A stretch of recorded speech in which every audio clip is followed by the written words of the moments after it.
How's everybody doing today? Smash that like button, subscribe to the channel, share the show with your friends. Welcome to the Ledger Lounge. I am Oz, the Crypto Goat. And we had a little pump. If you watched the live I did yesterday on Caveman's show, I had the green light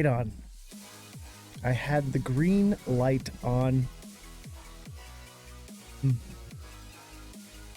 233. XRP did 233 on the nose, or I think just shy, but it did great. The question is it going to continue, or is it a triple top? I think it's a triple top, to be honest with you. But at the same time, this is a descending channel and it broke out, so maybe it continues up from here.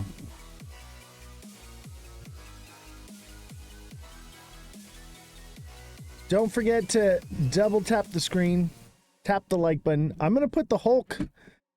If we don't start getting taps, I'm gonna make you have to tap to get rid of the Hulk. Hit the like button, everybody. Revolution, thank you for the rose, and Neo, thank you for the heart me. Much appreciated.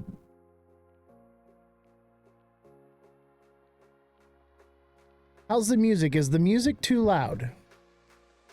Or does it sound good? How's the audio as well? Revolution, thank you for the 3 popular votes. And if you do not follow Revolution Starts Now, make sure you send her a follow. She is starting her own live. She's going to be using the studio here. So give her a follow. And she has a great show. What music is this? This is the music that the show owns. It's original music.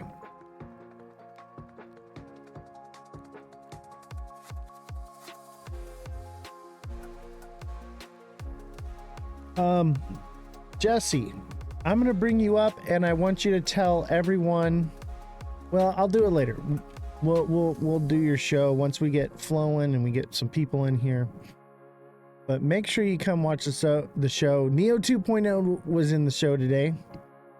Thanks for coming out and showing her some support. That was her first live.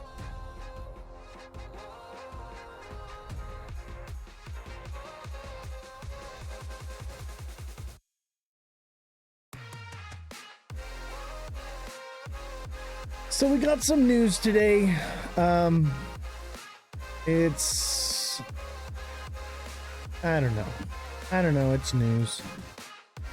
It's a little fuddy. It's a little good news. I don't know. I don't know what to believe anymore, or what to. It's just so uncertain.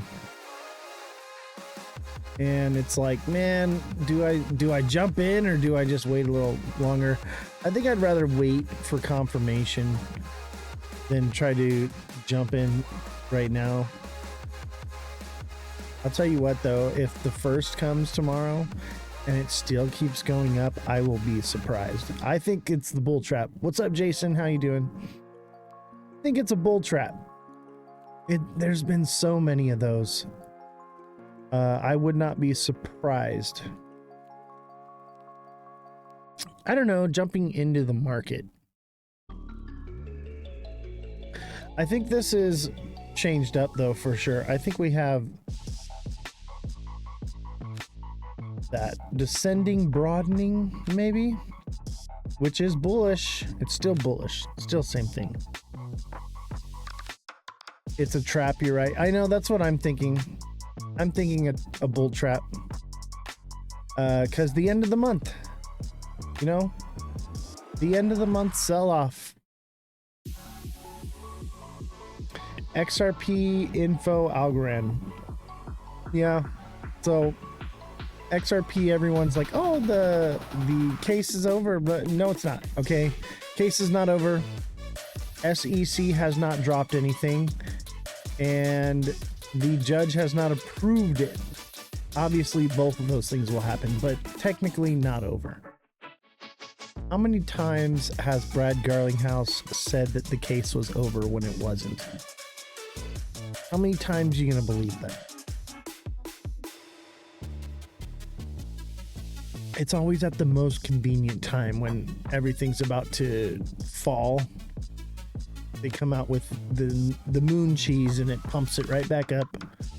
They're doing everything they can to keep it above $2. Everything they can.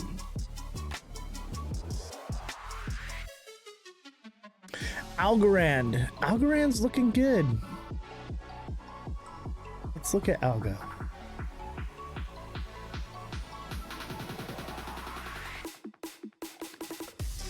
This is like my favorite one. Yeah, Algorand's like a double bottom. Kind of, not really. Maybe a bull flag forming right here. A lot of resistance when it hit up. It's at that resistance zone. I think it'll probably shoot. Usually everything gets like an end of the month sell off and then it goes again.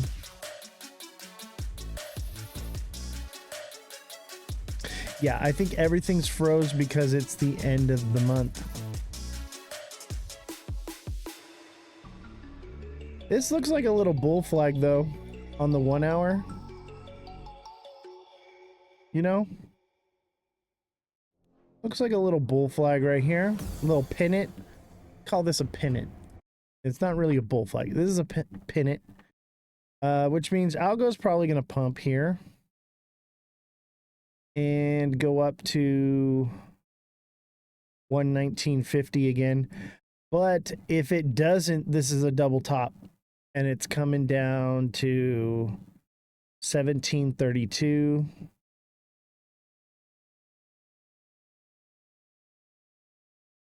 Oh yeah, Ethereum, look at Ethereum as a diamond top. Ethereum is coming down. It's going to shoot up first and zigzag a little bit more, but it is coming down to like 18.5 or lower. It could potentially go to like 16.5. Sui? Yeah, I'll do Sui. Why not?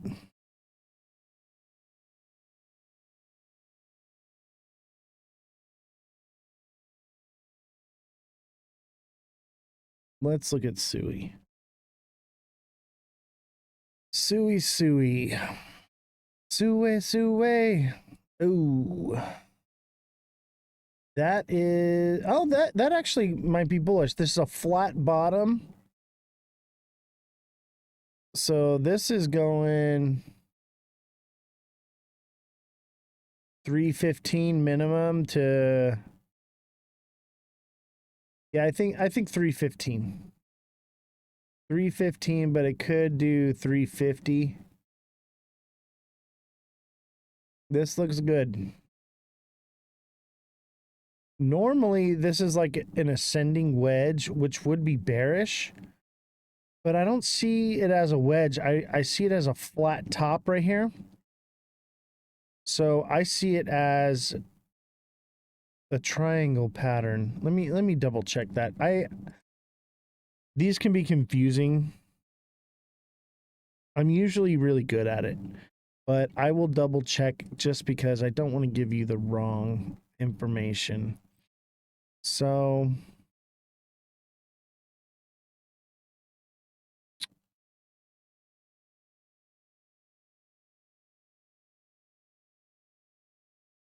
because it is a flat top, but it's falling into it.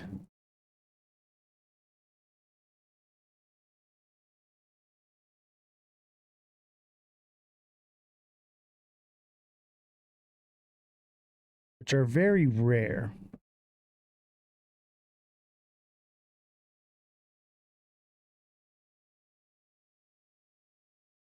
This is what you're seeing. This kind of pattern right here, which says breakout, but is it falling into it? See this one, okay, this one, it's following into it. It's coming down and then up. So this is a bullish pattern. So Sui looks bullish to me. What you're saying is contradicting. What do you mean? You don't think that Ethereum can be bearish and Sui be bullish?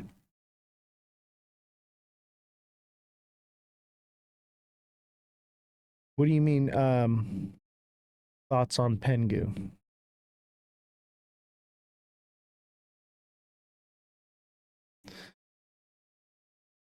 So you don't think that Ethereum can be bullish, but okay, so look, Ethereum is overall bearish. This is a diamond top formation, but it has to pump before it goes down, okay? It has to do this, okay? So yes, Ethereum's going to get a bit of a pump first, probably 27, and then back down to like 24, maybe 25-ish. And then again, it'll pump. It'll do what it did right here, but on the opposite side. And that's a diamond top.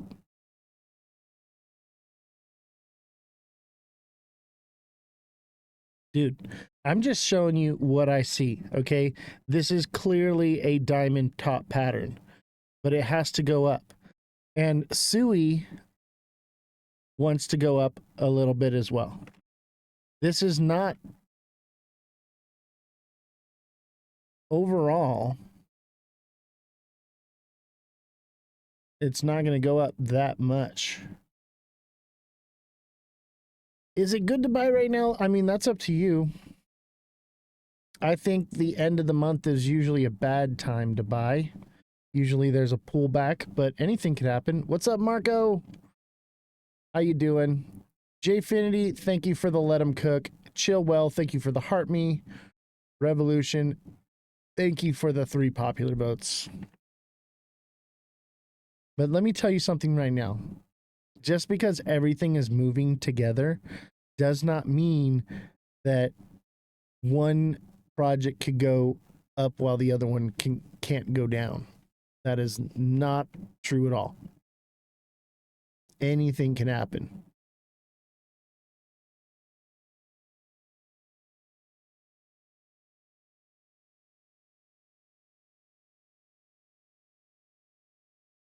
Do I trade in 3-month candles? I look at them. Like this one, for instance.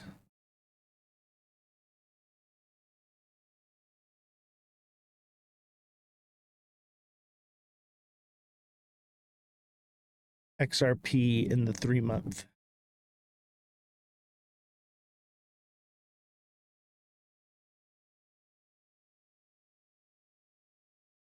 Looks like it's due for a pullback. It could. I mean, it could very well.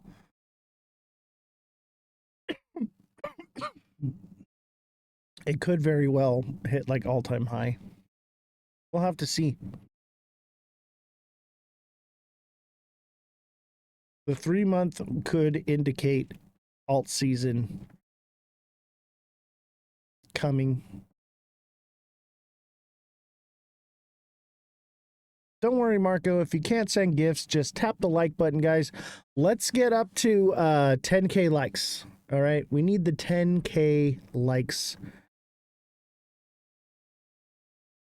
That's the main thing. When we first start out, we don't really get pushed into the FYP until we get to 10K.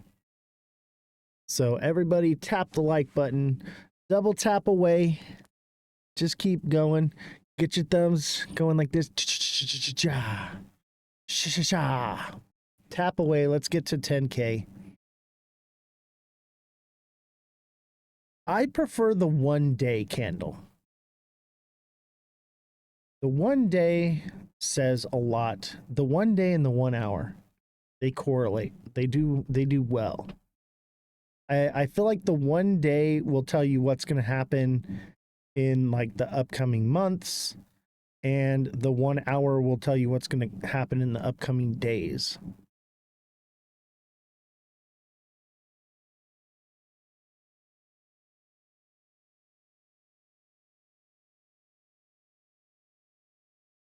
Let's get to 10K because we got some news to cover. Paul, what's going on? Chris up with Pengu, what's going on? Yeah, we're on TikTok as well, but TikTok has some issues, so we still do Twitch. Once TikTok figures out what it's going to do, maybe we do, maybe we don't. But I think Twitch is where it's at. What's up, Simon? How you doing? Let's look at Pengu. There seems to be a consensus on Pengu.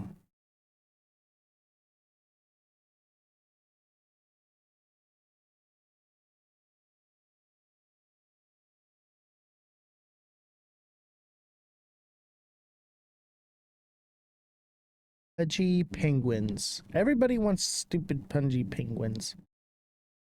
I think this one's gonna run.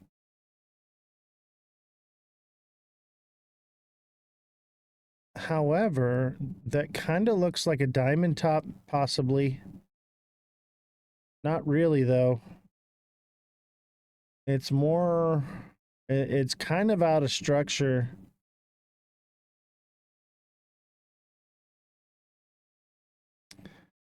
That one, that's a hard one. It looks like it wants to be a diamond top, though. Like it was gonna be a diamond top. Maybe it's gonna keep going. Keep an eye out. If it hits like 1015 and just starts coming down, I would say that it's topped out. It would be like a double top. I'm also seeing a lot of wicks here. A lot of wicks. So there's some sell pressure happening right there. I'd say more or less, though, this is probably an ascending, broadening wedge. Okay, which is bearish. But that doesn't mean that it won't pump up to like 0.15 and then come back down and then break down here. And if it did break down, it would come down to zero. It would come down to a penny-ish. Probably just a little bit over a penny, but 0.123. That's probably where it'll go. Good marketing's what moved these coins. I know, right? There's a pudgy penguin like all over the internet right now. I've been seeing a lot of the pudgy penguin stuff. A lot of influencers starting to chat about penguins. They shifted from ZBEC to penguins. Yep. I know, right? Those are the ones, those people, the G word, they're scramblers. They're just scrambling. They're not really investing. They're scrambling.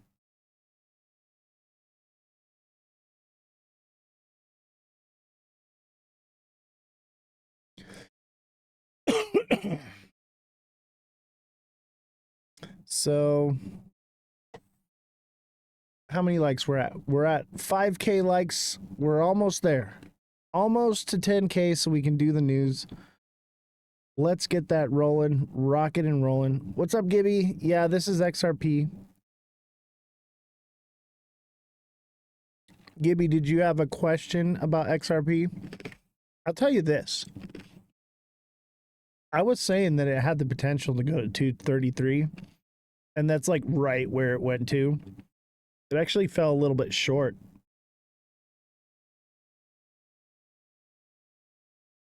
And I think that comes from like the hoping. Oh no, I think it hit right on the button. But this is like an ascending channel too, kind of. This is a bit bearish. I'm thinking this is a bull trap, okay?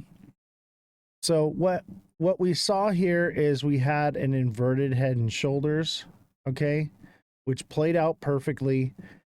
And usually after that we get a pullback. So the question is does it stop at 215 and continue up, or does it break down past and come back down to like 180?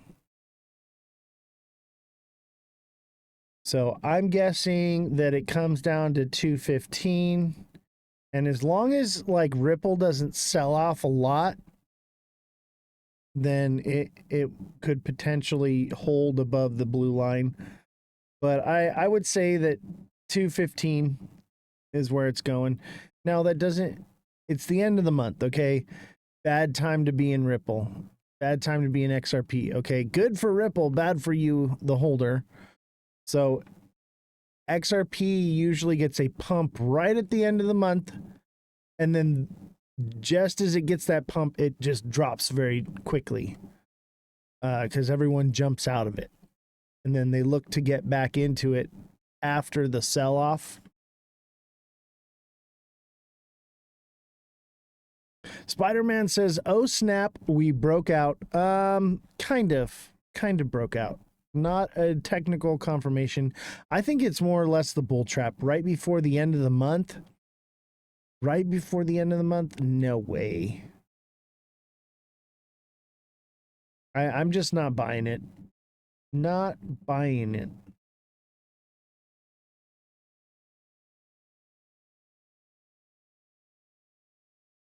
Oh, what is it up to? It's at 224. I think it's coming back to at least 215. And it can potentially go more. 190 may have been the drop. That would technically fulfill this as a head and shoulders. So I would say, okay, maybe that was it, right? Maybe that was it. And it probably should have fallen more, but everyone is so like hopiumed out on this thing. They're just not selling, they're buying. And that's why I'm like looking at this one, because I'm like, this has potential. Like if we go into alt season, this one's going to run hard no matter what the news is on it, okay? Whether it's a scam or not, this one's going to run.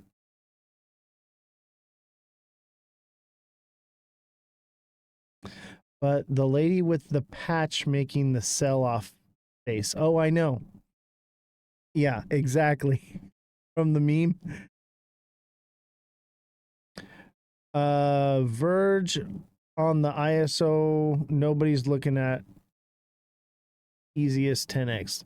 Yeah, the problem is ISO really has nothing to do with crypto. And there are just some coins that are ISO compliant. Everyone thinks that when ISO goes into effect, that means that crypto gets mass adopted. And that's just not the case.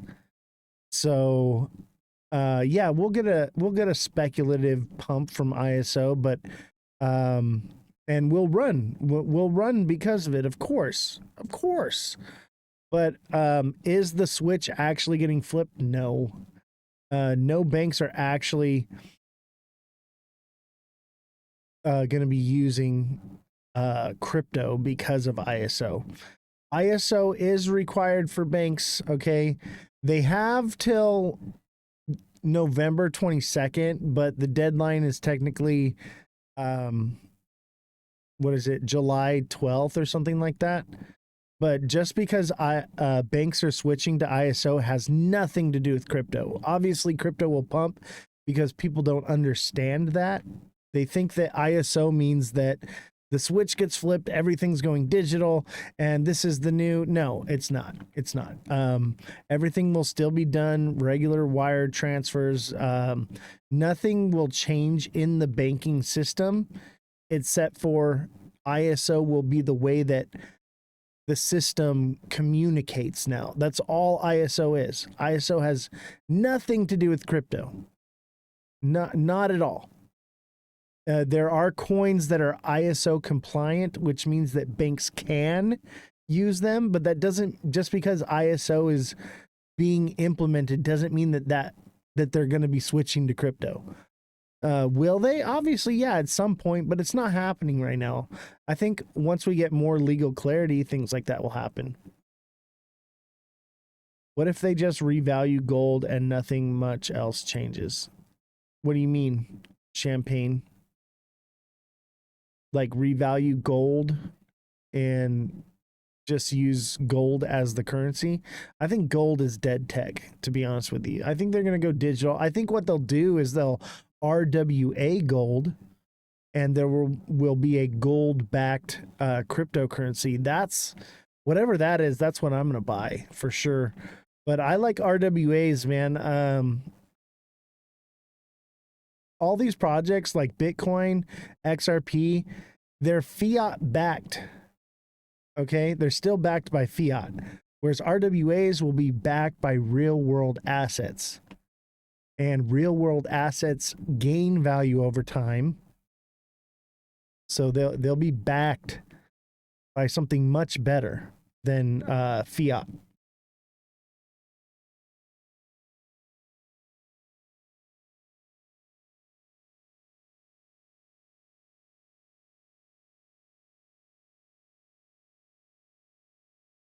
Mike Bassett says, thoughts on the market, Oz? Hope you're well. Thank you, Mike. I appreciate that. I think for XRP, there's a possibility that it drops from the sell-off, or it just kind of retains, like it hits like 215. But I think the market's turning around. I really do. I'm just looking because we've been pumping. I'm like, okay, like maybe I'll just wait for like the next little pullback and I'll get in. I'm waiting for just confirmation, okay? Because here's the thing is, if we're going full send to the moon, I do not care about a 10, 20, 30 cent difference in price. Okay, I want to have confirmation, and then cool, then I know we're going to $5 on XRP. We're going to maybe 10. Like, cool. I'm all for it. But I would hate to buy in now, buy the top, and some narrative comes out and boom, we're back below $2. And I'm like, great, you know, there goes my gains. Because like I trade this stuff. My trading is what finances this whole operation. So I'm like, okay, like, do I want to throw my whole bag at it yet? No. Am I going to day trade it? Absolutely. Absolutely, I'm going to day trade it. But I'm not going to throw my whole bag at it. I'm going to wait until I know I'm ready, and then I will pump my bags full. And I will let you guys know, okay, when I buy and I'm like my whole bag, I will tell you, I'm like, hey, no stable coins, and you will see this green line on, all right? And you know, I'm going to leave the green line on, okay? I think we're about to pump. Because look at Bitcoin looks like a bull flag, massive bull flag, if you ask me. That is a possibility. If this is a bull flag right here, dude, everything's about to pump because Bitcoin's going to at least 120. I think it's going, oh, this is old. This is old. Okay. I think Bitcoin is if this is a massive flag, okay? So are you getting ready to buy? Yes, I'm very close. Very close. I don't really have the green light on yet. The white light's still on because I think we're due for a pullback.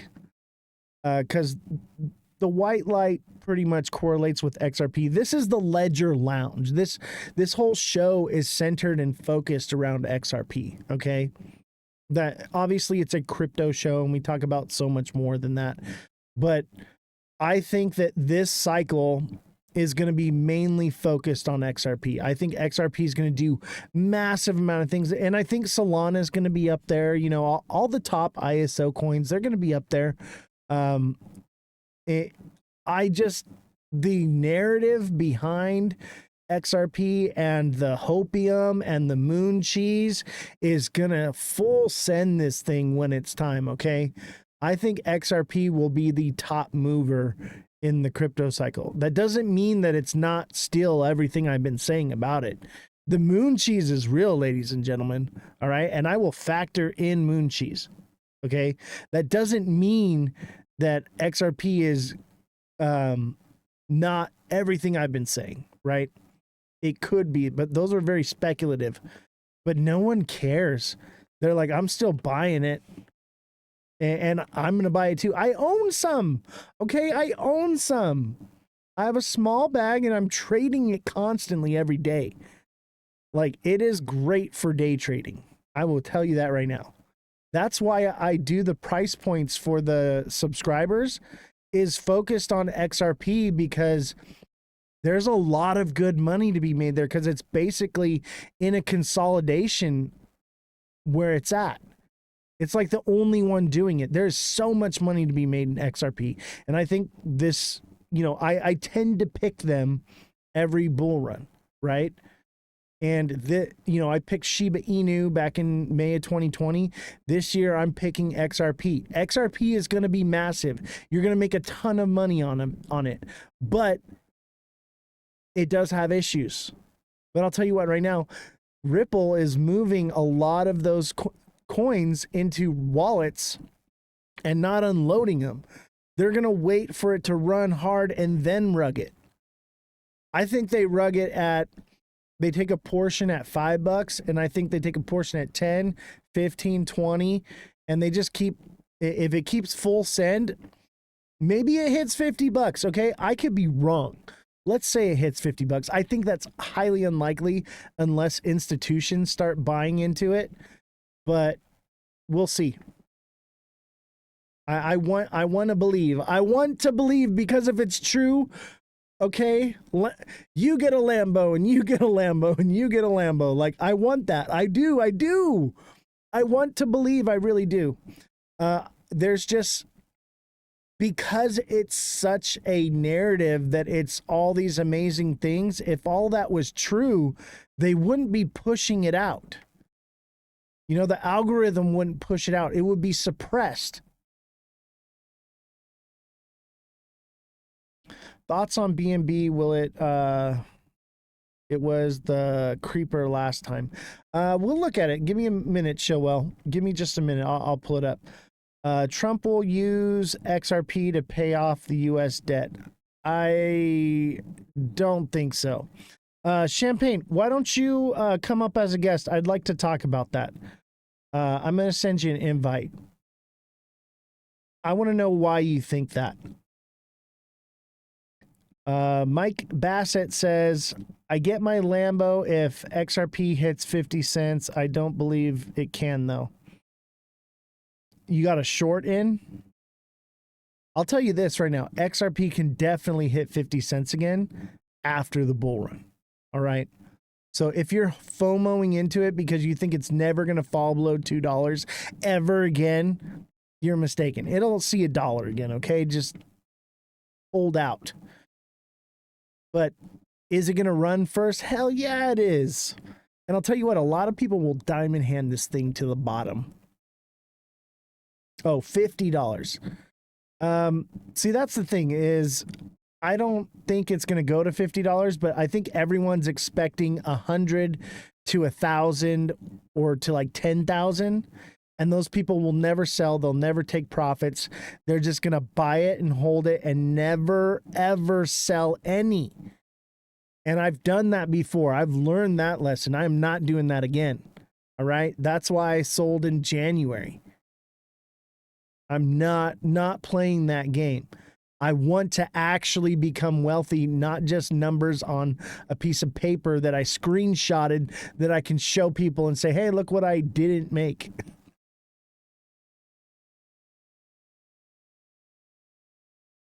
It's not real unless you make it real. How do you know those wallets aren't allocated to something else? Because we can track what they're doing. And I would imagine that they're waiting for a rug, okay? Or they're going to use it to sell to pay their fine. I'll tell you what, the fact that their fine didn't get removed is a bearish indication. They're going to have to sell XRP in order to pay that fine. We're talking about, like, what is it? 125 million? That's a lot of money. Like, that's a lot of XRP that's going to flood into the market. And I think if they're dropping the case and they're getting ready to do it, maybe that's going to happen this month. Danny Gibson, thank you for the 10 goats. Big Baller, thank you for the 7 roses. Neo, thank you for the 5 popular votes. It looks like Jfinity with the Let 'em Cook. Chill Well with the Heart Me. Thank you guys so much. You guys are incredible. I'm not even putting up gift goals, and you guys are already like killing it. Thank you. Let's see if we can do a money gun. And by the way, if you do not follow Revolution, starts now. Send her a follow. That is Jessie from the show. She has her own show now. Everybody go send Jessie a follow. Jessie, I want to bring you up and I want you to talk about what your show is about. We talked a little bit about crypto today, but I think she has more of a different focus. Obviously, what she does, you know, her degree in psychology, I believe it is. She understands crypto psychology very well because of her background. Jessie, I want to bring you up. I want you to talk about your show and get everyone to follow you. So do you give subscribers your price predictions? What do you offer? So, okay, Mike, I give subscribers price predictions for XRP, and they pretty much nail all the time. Yesterday's didn't nail. However, I did say where it would go the day before. So the day before's price points actually are what hit. Today's were off because I was thinking end of the month, but you can't catch them all. But I would say 95% of the time they are accurate. And that's what you're looking for is consistency and accuracy. So we're hitting them within fractions of a cent every single day. And so those price points are just for basic subscribers.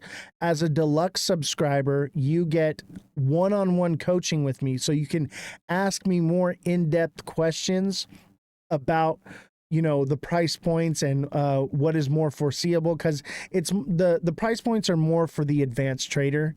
But just to kind of give you this is what I see. Whereas the coaching is like, we will come up with a strategy catered to your specific needs in your portfolio. And I will on-demand technical analysis for any project. Totally worth it. Like $10, and it's not going to stay that price. It will go up because once we get to 100 people, the price is going to go up.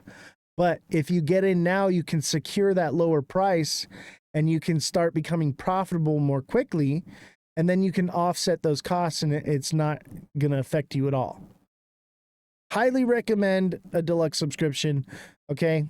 No one else is going to offer you one-on-one coaching and on-demand TA for any project. Mind you, this is for Monday through Friday. I also do weekends as well because I understand that the market never closes. So I do offer it on the weekend, but it's on a donation basis, right? It's basically like, you know, kick me down a couple bucks and hopefully it helps you out. And we see what happens. But, you know, like Danny, he hit me up the other day. I was like, yeah, everything looks like it's going to pump. Everything looks good. And I agree with that. But also remember the end of the month is coming up. So be careful, you know. Champagne says, I buy gemstones with profit like Merlani,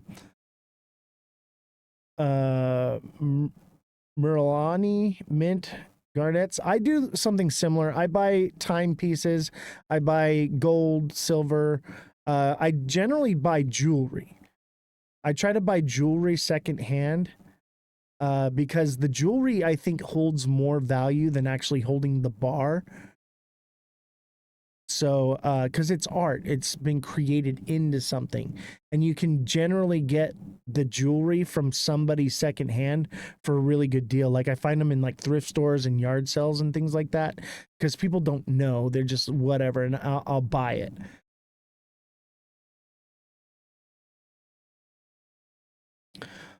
Mike says, okay, interesting. Maybe I'll subscribe for your predictions. Traded for a while and been profitable for a while. Yeah, man. Dude, I'm telling you, my predictions land. Like, we're catching wicks. All right, dude? If you're putting in my price points, you're going to be catching the wicks on your limit orders, man.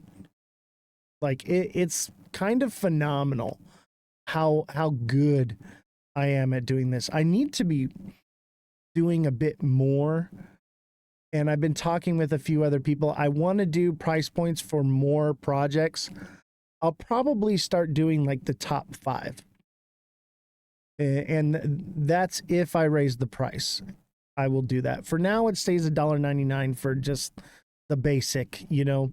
But the deluxe subscription's where it's at, man. That's on-demand technical analysis 5 days a week for $10 a month and coaching. I'll help you with your FOMO. I'll help you out with, you know, confirmation, because the price points are just basically numbers, okay? There's a little bit of information there, but it's more for the advanced trader. If you're not advanced, the deluxe subscription's where it's at. But if you're advanced, I'm not going to sell you on a deluxe subscription. You don't need it. Okay. I mean, it can be beneficial for someone that's more advanced because of on-demand TA for any project. So like that is where, and that's why I offer that, because I want the advanced traders to still possibly want to get that. I want to be as helpful as I possibly can. I'm a very busy man, but I try so hard. I want you all to get filthy rich. All right. That's the goal here, right? We want to get rich. Let's do it. Let's do it together. Akram, thank you for the heart meet. Chillwell, thank you for the 6 community fests. I appreciate you guys. So become a deluxe subscriber. All right. Become a deluxe subscriber, because the price will go up eventually. So get in now, get locked in so you can offset those costs. That's the way to do it, man. I don't know. Chat, somebody in here that gets my price points, chime in and back me up and tell. I be nailing fractions of a cent. And sometimes these price points go out at like 3 in the morning. So I also have the email alert system that you can sign up for, because TikTok doesn't always alert you to it and you get the information too late. So this gives you an email alert so you're on it, because time is money, man. So keep in mind, I do offer that service as well. Revolution says, it's annoying how accurate he is, LOL, but I have made money. Exactly. I see you schooling on Caveman's live last night. Yeah. You saw me.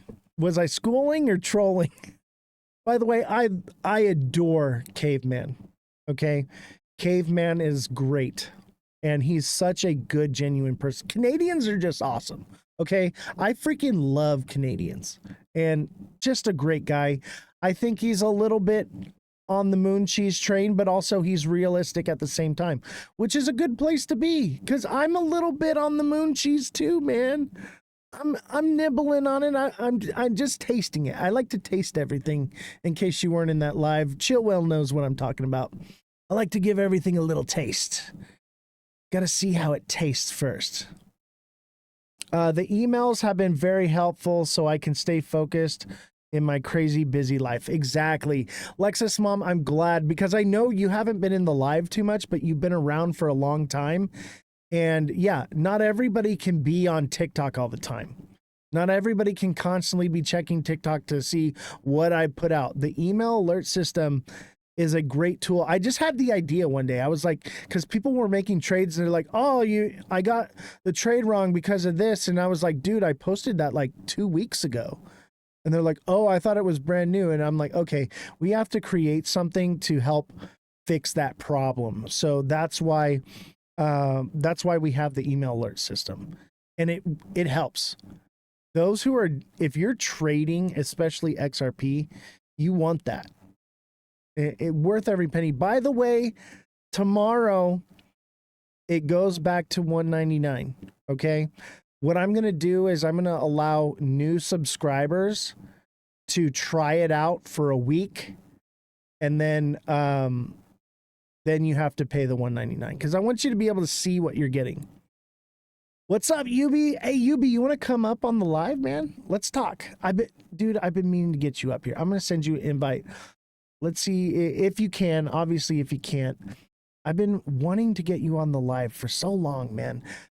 Dude, I absolutely love when you get into the lives, man. I see you on the panels and you are just so on point. YUBI is on fire. YUBI is so on fire. He's my spirit animal. And if you don't follow YUBI, definitely give him a follow. Go watch the lives that he's in, man. Incredible. So informative. Just I love it. He is on point. He doesn't believe in the moon cheese. He's factual, and I think that those types of behaviors should be rewarded in this space because the people just shilling stuff out, man. He ain't about it. Revolution. I'm gonna bring you up on the mic right now, and I want you to talk about your new show. So let me know when you're ready, and I will mic you. Wait, no, hold on. Yubi's on. What's up, bro? How you Hey, what's doing? up, brother? Dude, How's everything going in America? I'm doing great, man. Loving, I made a little bit of money today. I get to pay the staff. So I'm happy about that. Mm. Um, dude, I've been wanting to get you on the show for so long. I am honored to have you here. Hey, man, I appreciate the compliments on me. You really put me on the spotlight. I was like, oh man, this dude, he just made my fucking day today. Yeah, I'm not trying to glaze you too much, but dude, talk to me. Uh, tell me about XRP, baby. Tell me what you think. What are your thoughts? Well, look, Brett Garlinghouse, he created this token XRP, or somebody else did, whatever, right? Because some will say it was created in 2012, some will say it was created in 2007 before Bitcoin, but anyways, right? Now, if you look at the chessboard, he made some mistakes. Which type of mistake? Because he created this coin and it was meant to be used by the institutions, right? And think about it. The dollar held very strong until now because it was pegged to the gold. In 1971, they took it from the gold standard and it became oil money because in order for you to buy oil from those Arabic countries, you need to have dollar, right? And because you need dollar, the value of the dollar was holding actually very strong. Now, if the institutions are going to use XRP, that means the price can only go up. Why? Because you are transacting with XRP and not in dollars anymore, right? Exactly. But now we are sitting in 2025 and we see those press conferences and they are creating the framework for the Genius Act. And it's actually almost getting passed, or is it getting passed? Now, those stable coins are the big competition for the token XRP. Agreed. Because if you put your hard-working money into those stable coins, the underlying asset are short-term treasury bills. And who's collecting those yield on those treasury fund? It's the company that is issuing that stablecoin. For example, Circle made $1.4 billion in revenue because they was collecting those yield from those treasuries, right? And you get that APY. Of course. Now, what's actually going on over in Turkey? The Turkish population, they are suffering from hyperflation, right? And they want to put their money in a stable asset, just like the dollar, for example. It's more stable than the Turkish lira. But those banks are preventing the Turkish citizens transferring their money into the dollar. Otherwise, the Turkish lira will go to zero and Turkey as a country will go bankrupt, right? But now, because of these decentralized stable coins, the Turkish population, they can put their money into stable coins and their money will hold. They're saving their hard work money, their savings, they don't will inflate Why? Because it's sitting in a coin that is pegged to the US dollar. Now, this is actually spreading as a wildfire in Turkey.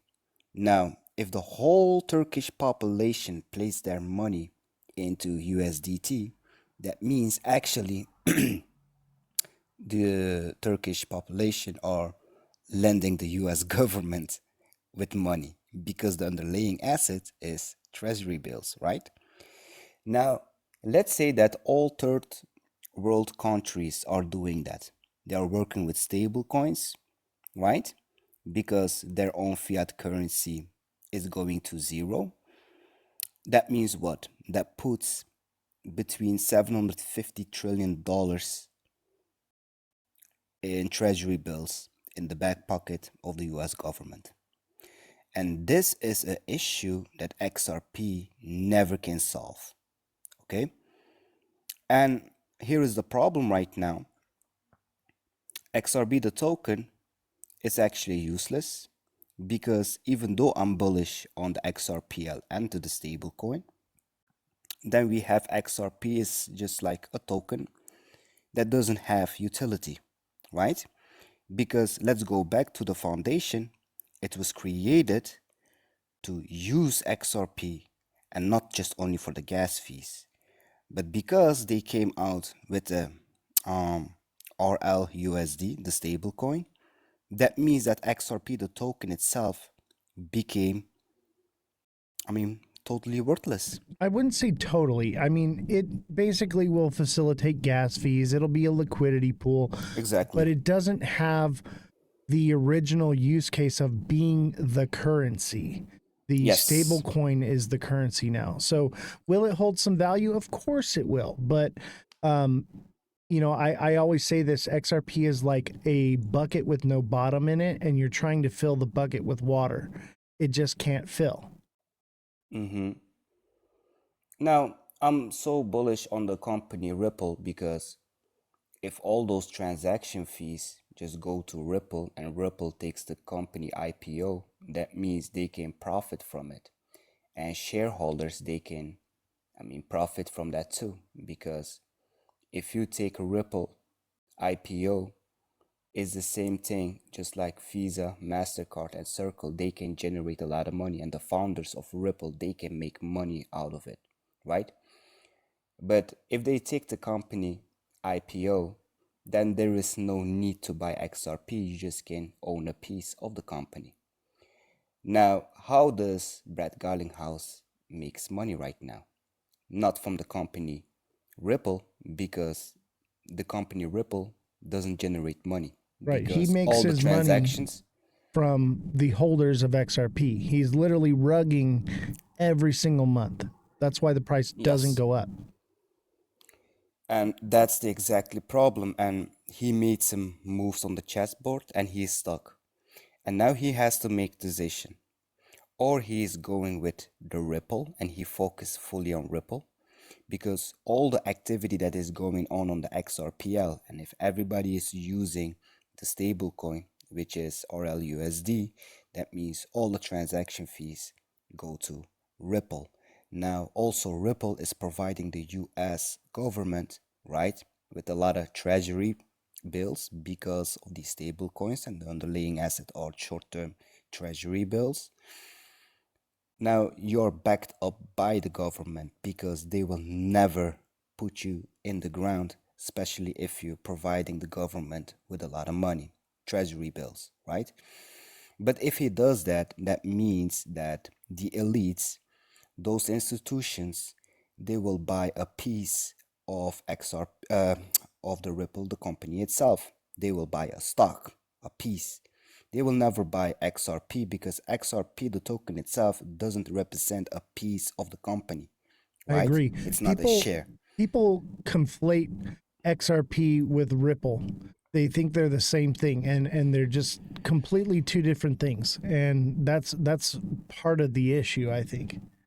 Yes, and I made a joke about it, but it's funny, but it's very true, and that was my theory, and it's called the Ripple Nipple Titty theory. And I said like, If Brad Garlinghouse has two titties, one is very sloppy and unattractive, but it's producing milk, and that's Ripple. It's very unattractive. The narrative is not there. Nobody cares about it. Nobody cares about it, but it's producing milk, and that's Ripple. Then you have the other titty. It's full of silicone. The nipples are sticking out so you can suck on it. Very sexy, and that's XRP, but it's not producing nothing. There is no milk coming out of it. You see, YUBI, it's not generating nothing. do you see my sticker I have up here I made? Now, what is that? Take a look at it. It says, when Ripple hints at another escrow unlock, say goodbye to your gains. And it's Brad Garlinghouse with his finger on the sell button. Yeah. I mean, and look, I have a theory about what's going to happen because they hold what, 25 to 30% of the whole supply, Oz? I think it's 44%. Is that 44? Okay. Yeah. Let's say they are taking pictures with Donald Trump to hold the price stable, right? And they keep selling. They come with new news, with the new news that you're going to buy Circle, for example. The price goes up, they keep dumping. But the XRP army, they claim in order for them to be fully decentralized, Ripple, the company itself, has to sell everything, right? Their XRP tokens. Now, what if Brad Garlinghouse sells every tokens that they have in hand? That means that the XRP army will say, okay, we are fully decentralized now. But that's the point when they are going to take Ripple, the company itself, publicly. I agree. Then they can do the IPO right then because they made all the money. They sucked all the juice out of those tokens and those XRP holders, right? And now they can do whatever they want with the company Ripple. But now they can't do that because if they go IPO, that means the price of XRP will go down because all these institutions, they will buy a piece of that company. So that's he's stuck right now. He has to pick and choose one of those two. If he goes with XRP, that means dumping tokens on the community. If he goes with Ripple, he can generate money, but then XRP will go to zero.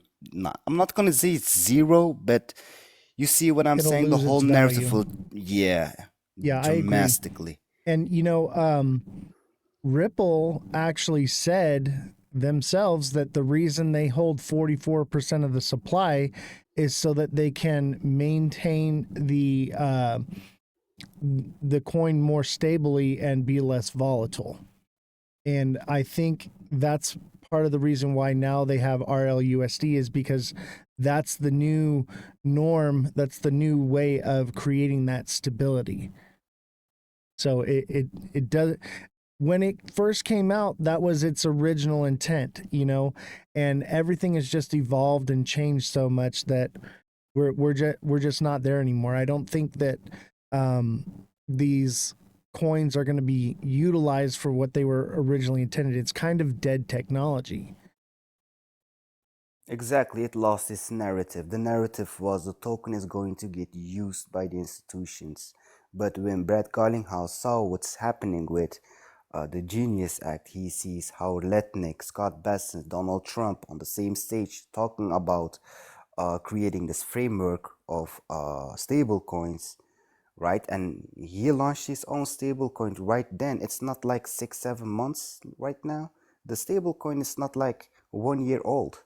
I mean, all this time people bought XRP because they thought XRP is going to get utilized by those institutions. But now, 6-7 months ago, they just launched the stablecoin, so it wipes out all that narrative that people was running before 6-7 months. I know, and I don't, even though the case is over, the injunction's still in place. Institutions can't buy it, and people are speculating that, oh, well, they're just going to get it off the exchange, or they're going to change this and that, and then they'll be able to buy it. If that happens, that means that Ripple is colluding with the SEC, and that would spark a criminal lawsuit against Ripple and the SEC from the FBI. So Yes, exactly. yeah, so like the fact that people are I'm like, think about it. Like we're only dealing with a civil lawsuit. It could get really bad if they break that civil lawsuit. That's collusion. Yes, exactly. And the point just that I want to make is, let's say Robert Einstein, he just created something, right? But he created something so that we can replicate that, right? Because he brings a new technology and we just adopt that, or we are going to make the same type of technology. Now, here's the thing though. If you look at all these different 45-minute documentaries about the life of Jamie Dimon, for example, the CEO of JP Morgan Chase, if you saw his documentary, then you understand like this guy thinks like a wolf. He will never hang his jacket on the wall and say, that's it, like XRP, got it, we are going all bankrupt. Same goes for Larry Fink, Vanguard, State Street, BlackRock, and all these guys.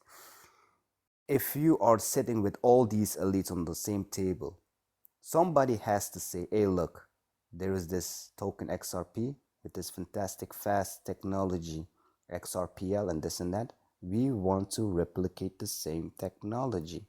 If they say that, do you think they can replicate that? Or don't you think they can replicate that? Because I the think they XRP can. army, I think yes, there's exactly. plenty of other projects that already replicate it right now. Look at HBAR. Yes. And see, that's what I'm saying. Like they have all the connections. I mean, they have everything under beneath them. They have control over everything. They have control over the music world, over Hollywood, uh, over what you eat and drink. Okay, they have everything. They can replicate everything, and they have the money to do it because how much money that the founders of Ripple spent to create XRP? A few millions, right? And don't you think that these guys that are managing trillions of dollars, that they can't replicate that? Yes, of course. And honestly, I think they could possibly, or they will replicate it in a way that's more efficient than it is now. Of course. There's plenty of other projects that are just as fast, if not faster. I think the ledger itself will be utilized because of its speed Mm-hmm. and operability, but that doesn't mean that XRP is going to the moon because of it. You know, XRP gets its value from the people that hold it, not from the liquidity that flows through it. Exactly. And I said this before when I have this heated debates with people. I'm bullish for Ripple itself because it's producing milk, right? I'm super bullish for the XRPL and the stablecoin. But that doesn't mean, just like you said, that the price will moon to 10K. That's just ridiculous. Yes, there is a use case because if you burn 0.003 cents in XRP because you have to transact and you have to pay a gas fee, which is paid in XRP and they are burning that, okay, but we have long ways to go to that price of $10,000 to push the Yeah, price up just only take like by 1,000 burning. years or something like that Yeah. at the burn rate. Like, even if it's used like mass adoption, we're talking about hundreds, if not thousands of years from now. And Yes. by then, we'll have a new technology for sure. Like, we'll be way beyond that. Yeah, and the thing is, let's say they burn $1 in XRP, which means that the price of XRP can easily go to $10, right? But then you're going to have people that are going to sell that bought at 33 cents, 55 cents, right? They made a lot of money I'm right one of now. them, man. I like, why would I not take profits as it goes up? Like, that's how I've made my fortune. That's how I pay for the staff here. You know, I took a majority of my profits out in January, but I still keep my moon bags, my initials that I originally bought in 2016. And there's plenty of other people that have been buying the bottom for years. It'll always keep the price down. Yeah, Dookie and you says did a great staff job. with a smiley face. Jesse, why don't you come in here and let him know we have a staff here. So we have a fact checker on staff here, and we have 3 journalists as well, and we have a IT guy that works for the show. Hey, look at you, my man. Hey, Yeah, you're doing a good dude, job. my trades pay for all of it. XRP pays for all of it. You know, that doesn't mean that it's not going to full send, but is it going to retain that value? Absolutely not. But I think the narrative behind it, I call it the moon cheese, is what's going to do it. Go ahead, Revolution. Set them straight. Let them know. You're live. Well, first of all, I'm not here to antagonize or be mean to anybody because that's not my job. But I do want people to really understand the hard work that goes into this to give people, you know, accurate information instead of, you know, you'll see these rumors on X and people buy those rumors and then articles and the truth come out later and they find out none of it was real. We have 3 people that are on very different sides of the spectrum, you know, some a little more conservative, some a little more liberal, some in the middle. And I look at all of it and I fact check and I pick the ones that have the most substance to them. And we have our poor IT guy does probably the most because he's got the worst job. But I think people really need to understand what this show is. You think that we're trying to belittle or talk down or any of these crypto when that's not really the point. We want to keep you educated. We want to keep you informed on what's going on. And at time to time, people give their opinions, and an opinion can't be wrong because it's not a fact or anything. It's just an opinion. And I see the fact that there's people upset about the opinions being said, but those opinions are also based on facts that you've seen, giving that some validity. Are you saying 100% that this is true or not? No, but you're saying this might be the case scenario for it. There's a lot of work that goes into this show, and I'm sorry that if you don't, you know, really appreciate that, maybe this show's not for you, but we do welcome all thoughts and opinions. And Dookie, I want to tell you, we are working on creating something in the Discord where we're going to be putting out all the news and articles, and the journalists are going to be writing their own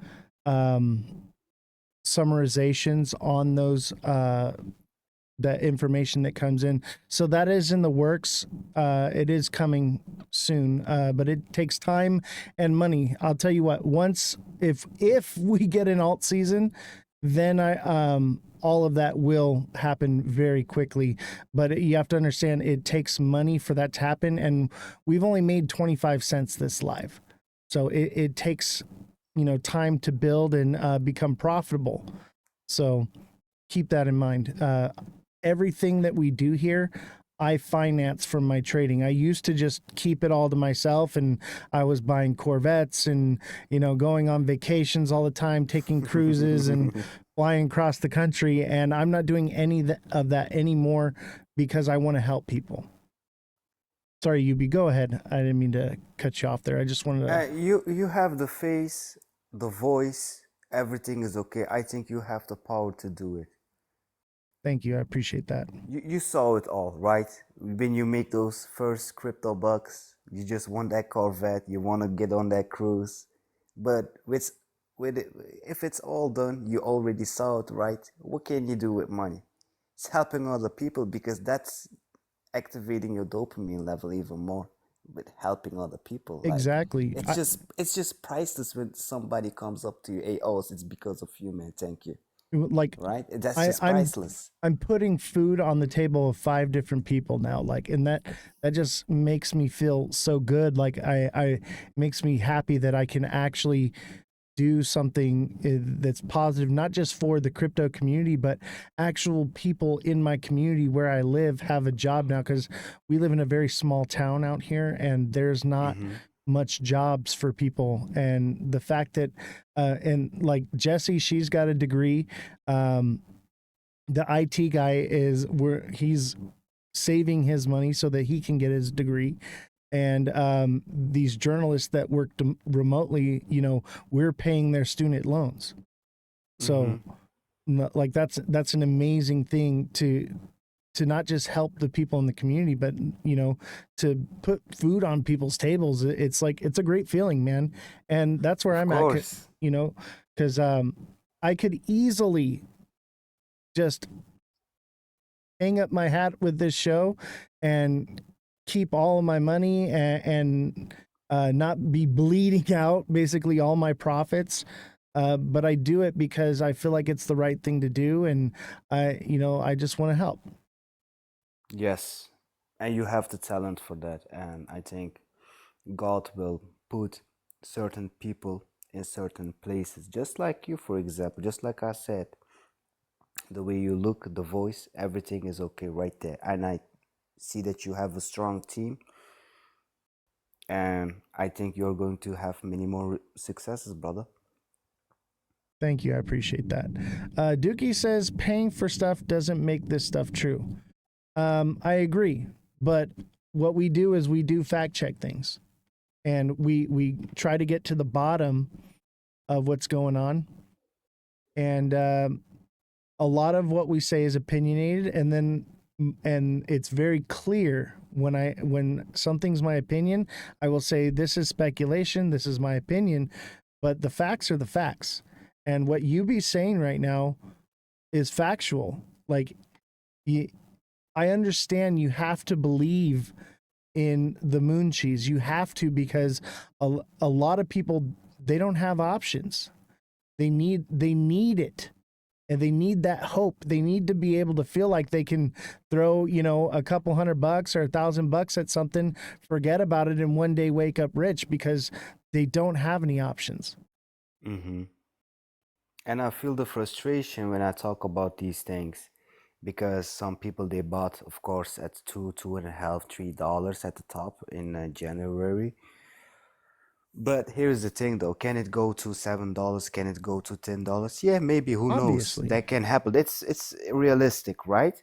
But $10,000? No way. Yeah. But then the problem is also because they think it can go to $100 or $150, the cycle, they will never sell at $10. Never. And they'll just keep buying it. Yeah. And imagine you put your hard work money, 10K for example, $10,000 you put in XRP, and it did like a 4x. That's 40 grand, right? That you never saw in your life because you only had 10. Now you have 40,000, but you will never sell, because if a price of a certain coin goes up, that's because the marketing is right, the hype is there, and nobody is trying to sell when the hype is that real, that horrific, like that stage when that coin is going up, like it feels like nothing can go wrong with that particular coin. Yeah. But the coin, the price is going up because of hype. Exactly. In the first place. That feeling of euphoria is literally the top of the cycle. Yeah. And I'm guilty of it. In previous cycles, I could have retired a lot sooner, but I had to do it all over again. And now that I'm finally here again, I'm like, I'm not making the same mistake, and I don't want other people to make it too. And yes, I do think of all the altcoins, XRP is going to do phenomenal. It's going to do amazing, but if you're not taking profits, it's not real. I agree with that. And just like you said, yeah, I effed up in the previous 2 cycles. I effed them both, so I had to wait another 4 years for me to yeah. So and we've this learned. cycle, we've learned from our mistakes, and we're trying to pass that knowledge on so that other people don't make that mistake, because I don't know how many more of these cycles we have left. You know what I mean? Like by the time If these other people just start learning now and have to learn the hard way, it could be too late. How much longer do you think we have till mass adoption comes for crypto? I think 2030, I That, believe. that's exactly what I think. I think by 2030, it'll be mass adopted. By 2035, everyone's going to be forced to use it. You won't be able to transact without it. Yeah, and I have some theory about the crypto industry too, because um, in my opinion, I don't think there is such a thing as decentralized, because in order for you to change the code on Bitcoin, what does need to happen? You need to have the majority of the miners. Now, if you understand that those miners are publicly traded companies, then you can own the most amount of shares of those companies, so you can control the CEO too. And if BlackRock, Vanguard, State Street, if they own the majority of those Bitcoin miner stocks, I mean, then it becomes dangerous, right? Right. Well, And look same at thing goes Michael for, Saylor. Michael Saylor can sell Bitcoin and it just completely tanked the price. So it is centralized because he owns so much of it. yes. And here is my thing though, for Ethereum too, in order for them to have totally fully control over Ethereum, they need to be the biggest validator. And to be the biggest validator, you need the most amount of Ethereum staked. But that's not a bad thing, because in order for you to make money, you need trillions that coming into the space. And if they want to have control over Ethereum, that means you're going to be rich, because they have to pour trillions of dollars into Ethereum, and you don't have to be worried that they're going to sell it, because in order for them to keep their validatorship, they have to stake it, and they have to keep stake it, right? Because 75% of all the activity in crypto, it's actually on Ethereum, right? Right. And if you're going to tokenize on Ethereum, if all these stable coins are transacted on Ethereum, you have, for example, Sonium launched their own layer 2. Um, it's actually Sony. They launched their own layer 2 on Ethereum. They don't have a native token, just like the base chain. But that means they're going to tokenize music. You can own an NFT, a piece of uh, artwork from Rihanna or Beyonce. And if that all is going to happen on Ethereum, if they're going to tokenize stocks on Ethereum, real estate on Ethereum, that means if those hedge funds have control over Ethereum, then they have control over everything. And I believe the World Economic Forum said by 2030, you will own nothing and you will be happy. And I think they Exactly. are coming for total control. Now, what does that mean? Oh, but YUBI, you don't believe in decentralization? No, but just be happy, because they are going to pour some trillions in there. And if you look at Ethereum, it's only sitting at what, $230 billion market cap. That's nothing in comparison that they have like $125 trillion under management. Now, I had this discussion with another gentleman in another panel, and he said, yeah, but BlackRock and Vanguard, State Street, and Franklin Templeton, these are like different hedge funds. I was like, dude, you don't know they own each other. Like 25% of Vanguard belongs to BlackRock, and they own Yes, 25% of each other. So it's not like separate, they are just one block. They look exactly. separate to fool you. Yeah, they own everything. Everything, And every they own company. everything. Yeah. And like you said, it gives the illusion of it being spread out, but they're just all one big company. Exactly. And if you understand that they will pour trillions because they want to have control over it, well, be there before they are pouring their money in, because we see those Ethereum ETF inflows increasing rapidly. I mean, yeah, it's Yeah. gonna happen. Yeah, I know. And, everyone thinks that Okay, crypto was designed to be decentralized. I think maybe originally, it came out Bitcoin came out in 2008 after the housing market crisis. It was designed to solve a problem, but the powers that be that are in control, they've got their claws into this and they're not going to lose that control because it's what keeps them rich. It's what keeps them in power.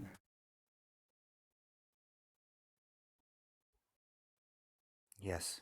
And I feel like the US government will keep their power if it's about fiat currency just because of the Genius Act. And the Genius Act, they call it genius because it's a genius move, right? Because the story that I just told about Turkey, right? I am originally from Turkey, right? If all the population place their money into USDC, that means all that money goes to treasury bills. Now, not only you're bankrupting Turkey, but you're sucking all that money out of the Turkish savings and you place it actually in treasury bills. But at the same time, they don't lose their money because they still have their USDC that they can transact with. But the Exactly. underlying asset is treasury bills. Now, if the Africans do the same thing, Venezuelan, Argentine, all these third world countries, if they all place their money into USDC, that means we are looking at $500 trillion in treasury bills. The central bank actually doesn't have to print money anymore, and the dollar will never devalue it even more. Yeah. And like you said, all these other countries, that's they're using these stable coins. It's just bolstering the dollar. And I see with there's a trend happening right now. So you see the Genius Act coming out. It's all focused on stable coins. That gives you a clear picture of what is their top priority. Is stable coins are the new CBDC. And just Mhm. because um, the United States has an executive order that says no CBDCs doesn't mean that that's a law. It's just an executive order. It has to be re-signed. It only lasts for like a year. And I believe that was the first thing that was signed about crypto. That was to fuel the bull market because Donald Trump is in um, crypto, and it's very advantageous for him to fuel this bull run. He profits from it. But if another administration comes in, they don't even have to sign an executive order for it to go away. They just don't have to not renew it, and then boom, now it's CBDCs. And the majority of countries, that's what they're pushing for. They want CBDCs. And if you look at what's happening, all these different companies and countries, they all are making their own stable coins. So all roads lead to Rome. That we're going into a centralized CBDC form stablecoin, and you know what's going to happen is everyone's going to have their own stablecoins, right?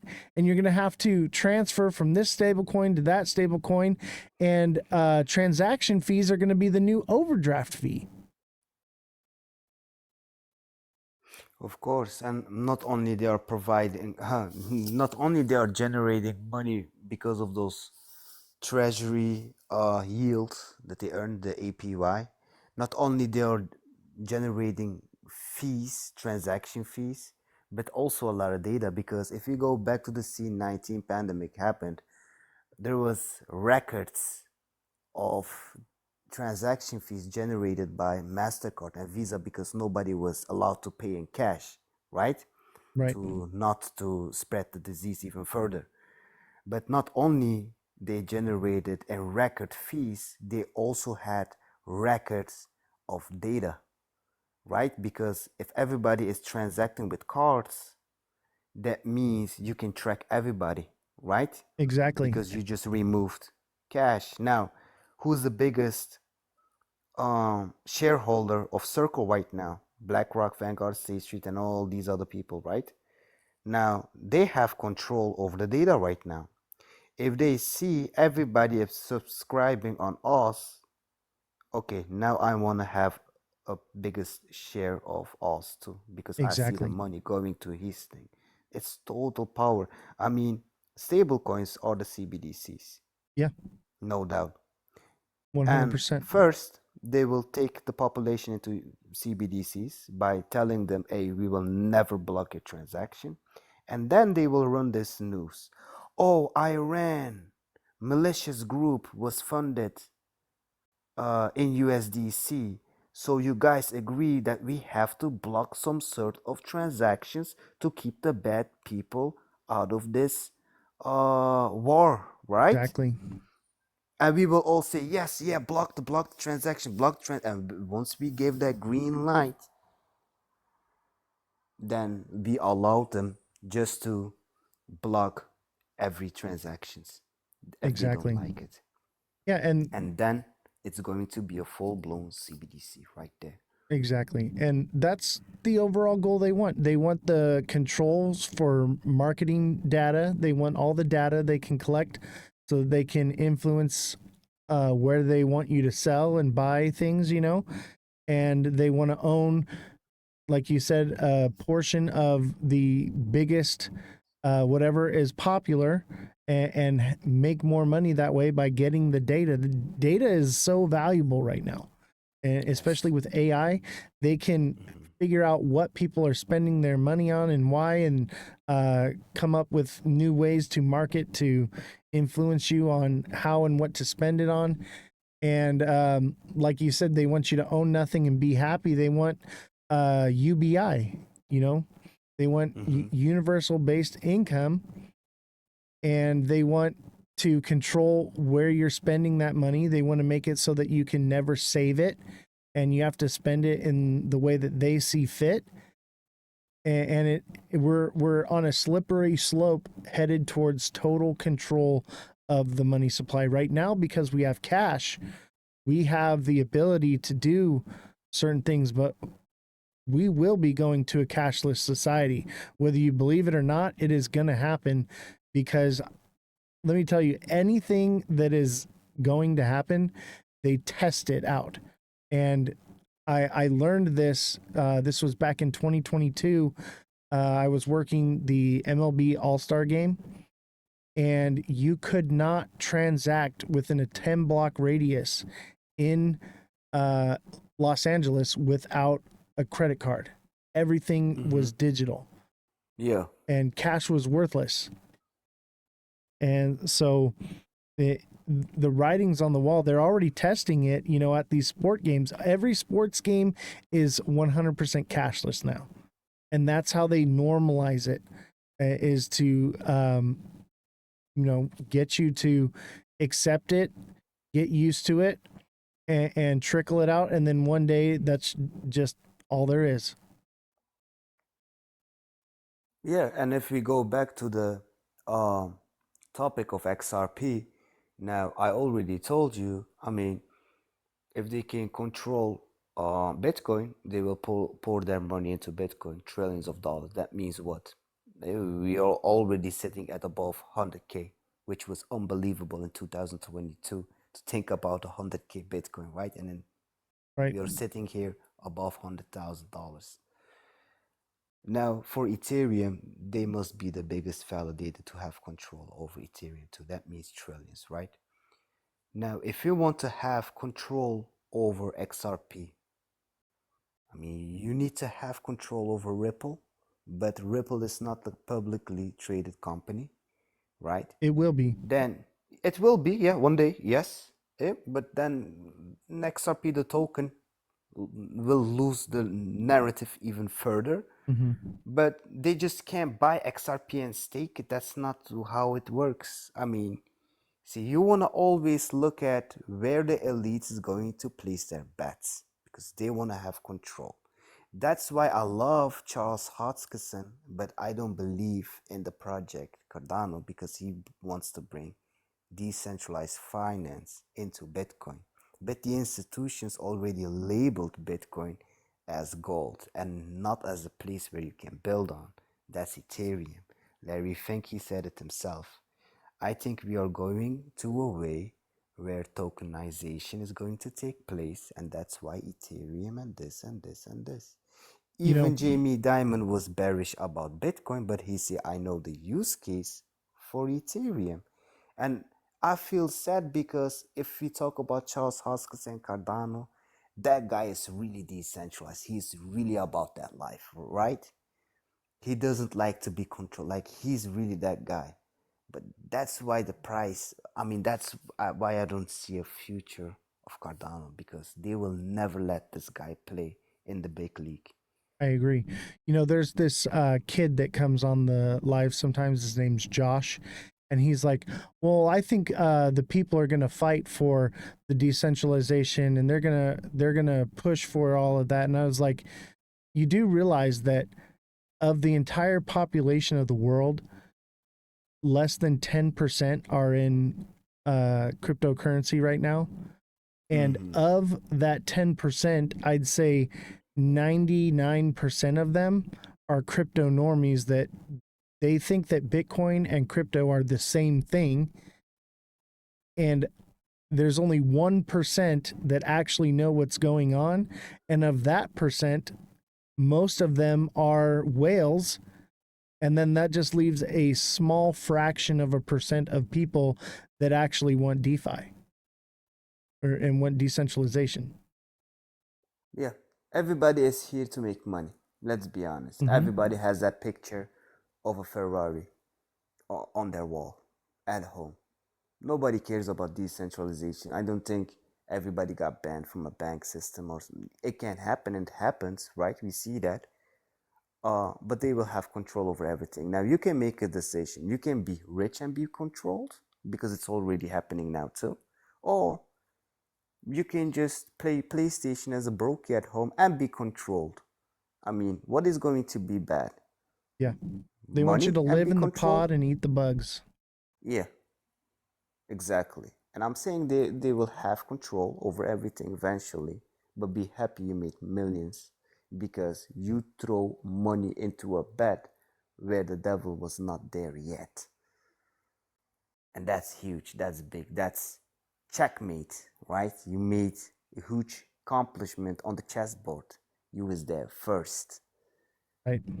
That's what I try to tell people. I'm like, you have an opportunity to get into something and make a lot of money before you're forced to use the system, and then it'll be too late to make any money off of it. And people are like, I don't care. They're too busy surviving. You know, there's this guy that comes on and he was like, hey man, I want to sign up for your coaching or whatever, right? Because I do one-on-one coaching for deluxe subscribers, and it's like $10 a month. And he's like, I can't afford $10. I was like, well, think of it as an investment. You know, you're investing into yourself and your education for trading, right? And he's like, oh, well, I just don't have any money. And I was like, well, you have to have money in order to invest. Like, so I was like, he's like, you can't just help me out with the coaching. I'm like, dude, you need to save money.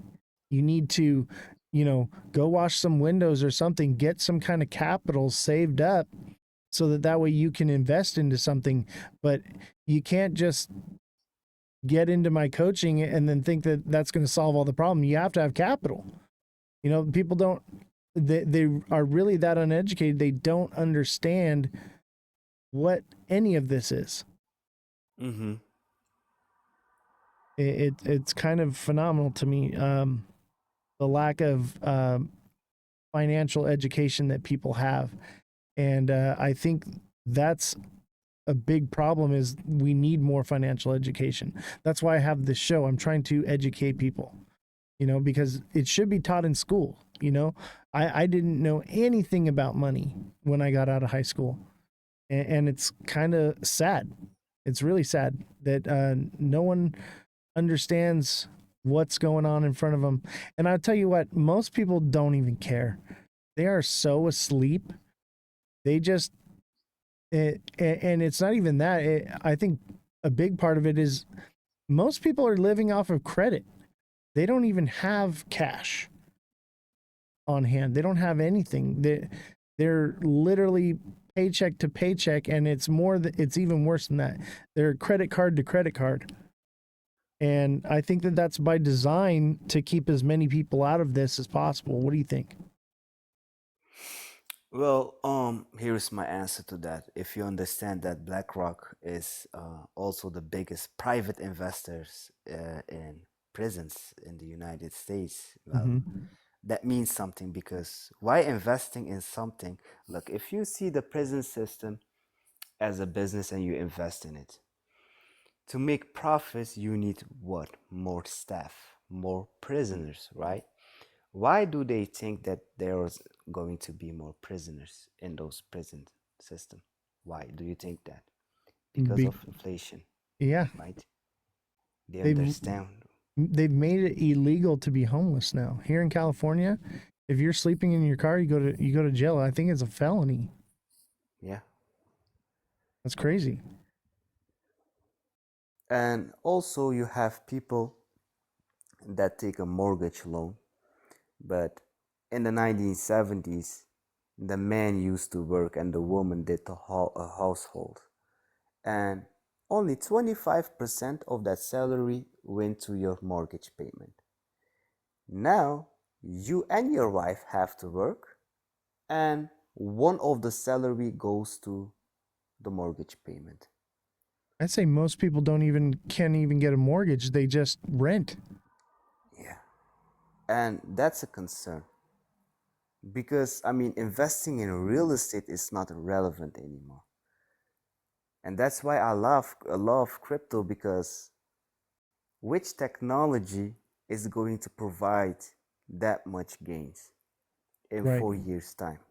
I started None. in the stock market and I got into crypto for two reasons actually, but mainly because I was seeing way more gains. What I would make in a year, I could make in weeks or a month. And I was like, wow, this is incredible. And I tried to turn my friend onto it, and he's like, no, I think it's a scam. Now he's all into it, but he got in too late. I could have made him rich and retired him, the last bull run, Yeah. you know? Yeah.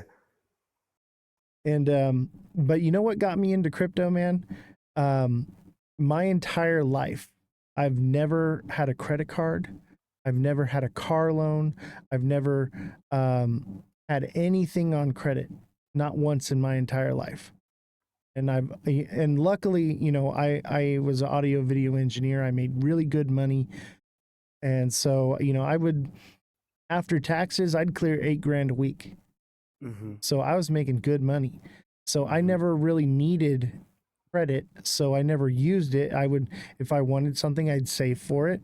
Well, I got to a point where I got older and I was like, man, like I need credit. I need some sort of access to loans and things because I wanted to have businesses and stuff like that. And Of so I got course. into crypto so that I could use it as a way to basically bypass the bank. And I use crypto like a bank. So I don't really have a bank account. I do have a bank account for certain needs that are not really being met with crypto right now. But basically, all my money is in crypto, and I transact everything with it. I hold stable coins and collect APY. Mm-hmm. And when we're not in the cycle, I'm accumulating coins. And when we hit the bull run, I take it out, I put it right back into stable coins. But I don't even use the bank anymore because it's my bank. Yes, and I feel that 100%. Yes, because I do the same thing. Yeah, Yeah, I do the and same thing. I think the people that utilize it in that way are the most successful in crypto because we're using it and utilizing it for its actual intention. So we we're more into it. It's our whole life. It's our banking. You know what I mean? And that's why you and Yeah. we understand why XRP can't be all these things that everyone's saying, because we're in there. We're using it every day, and we also understand, how the powers that be have used finances to control people in the past. Mm-hmm. And also the problem is, my brother, look, we as crypto investors, right? We are so passionate, but we live in a ego chamber. Nobody understands crypto like we do because we are in it for that many years. I'm in crypto since 2016, for example, right? But if you are a XRP holder and you see yourself one of those XRP soldiers, right? One of the XRP army, then it's important for you to not live in an XRP ego chamber, because the crypto ego chamber is like, we are too early, we are living in this little room, but if you close your up in a different little room, which is XRP, and you're only consuming XRP news, you will never see what's going on outside that room. Because Exactly. if you, I mean, when I have this heated debate with the XRP army, they will tell me, yeah, but why did they integrate USDC into the XRPL? Well, that was the last one, because before XRPL, they did it with Sui and Solana, with Aptos. They went everywhere. And then the last time they went to XRPL. But because they only consume XRP news, they think it's only happening to them. Right. They don't understand that Ondo was first integrated. It was built on Ethereum. It was integrated to Solana and to the other projects first, and then they went to XRPL, right? And Exactly. there is a confusion between XRP. They will say XRP. There is not such a thing as XRP. There is such a thing as XRPL. Right. XRP has nothing to do with it. The token itself has nothing to do with it. Well, it kind of does, but I get what you're saying. I know Yeah, what you mean. for the gas fees, yes. And it doesn't, the people that are in the XRP army or whatever, their echo chamber, all they're being fed is that this is the end all be all answer to everything, and there's nothing else out there. It has no competition. There's nothing else that can do what it does or transact like it does. And that's just not the case. And that's the whole purpose of this show. And I mean, the show's literally called the Ledger Lounge. We mainly focus on XRP, but this is a fact-based show where, it's about breaking echo chambers. It's about normalizing not hating each other because we have a difference of opinions. And that's the main goal of this show. Do I think XRP can make you a lot of money? Absolutely. Especially this bull run. The narrative is real. The moon cheese is real. It's quite phenomenal, and that's why I'm gonna be trading this thing like crazy. But those who are just buying it and holding it forever, they're my exit liquidity. They're the reason why I make money off of it. And so at the same time, I'm like, I feel bad. So I'm like, okay, like we have to at least wake up whoever we can. But like you said, the echo chambers are so real, they don't want to hear it. And that's why I focused the show on XRP, why I named it the Ledger Lounge, to maybe try to wake someone up, and Yeah, and help you them are out. doing a great job. Thank you, Yubi. I appreciate that. And here's the thing, because you can be, I mean, you're real because you already made the money, right? Right. You don't have to shill something to get clickbait, right? Right. You don't need to shill XRP just to have followers and put those followers into a coaching platform to get money out of them, because you already have the money, Right. right? If you see guys that are chilling XRP, I mean, their whole following is only about XRP. They only make XRP content because they are selling that hopium. That's their marketing. That's what gets their live panels to 200 people sometimes. Right. And Because all of these people work from 9 to 5 and they're just sick of their bosses, of their jobs. They just had like 10K, and they're like, even if it goes like $500, we are going to make so much money. Right. And they have everything to profit and gain from by just pushing out the hopium because they're holding it. And I would say probably a lot of them bought it at $3 or higher, and so like they have to uh, get it pumped up because they need to recover. It's a problem. It's a big problem. But I'll tell you what, like, just because we know the truth, and I'll tell you what, most of these people will never change their mind. They will not change their mind. But the hopium is so real and so prominent that this thing is going to full send it if we go into an alt season. Okay. I think we will. It probably won't be as big as we've ever seen before because the liquidity will be more spread out. There's just so many projects now. It's not like it used to be. But for that reason, people won't take profits and won't get out on time because they'll be expecting it to do what it's done in the past. And then with XRP in particular, they won't take profits or get out because they'll believe that this is the new paradigm and everything's changing. The switch is getting flipped. We're going to 10K. Why would I sell at $5 or $10 or even $25? I think best case scenario, it sees $25 to $50 by 2030. And that's if the narrative doesn't get out and people don't figure out what's actually going on. But I don't think they will. I think they'll lose out on this bull run and they'll wait for the next one and say, okay, and they'll just accumulate it. And when it runs the next time, it won't do as much either. And they'll be like, when is it going to happen? When is it going to go parabolic? And they'll hold this thing all the way to the bottom. They will diamond hand the shit out of this thing. Yeah. And that's what I'm counting on. That's what I'm,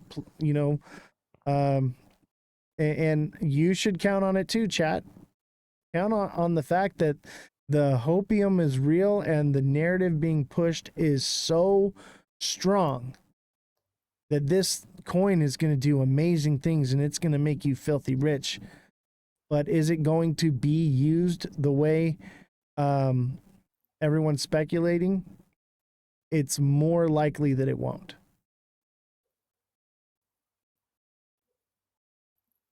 What do you think? I 100% agree. Yeah, I'm with that.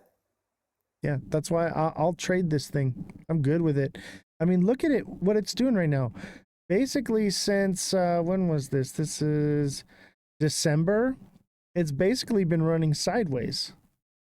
That's pretty incredible. And I'd say right now it's trading between like 150 and 250. That's a good spread, baby.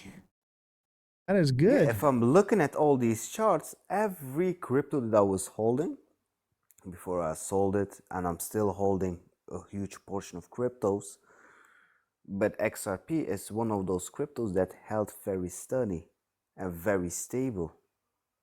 And that's bullish for me. Like that, I mean, people that bought into XRP, they are not planning to sell it until they're seeing a certain price. Right? Look at the chat. Champagne Schooner says 200 USD per XRP this bull run. No way. If it does, I will personally allow you to come up here and roast me.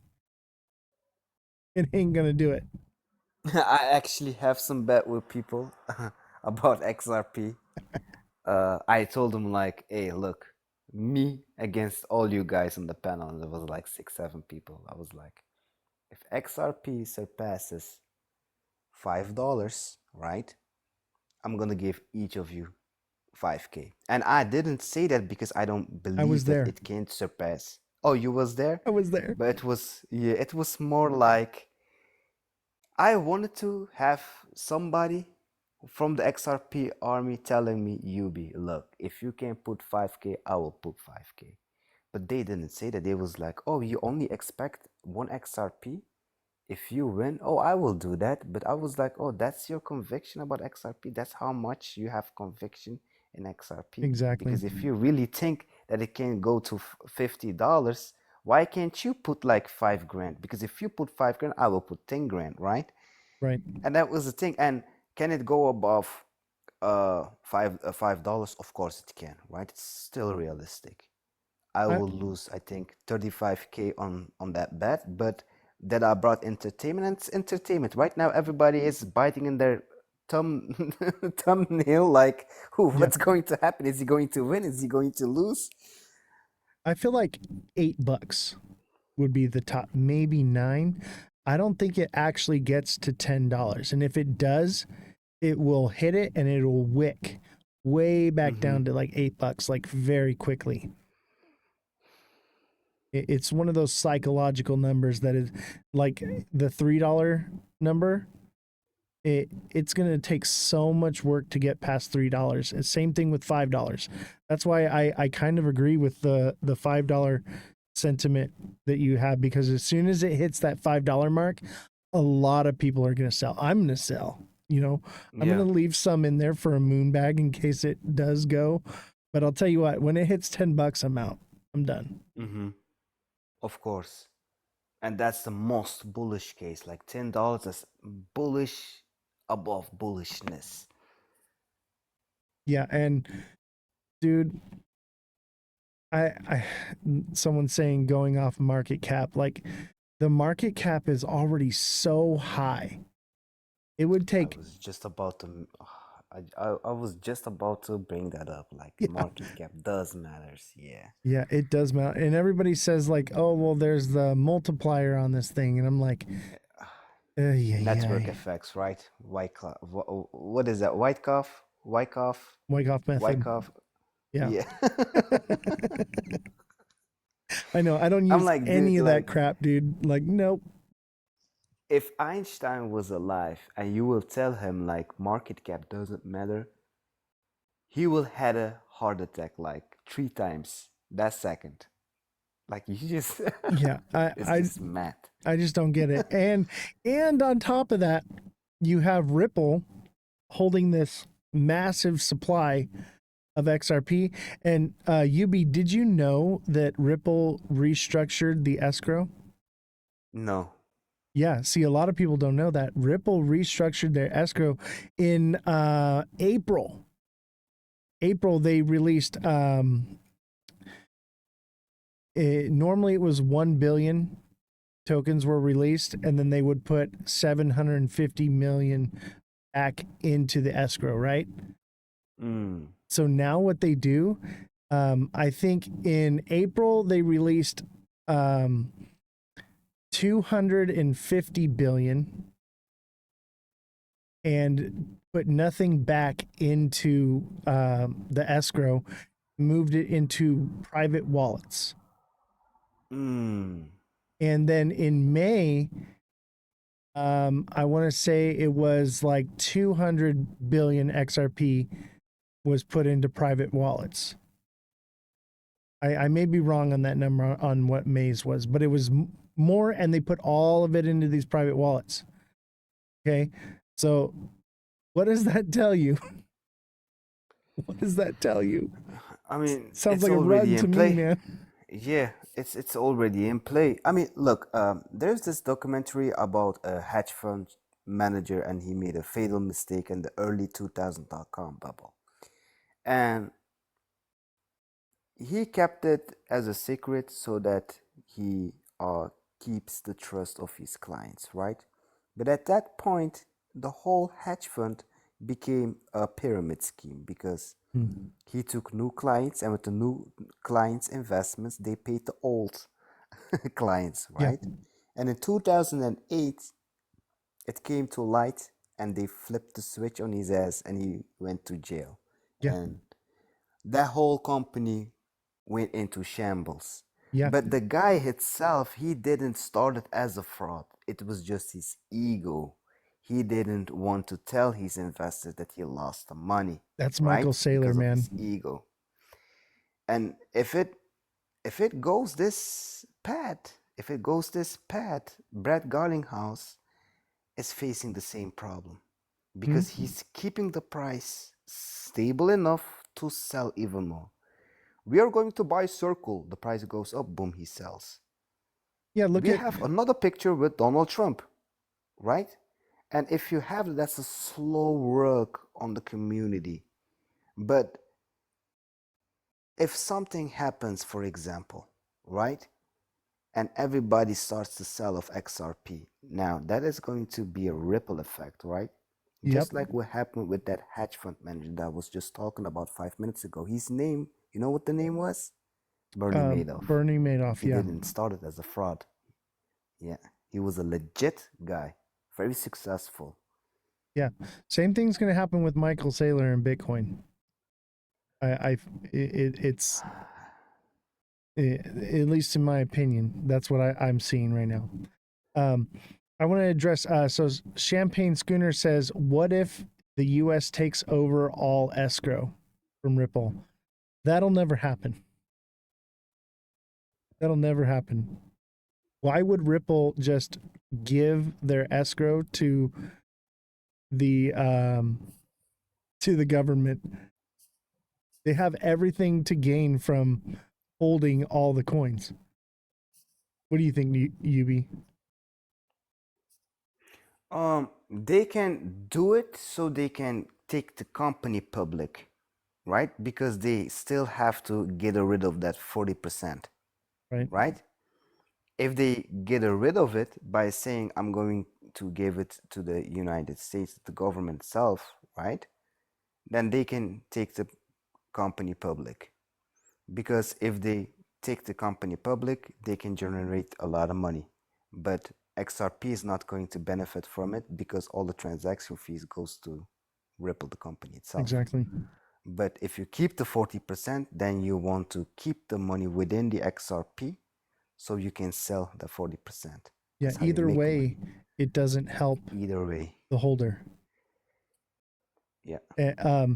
Champagne Schooner says, XRP escrow backed by gold. Trump says the golden age.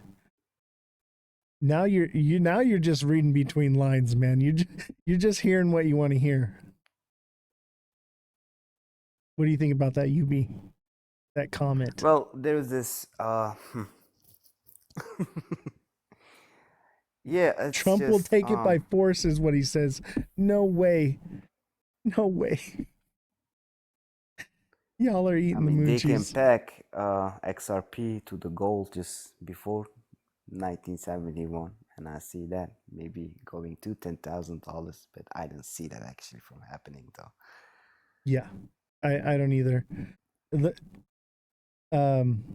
TikTok seller says it, and yeah, this is probably the most bearish indication I've ever seen. This is a triple top here for XRP at 233. You see it, Yubi? Mm-hmm. That thing's coming down.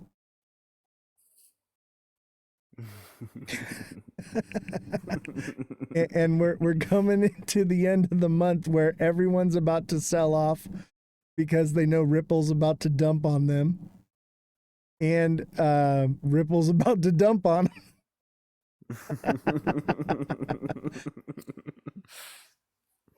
And here's the thing is, maybe Ripple moves it into the wallet, right? And doesn't really dump too much. Obviously, they're going to take probably a lot this time as far as sell-off goes, because I think that they're going to need that money to pay that hefty fine they got. What is it, 125 million? So they're going to have to sell that plus whatever they need to operate, right? So it's going to be a heck of a lot more than 125 million they sell off.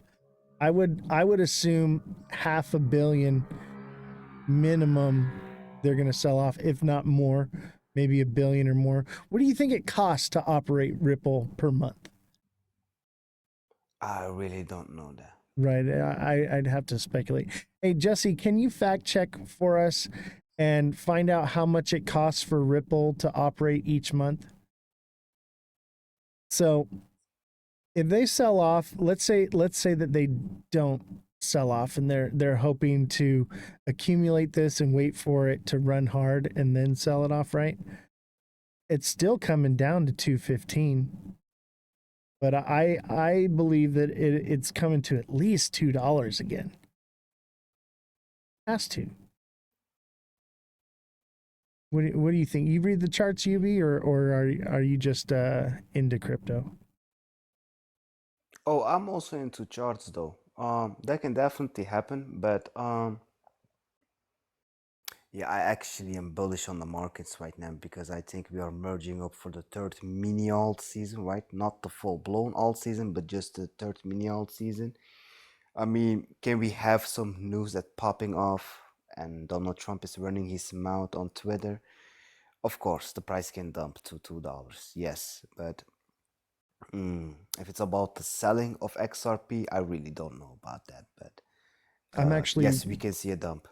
I'm really bullish too. I'm looking for my entry point right now, or like you said, the mini alt season. I do think it's coming. I'm thinking about 215 would be my entry on XRP for this one. And because it's going to retrace back because the end of the month. And I've been waiting. I probably should have got it at 190, but I was like, this looked like a head and shoulders here. I was like, it could probably come down more. So I was like, I'm gonna wait for confirmation, but I'm starting to get that confirmation that we could potentially be seeing at least 265. I think it does 280 maybe in a few months. We'll see. What was the all-time high of that? Of XRP? 340. 340? Yeah. Obviously, have you heard my speculation on alt season yet? Tell me, I want to hear about it. Okay, so I think we have two situations that we could possibly see. One is Bitcoin does not lose dominance, and we don't get an alt season, and I'm calling it the simul cycle or the unicycle, where everything just kind of runs with Bitcoin and follows it the way it's been doing now, right? And that's what we get, and that's what it is. And I'm kind of leaning that direction. However, we'll have to see. But that is one option. And the reason I think that is with all these new institutions buying up Bitcoin, with all these, not just the US's government, but governments across the world are creating Bitcoin strategic reserves, and companies are creating strategic reserves. States are creating strategic reserves, and it's all for Bitcoin. And they're going to be buying it up and putting them into escrows, right? So if that's the case, there's a probability that holds the line and it doesn't really lose dominance, right? And then alt season happens because Bitcoin loses its value and all that money has to go somewhere, right? So that's kind of what I'm leaning towards. However, I do think we do see an alt season because people have to have it. They need it, right? And because people want something or believe in something, it makes it a reality. So I'm leaning towards we get a bit of an altcoin season, but like I said, the liquidity is more spread out, so it won't be like what we're used to seeing. But what I think is, let's say that, you know how everybody's talking about this super cycle thing, right? Yeah. So my other speculation is, okay, because I want to look at, let's think about how would it happen if there was a super cycle. Is Bitcoin would run, right? Not lose dominance, and we would get like a pump into like September for the alts, and then that would be it, right? and Bitcoin just kind of like stays up, but obviously it'll come down. I'm thinking like to like 75K and that's it. And then it starts climbing again. And alts get their run, and then it's kind of over right after that. And everyone goes to sleep and says, all right, see you in 4 years, right? And down the road, sometime next year, Bitcoin finally loses dominance. And all that money, and I think it's fueled by the stablecoin bill, because I don't know if you know about like Tether, right? So Tether is basically printing stablecoins out of thin air and pumping it into Bitcoin, artificially inflating the price of Bitcoin. And so for every $100 in Bitcoin, it's only backed by $1. Yeah. So with the stablecoin bill, it ends up causing because I'm thinking like it's going to take time, okay? Because yeah, they're talking about, oh, maybe the end of the year we get the stablecoin bill, yada yada yada. Well, with legislation and regulation, the next step is investigation, and it'll take time for that investigation to happen, and then Tether is delisted, the truth comes out, and everybody abandons ship on Bitcoin. And it flows into the altcoins next year, and everybody will be thinking that the cycle is over. See you in 4 years. They'll get out and they'll be sidelined, and then all that money flows in, and it just takes off this crazy super cycle because Bitcoin crashes to, let's say, realistically 25K, but it could potentially go down to like 10K. And that would be the makings of the super cycle. And I think a lot of people would miss out on it because they'd see we have the little cycle that I think is about to happen from August to September. And then that's it. And then they're like, go to sleep. See you in 4 years. Why keep my money in crypto? There's no point. I'll do something else with it. And they'll get sidelined. And then that's when like big things start happening and everyone will be priced out. What do you think? Yeah. So you're actually saying the alt season can happen in the first and the second quarter of 2026, right? Or in like the third and fourth. That was actually what I was saying for like the last 6 months. Dude, I've been Now, saying that for like the last 6 months too, man. yeah, That's awesome, dude. because the problem is, right, and I feel the speculation because I mean, if I hear you talking, I see that you're here like for a long time in crypto, right? You understand everything. Because a lot of people, they look at the past data and they hold this 4 year cycle so strong, right? But the 4 year cycle is existing because of global liquidity is injected every 4 years. But And what if also they the just Bitcoin halving every 4 years. That's what yes, really sparks it. yeah. But here's the thing though. Now, in the past cycles, we didn't have ETFs. We didn't have MicroStrategy type companies and all the other companies that are following the footsteps of MicroStrategy, right? Michael Saylor. Now, if all these companies buying Bitcoin, they will never sell their Bitcoin or Bitcoin ETFs to go on Coinbase and speculate in crypto, in altcoins. I don't think we are going to see that rotation just like in the past cycles.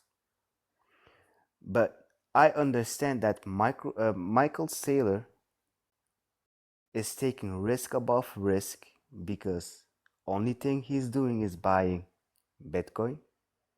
He's using that as a collateral to buy even more Bitcoin, and his average buy is 90,000, 80,000. What if the price goes down? That means he's going to get liquidated. And Exactly. he holds that much Bitcoin. If that goes into shambles, and the other companies are doing the same thing, because now it's a trend, right? Hmm. Hey, did you saw what happened with MicroStrategy, the stock? We are going to do the same thing. And if all these prices, let's say that Bitcoin retraces to 70,000, that means everybody is going to get liquidated because they still have to pay the loan. Exactly. And if And that happens and there is a mass selling, there's going to be a huge problem. Bitcoin can only go down from that point. exactly. And I was actually speculating we can see 30, 35, 40,000, right? On Bitcoin, because you still have those ETFs and you have like these boomers, they will keep accumulate, of course. And I think that is going to happen so that the elites have the last chance to buy even more. Because you have to Mhm. understand also, there is a lot of institutions that got sidelined because they didn't believe in Bitcoin, right? Agreed. They saw what happened with the Bitcoin ETFs and they're like, ah, I wish I bought it, right? So they will get the price down to $30,000, $40,000. Yes, I believe that. Now the altcoins, right? If we look at the Bitcoin dominance, we are sitting at 70%. If we exclude the stable coins, we are Here, I'll sitting pull at it up what, right now. 65% with including stable coins. I got Now I Bitcoin think we dominance right can, here. yeah, I think we can go to 70% including the stable coins. I But agree. the problem that I see is just what you told, right? If they are not willing to sell their bitcoins to rotate it back to altcoins, right? And we don't see um, retail investors returning into crypto, that is going to be a huge problem. Oh yeah. And the social risk metrics shows that there is not a lot of social interest. If you look at that chart, we are sitting at the lows of 2020. Hmm. There is no new liquidity from the retail. It's all institutions, and institutions are sitting in Bitcoin. Now, Exactly. my hope is, right? Everything is built on Ethereum. Now they only have two ETFs. It's Bitcoin and Ethereum ETF. Now, in order for you as a hedge fund to dip the toes of traditional investors, you have to pitch uh, the most secure one, and that's Bitcoin, and it's pitched as digital gold, right? Right. But then you have Ethereum, and that is going to be pitched as a place where you can build on it so Digital they can silver. sell another product. Yes. And I think if Ethereum explodes because of those ETFs, all the coins that are built on Ethereum, they will do like 10, 15, 20x's. And that will bring maybe retail in. But that is going to happen in the first, maybe in the second quarter, You know what the because charts are Jerome Powell telling me on has Ethereum still, here? I yeah. see a diamond top, which What does means that mean?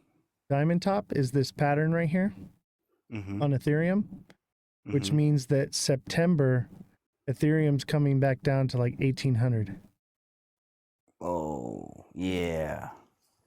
That's not good. Um, I was bearish for the fourth quarter because people think in the fourth quarter the alt season is going to happen. I think July and August can maybe a good amount because we just left all this bearishness. Tariff negotiations are taking place right now. The conflict in the Middle East got ended, so I think we are heading to a relief rally. But I think we are going Maybe. to see some bearishness So what I'm in the seeing though, fourth quarter. is I actually have the news articles right here. I think it's this one.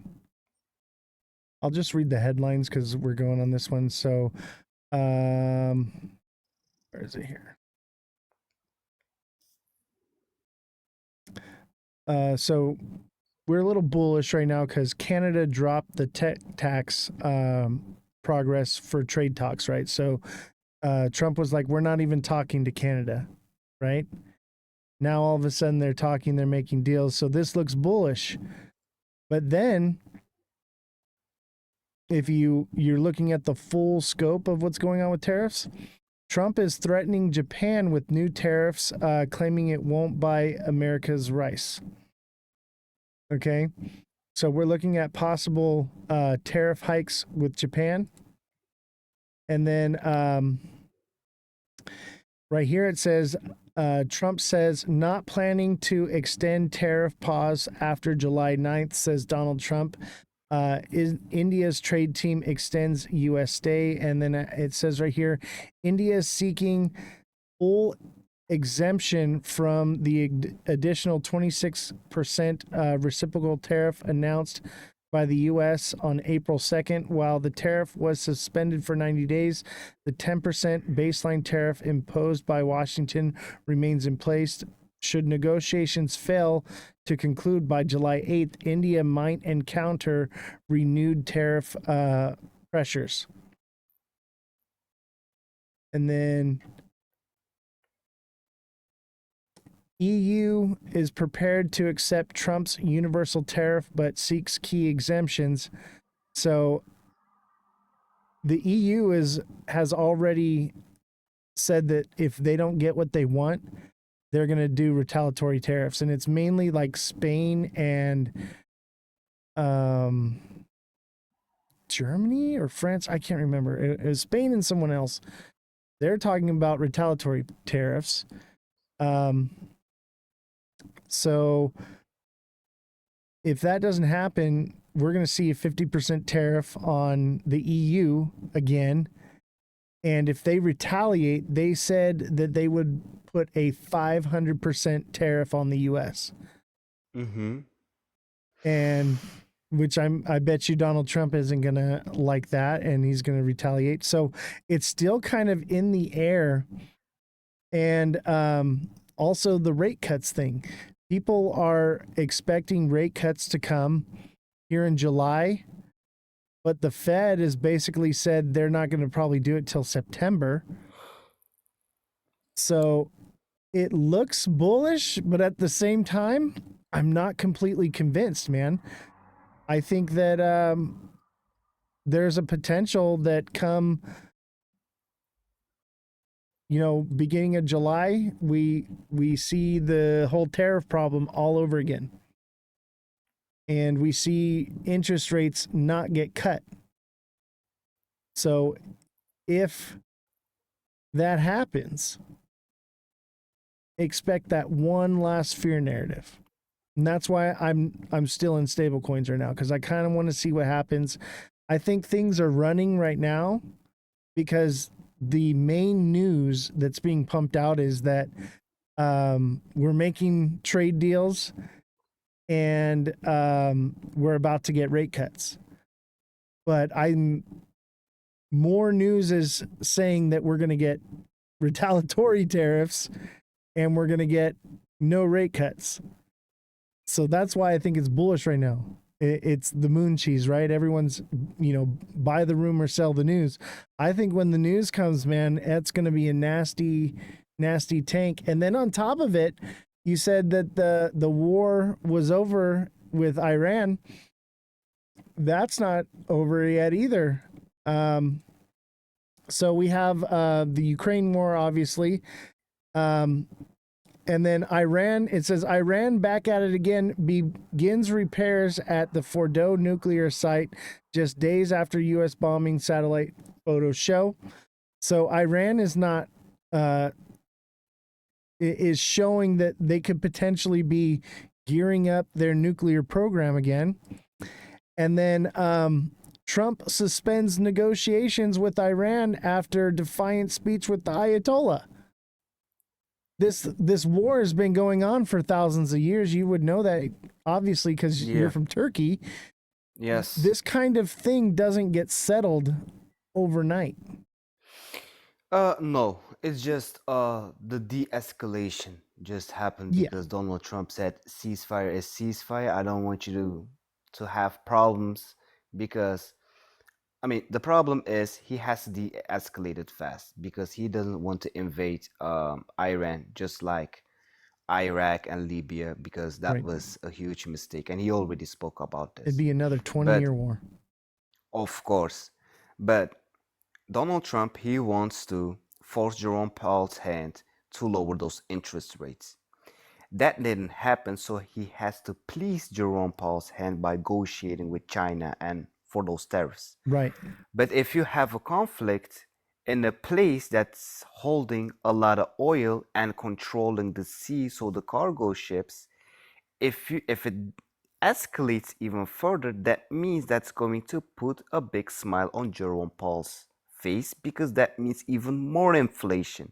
That's Exactly. why Donald Trump said, okay, you guys want that nuclear facilities done? Okay, done. I'm going to fly over there. Done, finished. Okay, good. Israel, you're happy. You're happy. Okay, good. So de-escalation happened. Of course, those war is like going on for like thousands of years, right? But I don't think we are going to escalate this problem in the Middle East even further. I agree. And the problem is with those tariffs, right? Those 90-day pause is going to end, I think, between a few days. But Donald Trump, he said, I don't mind to delay it even further. And that's why we saw a rally in the S&P 500 and the NASDAQ. We put a new all-time high because he said so. And the market is leaning towards that he is going to delay it even further so he doesn't mess with Jerome Powell's emotions.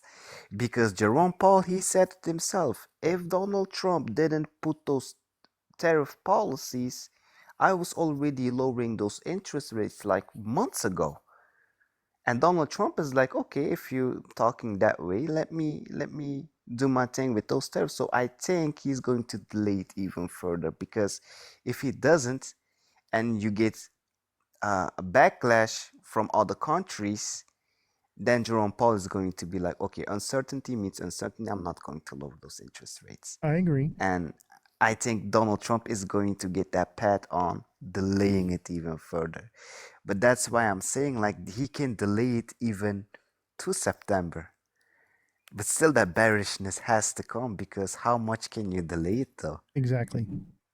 Yeah, and that's what you are saying. I mean, the fourth quarter, I don't think that there is going to all season in the fourth quarter. That's why people expect, and that's where the people is going to get fooled because you're looking at past cycles, but that's only two data, right? Hmm. You just can't speculate on what happened in the past two cycles. That's just two data that you have. Exactly. That doesn't mean nothing.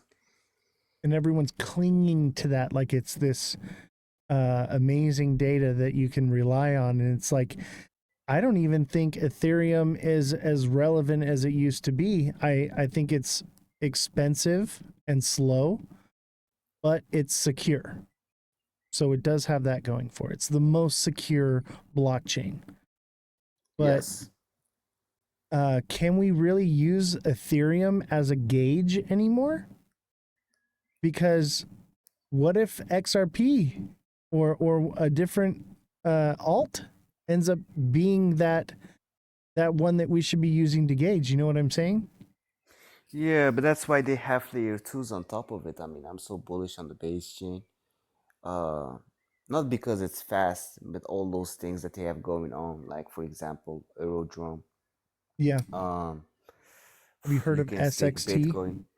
SS, which one is that? Also Space and built on time. base? Is that is that built on base? It's built on the Ethereum network, and it is partnered with Microsoft and Chainlink. Hmm. And its utility is that it's off-chain data verification. So it's kind of like Quant, but Quant operates on the blockchain, whereas Mhm. SXT can verify data off of the blockchain. So you can store data without it ever being like hacked by like quantum computing. Oh, I have to do some research on that one, man. Oh yeah, dude. It Yeah, just came yeah, out May yeah. 8th. Mm-hmm. It's so new, and every person that I tell about it that's like a creator or whatever, they're like, "No, I've never heard of it." I'm like, "Dude, go check it out." Next thing you know, I get a message like either like an hour or a day later, and they're like, "Dude, I'm totally buying this." Yeah, I have to do some research on that one because, yeah. Yeah, check it out, man. You can thank me later. Of course, man. All right, but I'm gonna get into the news and stuff. Thank you for coming on, man. I appreciate you. You're always welcome here. Hey, thank you, man. That was one of the most productive conversations that I had in the last months. Because with all those heated conversations about XRP, it drives me nuts sometimes. But hey, No I one wants to appreciate hear the the truth, man. compliments, man. You just put it me on the spot right now. Thank you for that. Yeah, thank And you. thank you for the conversation, brother. Of course, brother. All right, take care. Take care, my man. All right. I love YUBI. Make sure you give him a follow. He's always in the panels, man, and he is just on fire in there. I love hearing YUBI talk to all the XRP maxis. It's kind of fun. You know what's a conversation if you don't have somebody rebuttaling what you have to say, and it's just an echo chamber of the same nonsense. It's great. Milfshake says me too. Yeah, right? Like awesome stuff. So we covered some of this news. I lost some of it though. It won't pull up here. Let me see. I don't know what's going on here. Something's wrong with, can't seem to pull this up.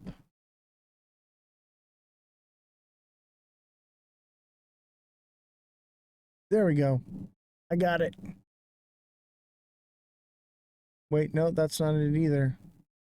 Shoot, I lost all the news. I can see it right here. Bear with me for a second, ladies and gentlemen. I can see it. Oh, there it is. That's why. Okay. So let's look at the news here. So Ripple highlights XRP ledger advancements powering institutional blockchain adoption. How convenient that this is put out the day we're about to tank. But you know, there's some good news. We don't have to be so like against XRP. We want to look at both sides, and so let's take a listen to this article. Institutional DeFi enters a powerful new phase as the XRP ledger activates a permissioned DEX, fusing compliance and decentralization to enable real-world blockchain finance access. XRP Ledger powers new permissioned DEX to enable institutional DeFi access. A landmark shift in decentralized finance, DeFi, is unfolding as institutional access expands through on-ledger compliance frameworks, setting the stage for real-world financial integrations on blockchain. Ripple shared on June 25 in a blog post that the XRP Ledger, XRPL, now supports a permissioned decentralized exchange model tailored for regulated institutions. The new functionality is designed to offer identity-controlled trading environments, allowing fintechs, banks, and payment providers to transact within a regulatory framework.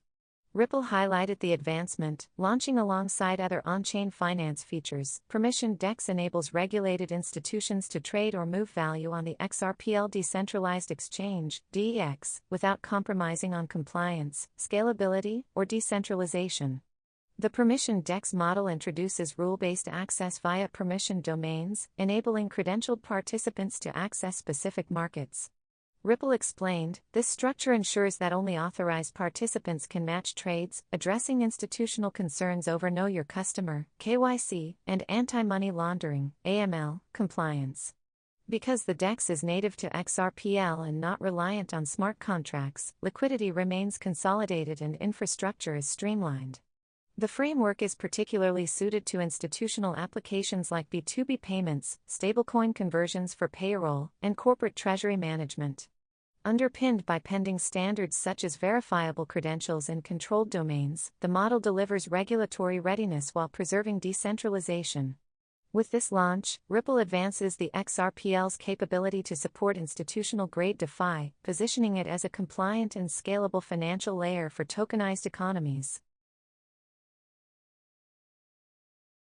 All right, so a little bit of moon cheese there.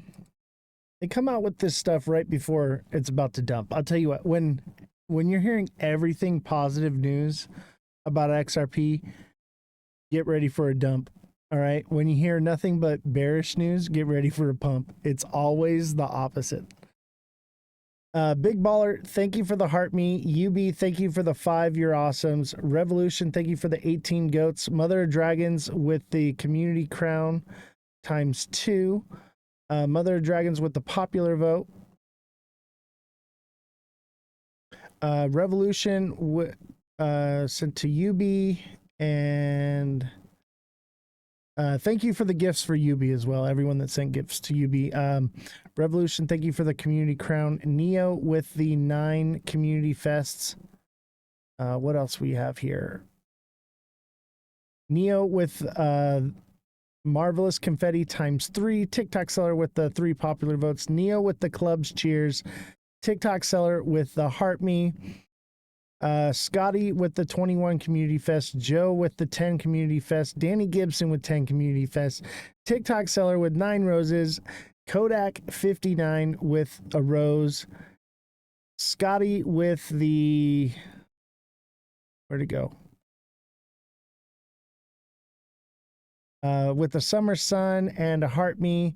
Revolution with the 6 roses. Akram with the heart me. Thank you guys so much for the gifts.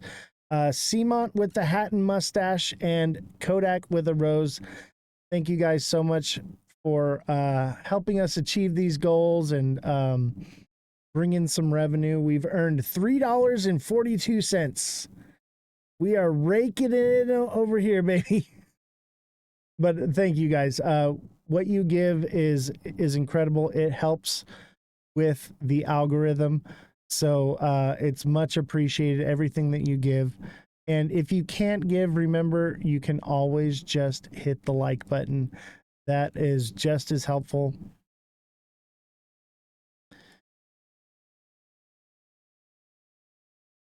TikTok puts you on the gift banana. Oh my God.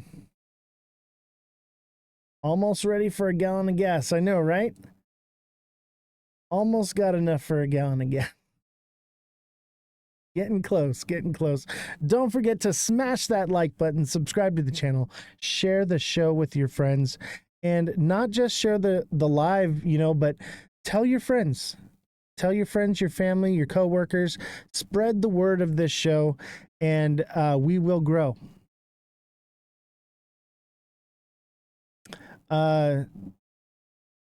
Big Baller, thank you for the 50 goats. I appreciate you.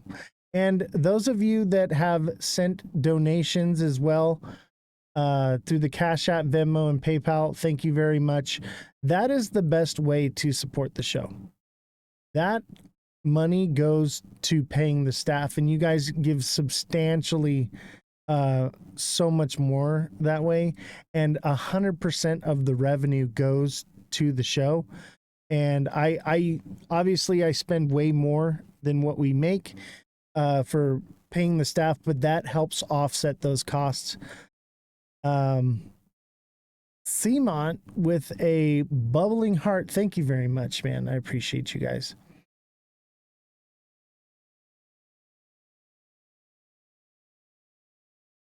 All right. XRP Solana Cardano multi-asset ETF approval highly likely this week. Big Baller, thank you for the hat and mustache. So they're saying ETF this week. I don't know. I'm not buying it. Maybe. I think it's definitely possible. And with these ETFs, it's going to be bullish. All right. This is good news. All right. And I am leaning a bit bullish. I mean, I probably should have the green light on, but I don't think I think we're going to get a bit of a pullback here at the beginning of the month, and then we will see that pump coming. So I don't want people to buy right now. So I have the white light on, but we are edging towards that bullish push, in my opinion. Kodak, thank you for the rose and the chili, and Seamont, thank you for the level up Sparks. I appreciate you guys. And if you haven't sent a heart me yet, send a heart me. We've raised $5.62. We've got a gallon of premium gas, baby. Heck yeah. So the U.S. Securities and Exchange Commission enters the final stretch of its reviewing of Grayscale Investments' bid to convert the 176 million digital large cap fund which includes Bitcoin, Ethereum, XRP, Solana, and Cardano into the exchange trade fund. These coins that get these ETFs are going to run. If we get an alt season, these are the ones that are going to run. All right. So make a little note, jot it down. I think XRP and Solana are going to do quite well. I think they're going to do quite well. I think XRP will probably outperform Solana, though. And that's just based off of the narrative, man. The moon cheese is strong. It is some strong, smelly, stinky cheese for XRP. And I'm banking on that. I'm banking on the fact that even if XRP doesn't have any utility, it doesn't matter right now. It doesn't matter right now. It's gonna pump. It doesn't even matter. The news is bearish news and people think it's good news. That is a strong indication, man, right there. Check out Anduril Industries IPO coming soon for Ripple. Yeah, I'll look into it. Send me a DM about it, and I'll cover it more. Actually, Jesse, can you look into Anduril Industries? It's in the chat by Big Baller. It's an IPO, so it's a stock, not a cryptocurrency. Let me know when you're ready, and I'll mic you in, and let's find out a little bit about that. Whatever you can find. Obviously, it's not going to be what we're normally looking for with cryptocurrencies, but let's find out what connection it has with Ripple and what it is exactly. Let me know when you're ready and I'll mic you in. Oh shoot, I wasn't supposed to do that. I'm trying to save all this. I'm trying to save all these and I just haven't had a chance to even put them in anywhere and do, because I'm trying to create like a fact-checking type website thing, and it's just so much work. I just don't have the time to do it, but I think it's necessary.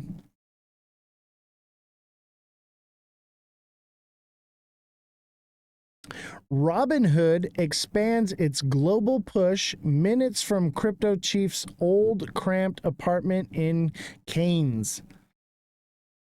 Robinhood, the crypto GM, John Corbett, returned to his hometown for the company's most serious push yet to blend traditional finance with blockchain-based infrastructure.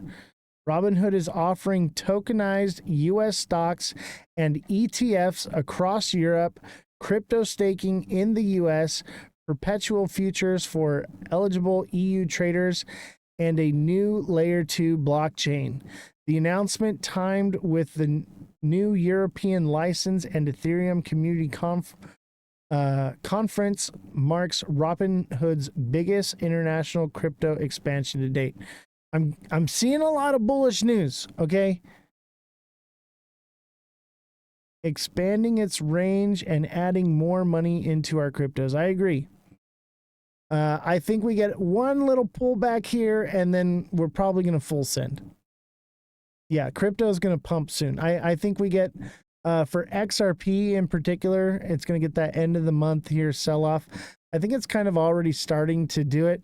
But yeah, I'm bullish right now. I'm definitely bullish. I think we're gonna start seeing some good movement, and I'm excited for that. I really am. I'm tired of being the bearer of bad news. Literally the bear. We're due. We're due for some good price action. We're due for it. It's just been bad narrative after bad narrative. I'm feeling it. Even Yubi's feeling it. You know, he's saying the same thing I am about XRP. But he's still bullish on it. Are we going to pull back in the middle of July? It's possible, but I think we pull back today, tomorrow maybe, and we find that entry point, and I think we're going to pump at least until like the 10th or the 12th, according to the moon cycle, and maybe more after that, but maybe we get a pullback from there and we keep going. We shall see. But I'll tell you what, usually around this time frame, beginning of July, end of July, mid-July, August, that's when things start happening. Okay? The sell in May go away is done. Everything kind of hits its bottom, and then you jump in and you wait. Yeah, we're getting soon to our entry points. I'm pretty sure you'll be sending emails. Yes. And I will let you guys know. I'll be like, hey, I sold all my stable coins, y'all. Then you're going to know, like, it'll be on. I'm just waiting for that last little pullback. And I want to get into XRP. I know before I was like, no. After all the news that has come out about XRP and how much it just didn't affect anything, it actually made it send. I was like, okay, this is a good indication.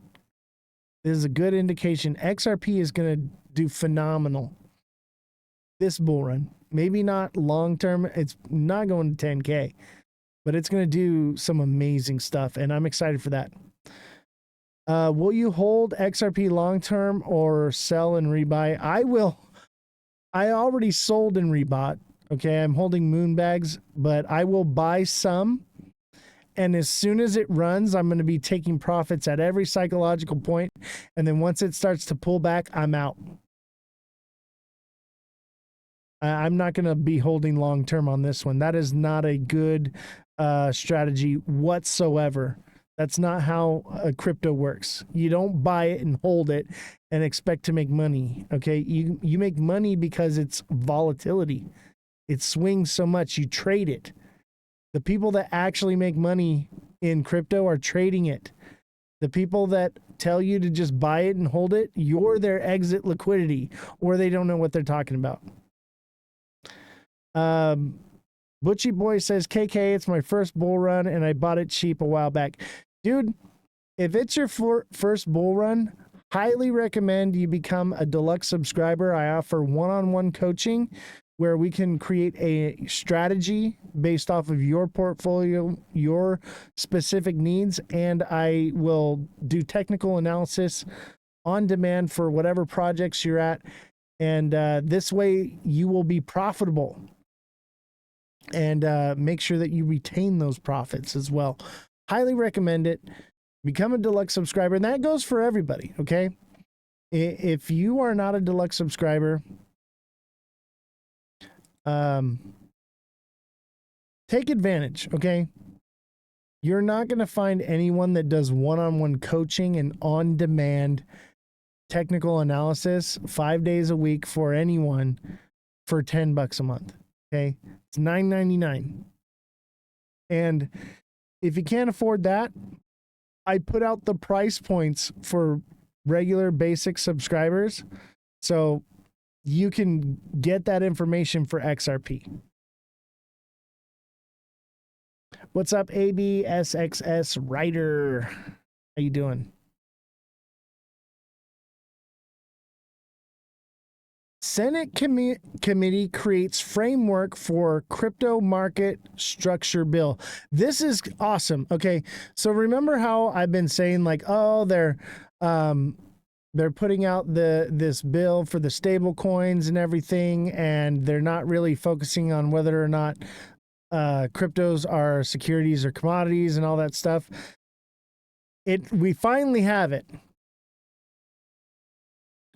Been trying to learn how to trade and read the charts. I also offer a technical analysis class as well, which is separate. So if you become a subscriber, or if you're interested in learning technical analysis, send me a DM and I'll get you signed up. I have one more spot for the technical analysis class. I mean, if maybe one or two other people want to sign up after that, I may allow it, but I do want to keep the number of people small so that it can be more, because it's going to be like a classroom, and you're going to be able to actually talk to me through the Discord, and or you can chat if you want, but you'll be able to voice chat and stuff. And I don't want it to get too overwhelming, because the idea is to get you learning how to do the technical analysis, learn it, and be on your way and get a new class started, and not just lead you on and milk you for money.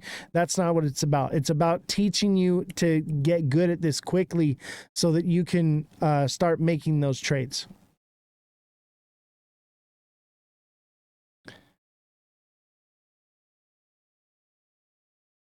All right, so let's read about this Senate committee bill thing. Okay, so Republican senators on Tuesday, June 24th, unveiled a set of principles to serve as a framework for development of legislation for digital assets. Senate Banking Chairman Tim Scott, Subcommittee on Digital Assets, Cynthia Lumen, Tom Dillis, Bill Haggerty are spearheading the efforts. These principles will serve as an important baseline for negotiations on the bill, and I'm hopeful my colleagues will put politics aside and provide long overdue clarity for digital asset regulation, Scott said in a statement. According to the framework, the bill will define when crypto is a commodity or a security, clearly delineate jurisdiction among regulators, and lighten the Security and Exchange Commission's regulation of digital currencies, among other stipulations. The principles also highlight the need for modernizing regulations that foster innovation and target illicit finance measures. The lawmakers also called for federal regulators to take common sense steps to respond to responsible innovation. The provide clear guidance affirming that many crypto-related activities are permissible for banks and other financial institutions. Their effort comes as lawmakers seek to build on bipartisan progress made last week when the Senate passed a bill regulating stablecoins. That measure saw support from nearly all Republicans and 18 Democrats. Speaking on the Senate floor after that vote, Loomis said the stablecoin bill is only the first step, urging lawmakers to complete work on a more comprehensive market structure bill this year, according to CNBC. The House version of the broader market structure legislation advanced through to committee. Okay, so we already know about what happened with the stablecoin bill. This is bullish as hell. This is what I've been waiting for. All right. This is what I'm talking about. Obviously, it's going to take time for all this stuff, but this is good news. And a lot of people don't even really know about this stuff. Even other creators, they don't know about this because it's not actually a bill yet, but they've created a structured framework. They're actually going to decide whether cryptos are securities or commodities. And this is amazing. This is amazing. AB Ryder, thank you for the heart me. Appreciate you. Simon, thank you for the 25 popular votes.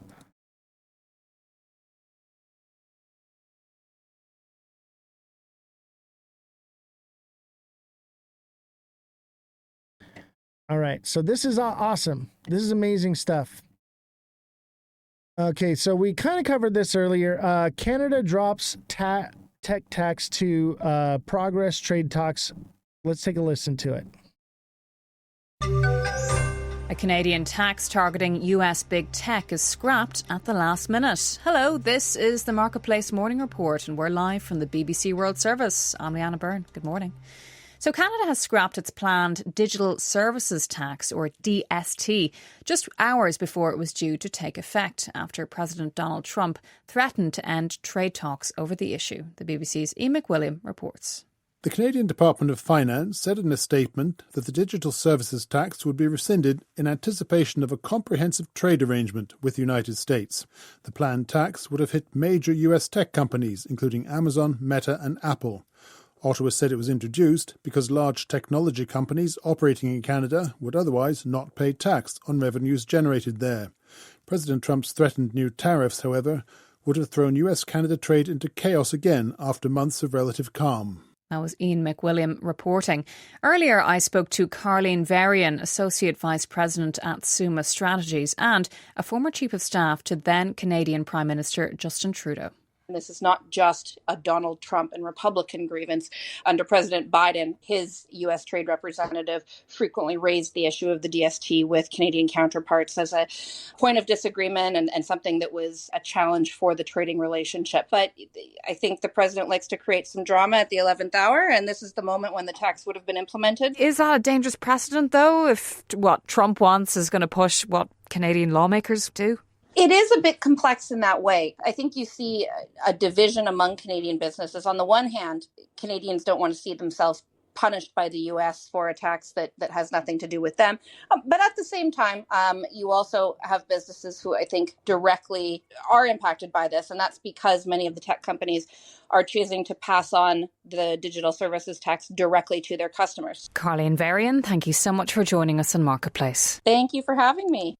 Now, while Canada's trading relationship with the US is still up in the air, a UK-US trade deal, which has lowered some tariffs on imports coming in from Britain, is coming in today. Car manufacturers will now be able to export to the US with a reduced 10% tariff, and 10% tariffs have been fully removed from aircraft parts and engines. Nigel Redwood is the managing director of Revolution Race Cars, based in Peterborough in the east of England. It does make a substantial difference. So at Revolution Race Cars, we're a low-volume race car manufacturer that export probably about 65% of our revenues to the USA. So the increase in tariff had a big impact on our customer base and was very unsettling for the last 6 months. That was Nigel Redwood, the boss of the UK racing car manufacturer Revolution Race Cars. But there's still no breakthrough on steel and aluminium. The US continues to impose a 25% tax on those imports, and unless a deal is struck soon, that could soon double to 50% on July 9th. It's a major worry for UK steelmakers like Tata, who say the uncertainty is already hurting their business. Now, let's do the numbers. China's main stock markets bounced back today on hopes trade talks with the US will hold. The CSI closed up 0.3%, and European shares are mostly in the red as investors keep tabs on signs of progress on trade talks ahead of the July 9th deadline. Now, there's been a bit of controversy in the fashion industry. The Italian fashion house Prada has acknowledged that its new sandal design is Indian-inspired after its Milan run. All right, that's enough of that. So I think things are still in the air with the tariff thing. I think everyone is speculating that everything's going to get better and fine. I'm not completely convinced, but it seems to be like it's pretty bullish news. We're going into a moon cycle. I think good things. Because it just lines up with the moon cycle, man. And I think that whether you believe it to be true or not, it seems like they're using it like a playbook, okay? Donald Trump hit Iran on the summer solstice. It just, everything is lining up to the T.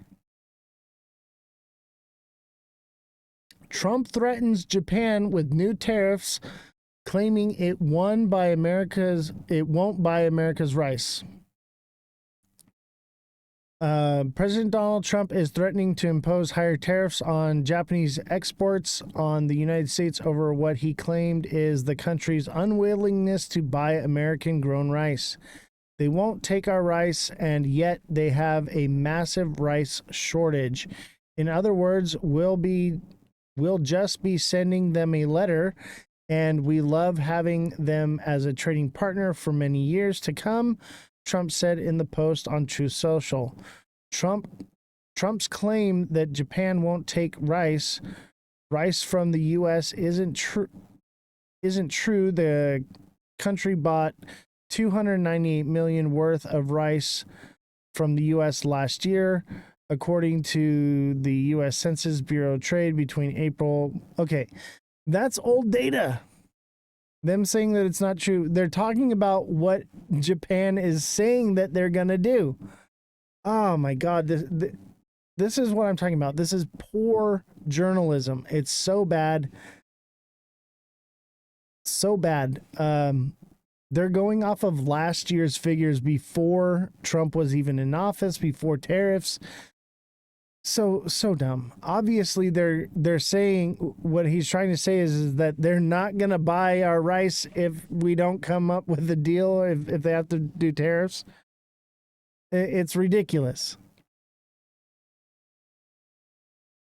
However, it's unclear if Japan's officials involved in ongoing trade negotiations between the two countries have said they will stop buying rice from the U.S. in the future. Representatives from Japan's embassy in the U.S. did not immediately respond to CNN. There's your answer. I can't stand the media. Why not just tell the truth? Why not say that these figures are irrelevant? I just can't. I can't. Okay, so trade war, not planning to extend tariffs after July is what Trump is saying. Obviously, he can do whatever he wants to do. India's trade team extends U.S. stay.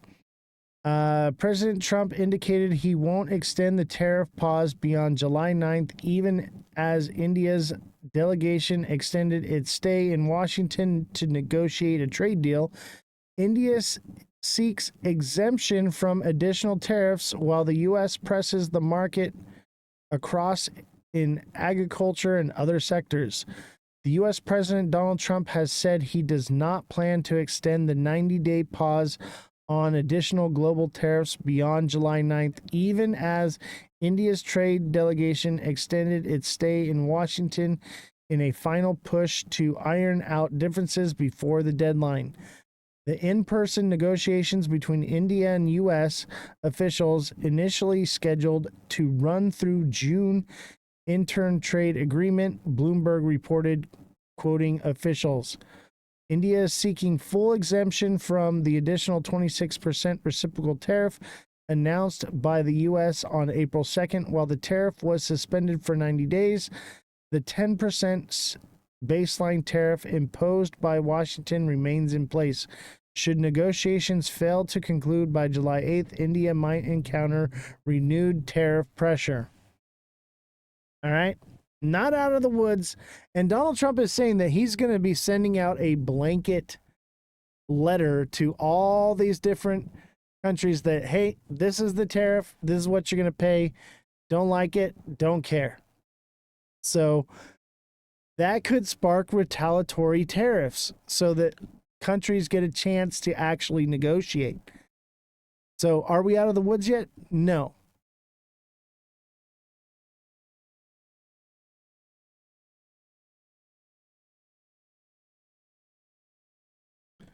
So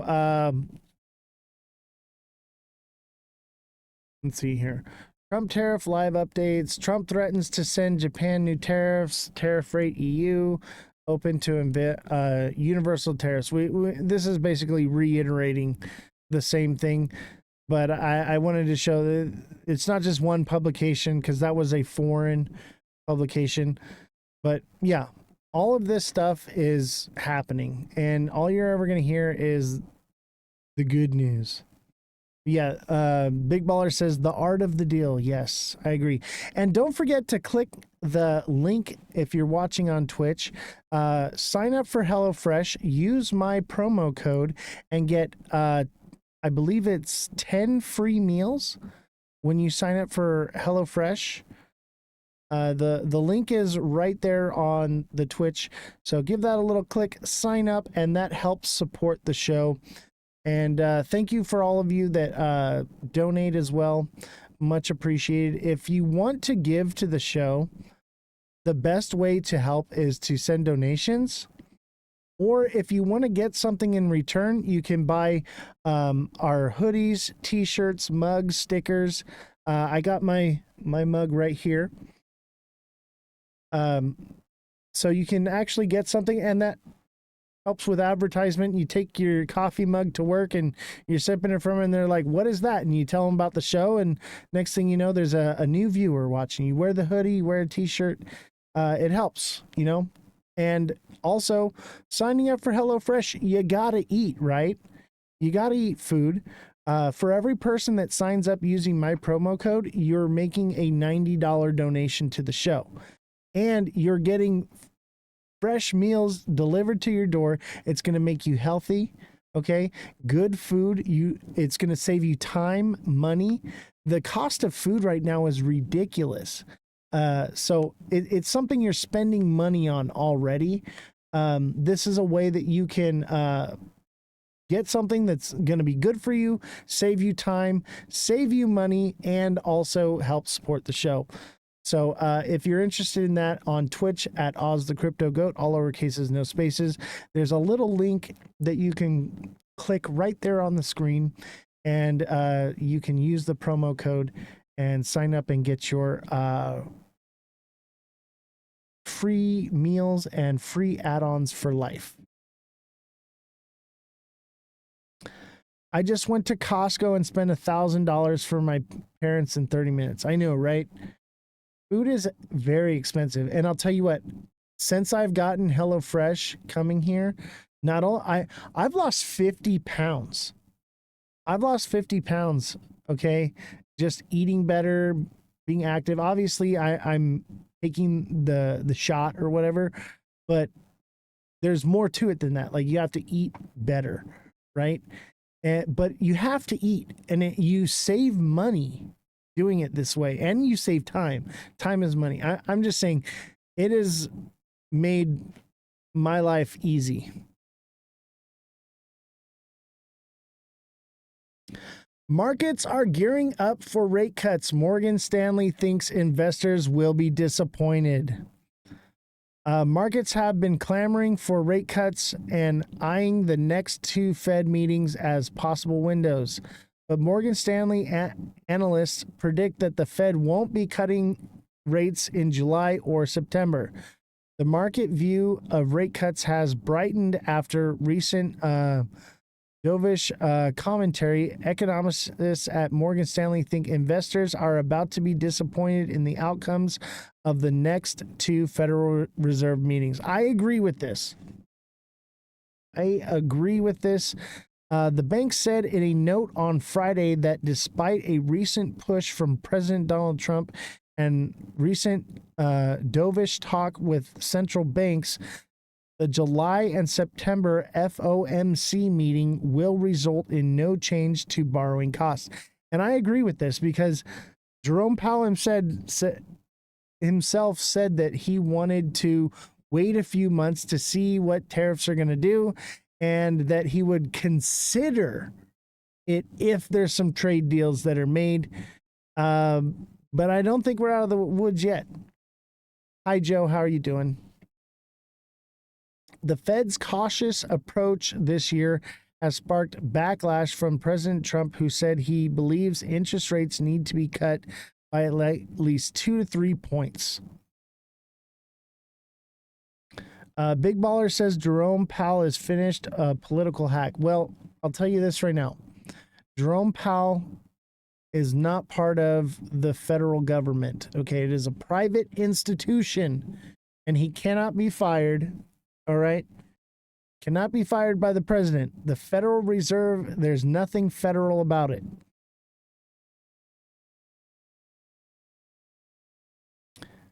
Fed officials send strong message on interest rate cuts.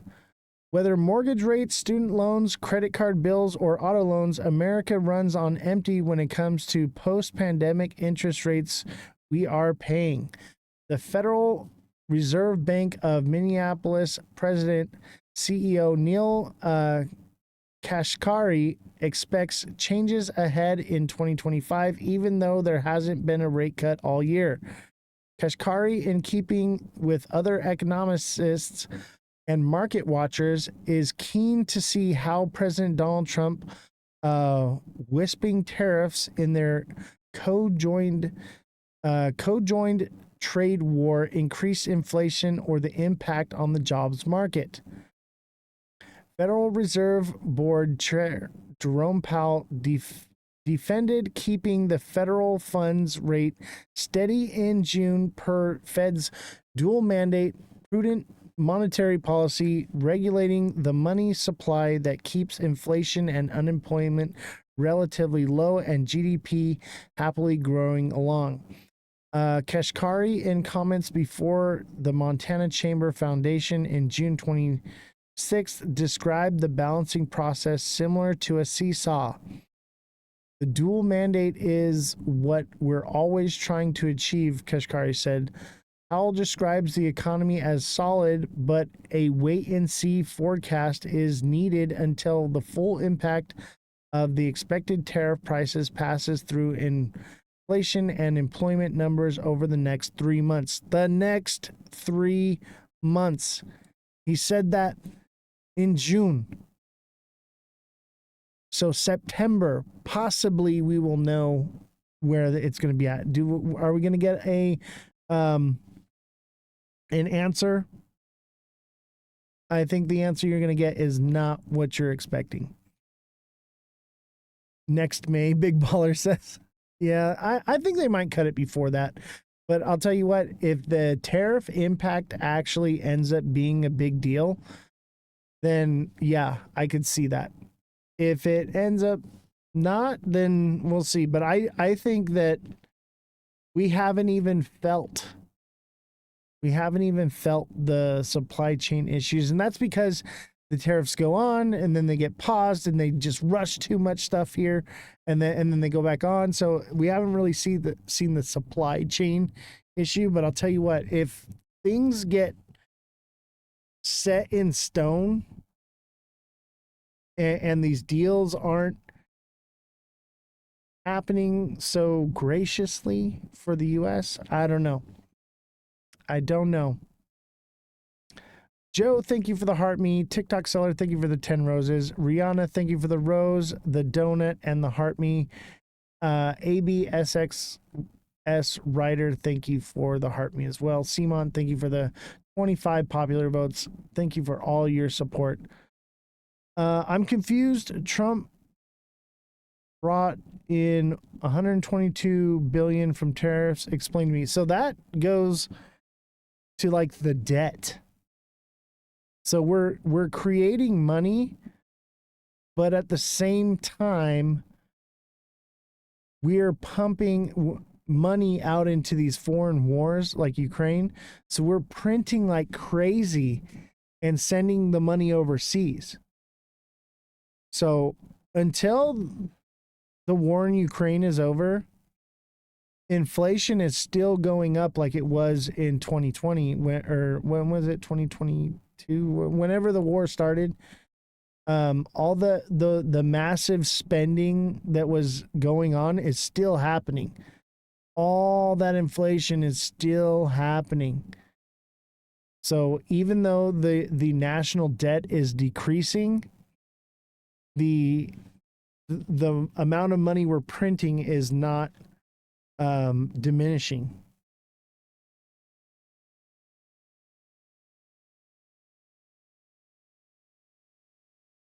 And don't forget to smash that like button, subscribe to the channel, share the show with your friends.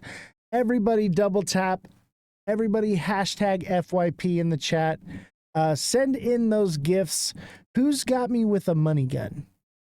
Let's see if we can get a money gun. We've made about $5.90. Those are rookie numbers. We need to bump those numbers up. We're at 31K likes. Those are rookie numbers. We need to bump those numbers up. If you want to give to the show, you can always send a donation. You can send gifts.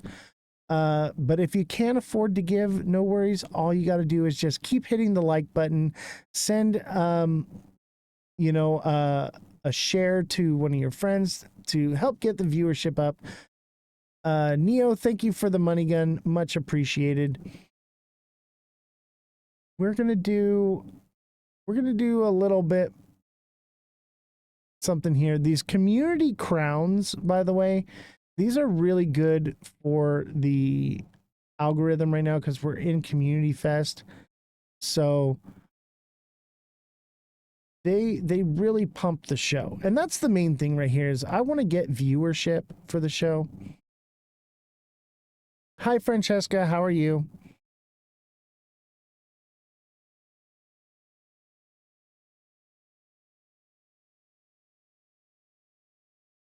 Francesca, thank you for the heart me, and Neo, thank you for the money gun. Much appreciated. So I'm gonna pin these community fests right here. These are what we need to start getting. Big Baller, thank you for the ranking crown. Much appreciated. Francesca, thank you for the community crown as well. So those community crowns help with the algorithm exponentially. And also there's the other community fest ones, but the community crown one really pushes out the show. We were getting a lot of those the other night, and we had like over 100 people watching the show. It was quite spectacular. I got to put the rage bait back up here. So XRP's dead. Changed my mind. Is it dead right now? No. But it's dying. It's losing its utility. It's losing its purpose.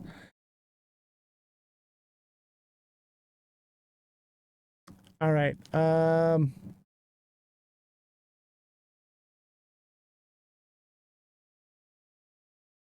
When you and Josh go back and forth was the most viewers. Yeah, Josh and I's conversations always bring the viewership up because it's not an echo chamber. We're arguing about, not arguing, but discussing, about XRP mainly, but like issues, and we have different views, and we're bringing all that to light.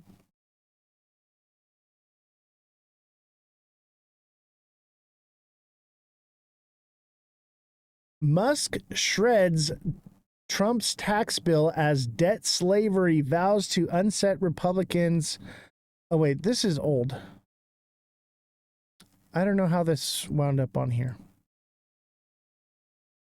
Senators hunker down for a long day of votes on Trump's big bill of tax breaks and spending cuts. It's funny how they word that. Okay. Because they're not all spending cuts. I'll tell you that right now. One of their things would make ICE the largest police or biggest funded police whatever in the country. It would just be massive. A lot of spending in this thing. But it's funny how they word it as just tax breaks and spending cuts. No. This is pork filled, baby. This is an omnibus. This is an omnibus budget bill, okay? And this is what we need to get away from. They put these huge omnibus bills in order to hide certain things that they want to get done, and it's just disgusting. I think bills should be created individually. I know that's more work for, the senators and congressmen, speakers, or whatever their title is, right? But isn't that their job? Don't they make more money than we do? And they just never want to do their job, right? Can't we just do things more individually? And they're like, oh, well, that would slow things down. Great. Can we legislate things a lot less? Can't tap the points in the fan club. What? For real? That's not good. Man, I gotta take these headphones off for a little bit. Let's see here. Let's watch this real quick. Oh, it's gonna be a stupid ad. I try to watch the ads before, and when they go stagnant for a while, they like reload.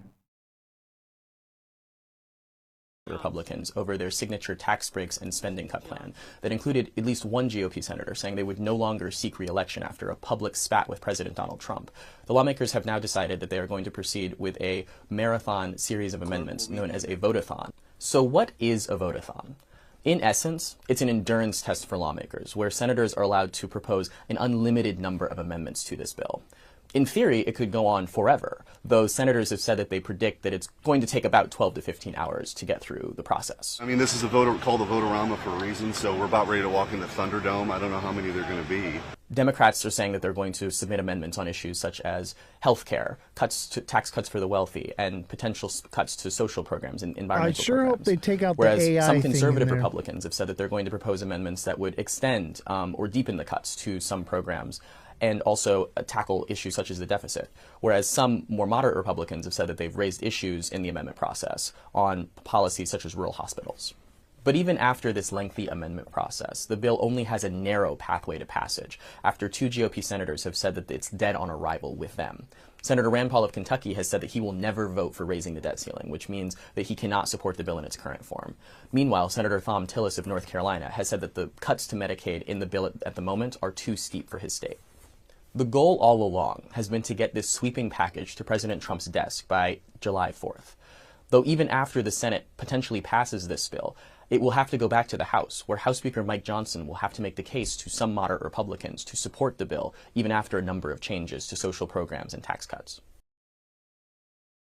All right.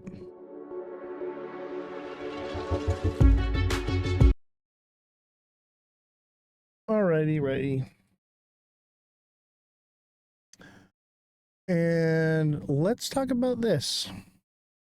Are we pumping or dumping? I think we get a bit of a dump, probably 215, and then we pump again.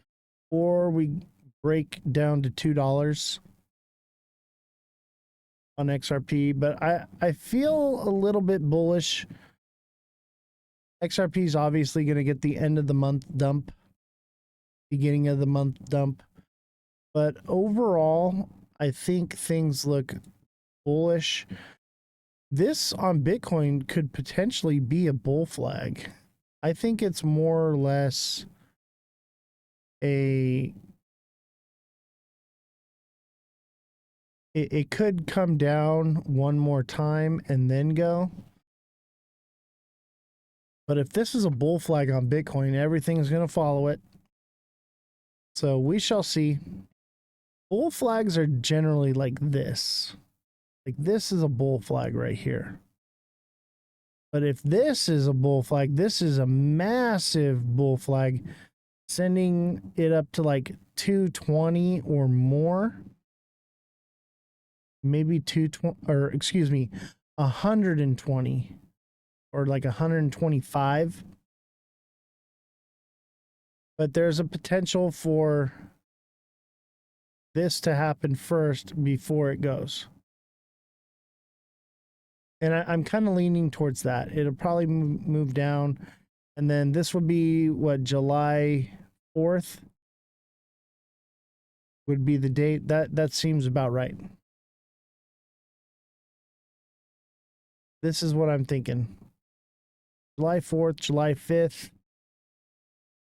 We come down one last time, one last dip before a big pump with Bitcoin, which would send everything else. And that kind of lines up with what Ethereum's doing, where Ethereum looks like it's about to pump, and then it would get a pullback, and then this looks bearish. This looks like by September, Ethereum's going to be toasty to the mosty. But this could be wrong. But this is a diamond top for sure.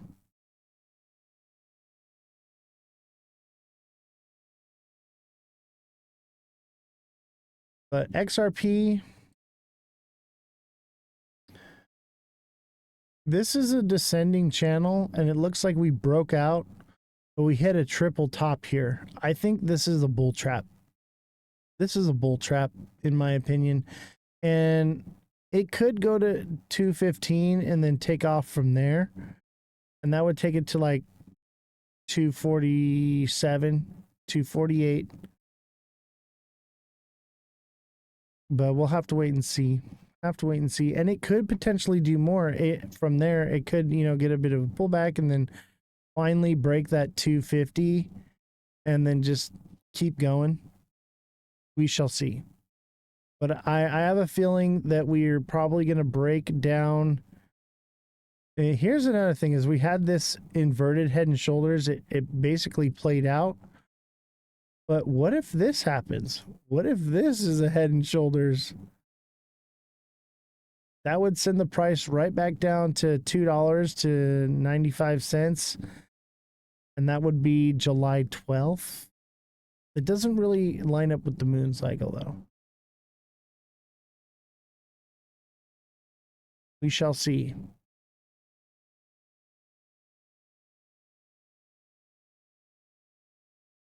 All right, and then another bit of news. This is a bit off topic, but I felt like it was kind of what's going on right now. So this happened over the weekend, and I wanted to cover it. There's some breaking news happening with this whole thing, but we'll watch and go through how this has progressed.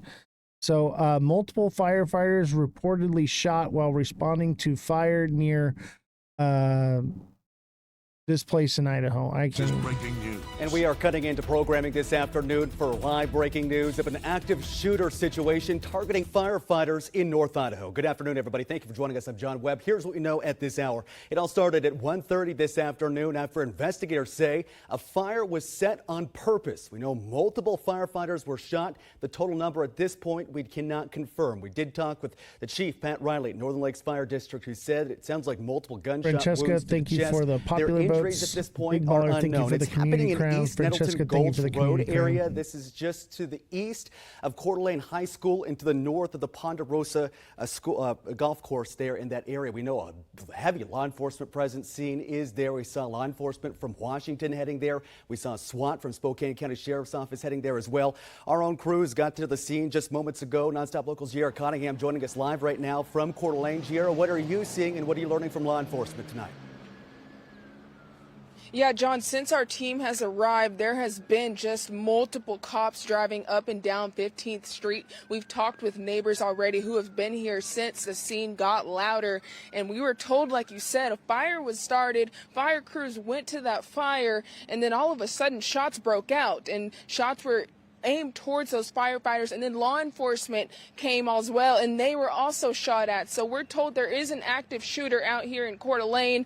Cops are looking for that active shooter up and down. We're not necessarily entirely sure where that shooter went, but we do behind me see a life flight helicopter behind us that could be prepping for what's to come as these police officers look for that shooter. And we are still learning details as we go, but they have this street blocked off where neighbors are standing on Nettleton and 15th Street. If you go further down towards the main intersections, there were about 50 cop cars, I would say, and ambulances lined up, staged. And Giera, stick with me for just a moment. Can you see the smoke coming from the fire in that area? Because we talked to Northern Lakes Fire District Pat Riley, and he said that they cannot get to that fire until the scene is secured. What are you seeing from the ground? John, the smoke is just to the left of me. I'm going to have Will pan to it. Now, when we were driving in, we could see it very, very clearly from the freeway. It was very high up, so we do understand that this isn't a small fire that, fire crews responded to at all. Right, Giara Cottingham reporting live in Coeur d'Alene. You'll stay on the scene, get the latest information to us here in the newsroom. Giara, thank you. All right, and then the story is developed, so we're gonna cover all of it, but that's obviously people are watching in other countries, so here's some more on it. Search for answers is underway after a deadly attack on firefighters in Idaho. Police are calling it a total ambush. Investigators say a gunman started a brush fire intentionally and then opened fire as first responders arrived. 2 firefighters were killed. The county sheriff says a 3rd firefighter was hurt and is recovering. Police say the suspect was found dead on a mountain with a gun nearby. Investigators believe that he did act alone. NBC News law enforcement and intelligence correspondent Tom Winter joins us now. Tom, what more have we been able to learn about this suspect, and where does the investigation stand right now? Thank you for the heart me. Sure, Kate. So our 30 colleagues goats, Andrew Blankstein and Kelly O'Donnell have learned in their reporting, based on multiple officials familiar with the matter, is that Wes Rowley, age 20, has been identified by law enforcement as the alleged suspect, the individual who fired upon those firefighters.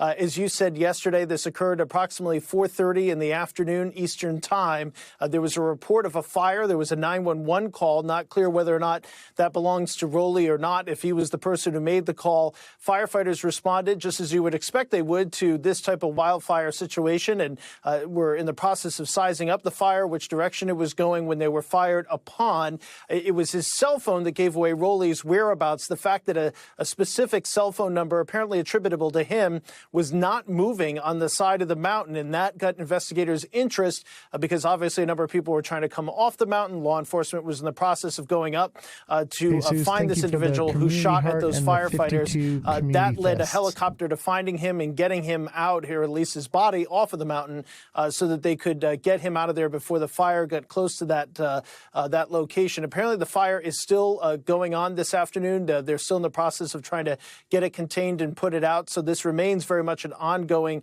investigation, also an ongoing firefight. And then on top of that, we're expecting a 5 p.m. Eastern time briefing on this particular investigation. So a lot of moving parts this afternoon, Kate. Yeah, and at this hour, do we know much more about the 2 firefighters who were killed or the one injured? Sure. So according to the latest briefing that we've received from law enforcement, the individual who is at the hospital, quite serious injuries, remains alive, is in the process of recovering. They're in the process of treating that individual. We do not have yet the identification of those 2 firefighters who were shot and deceased. Obviously, a very difficult moment for this community. One man is being hailed a hero after jumping off a. All right, and for conclusion, this is the latest development on this story.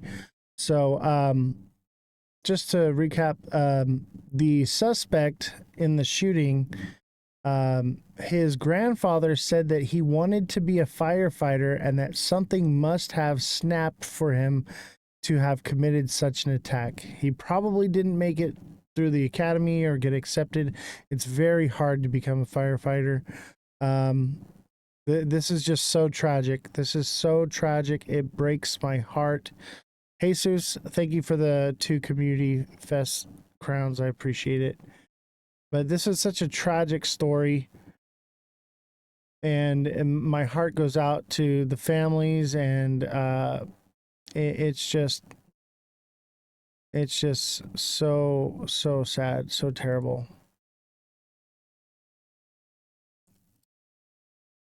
And we will conclude with the story.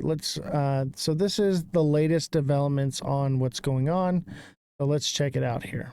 The Idaho College murders case. A trial date has been officially set with opening statements scheduled for August 18th, and the judge dealing another blow to the defense. Kana Whitworth has the details. Kana, good morning.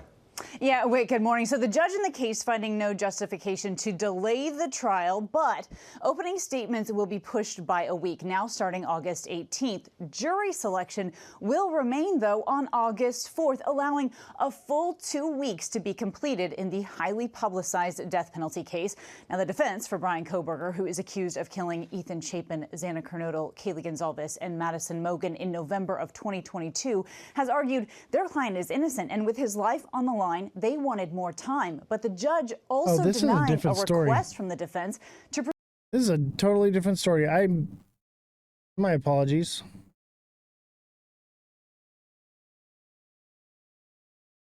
My apologies. All right, so Henry says, good evening. What was the XRP bump today? I think that's just the end of the month bump. It fulfilled its pattern here. This looked like an inverted head and shoulders. It's completely filled that. I think it's more or less because people think that the case is over with XRP. Even though it's not. All right, the case is not over. I don't understand what is going on with it, but I get it. Okay, so we should get the end of the month dump here, which we've already kind of started from 233 or 232-ish. We've already dropped all the way down to 223, so 10 cents. Yeah, the case is not official, and it, just so you know, Ripple can drop the appeal and the SEC can drop the appeal. The judge has to approve that. Okay? So there's so much more that has to happen here. Will SXT hit 15 cents back again? I think that's likely, but it'll probably see like maybe 10 cents and then come back down some more. We'll do some TA on SXT in just a minute here. But yeah, I think XRP is looking like it's probably going to come down here. It could come to 215 and bounce from there. I think this is a bull trap. Bull trap before the end of the month.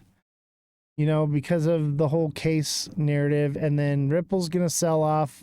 People are going to jump out of it because look at the date. Tomorrow's the 1st. So I see this thing coming down. And it's coming down to probably 215 at least. And it could fall way more. It could make its way all the way back to $2. Henry says sub 180 coming. That is possible. But I'll tell you this, the hopium is so real with this, and everyone's getting so bullish for alt season.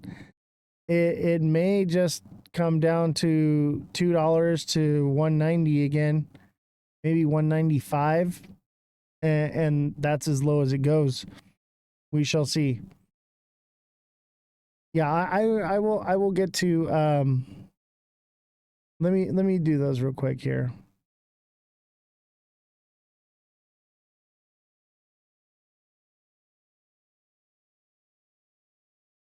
Let's see here.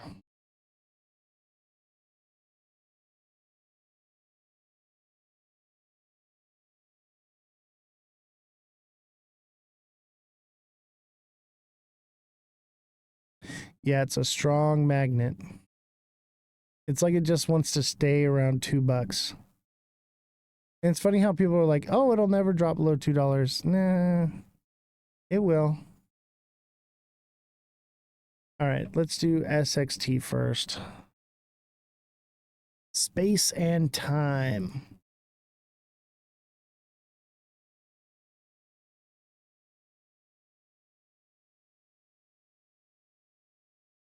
So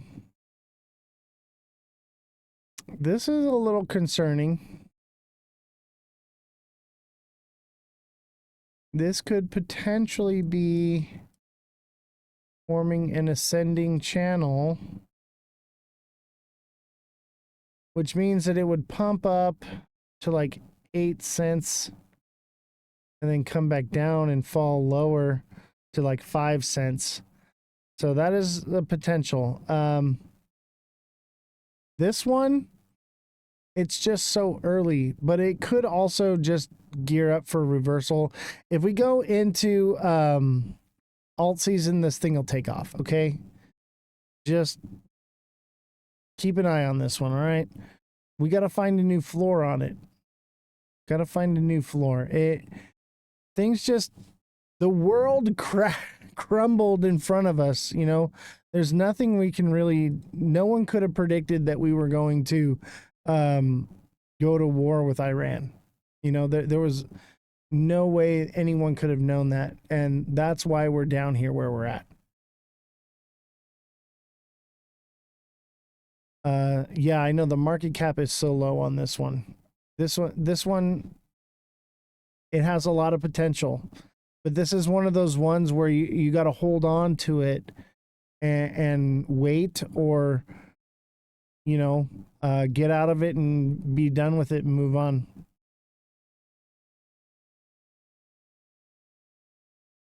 Champagne says might be a sleeper cell pullback. That's what I'm worried about. Let's cover that real quick, and then CMONT, I will look at what was it? You want virtual? I got you on virtual. Let's get through the news here. So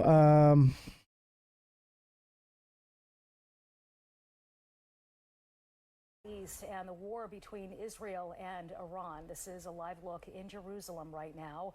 Iran's foreign minister saying late tonight there is no agreement on a ceasefire with Israel, refuting President Trump's announcement earlier this evening that both Israel oh, this is old. and Hold Iran. on. That's an old one. Let's see here.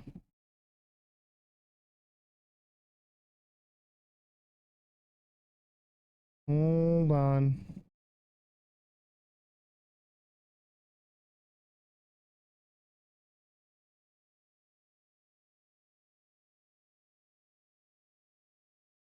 I don't know what happened to those. Oh well. All right, we'll just go back to TA. Back to the TA. Virtual, right?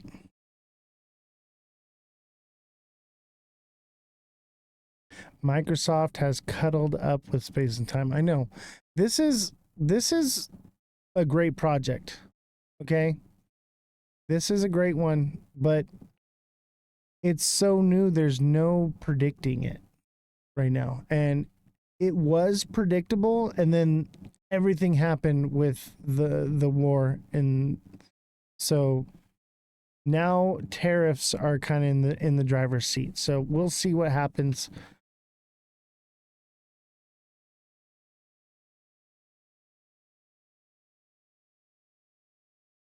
Virtual.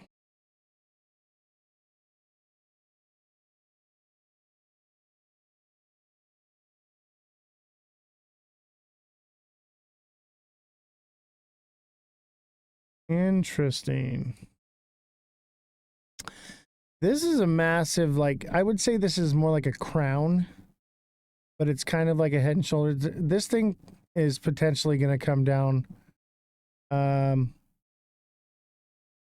I mean, it could come to 116 and then bounce from there. I'm not seeing it. I think this one comes down to 89 cents, unless we're like gearing up for like alt season. But here's what's concerning is this massive bear flag right here.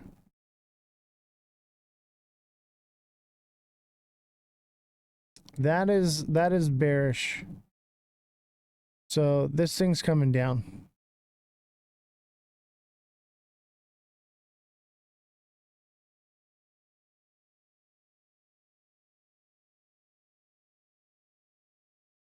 This looks bearish to me. Virtual. All right, any other projects? I'll tell you this though. I was looking at Bitcoin dominance. You look at the altcoin season index, and it's kind of working its way back this way, but we are pretty far into Bitcoin season, Bitcoin dominance. I'm not sure if we're really moving into alt season yet. I really don't. I think we're going to have to wait and see. XPR, of course.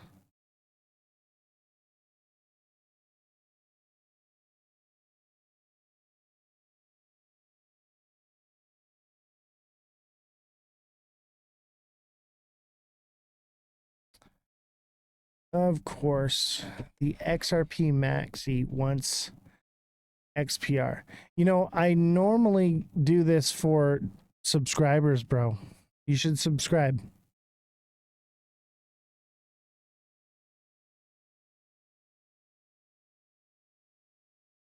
XPR.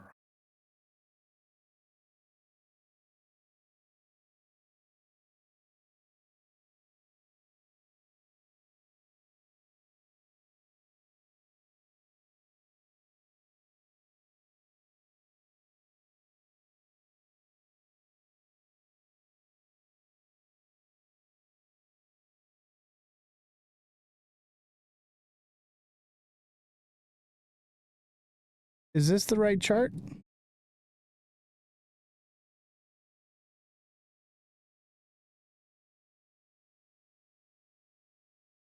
Is this XPR that you're looking for?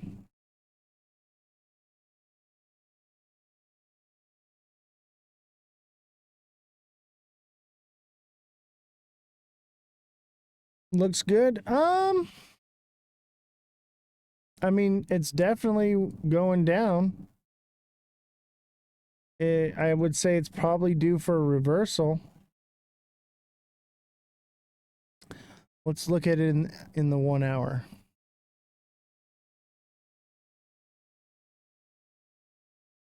Looks like it might be like a triple bottom here.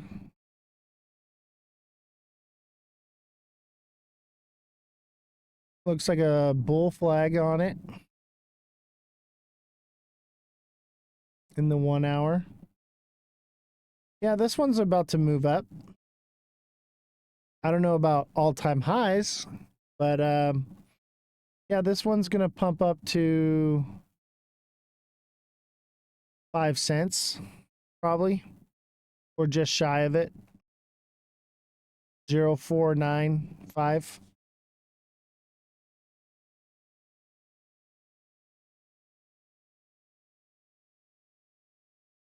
And MTL. Any subscribers want me to look at anything real quick? Otherwise, I'm going to end the live here.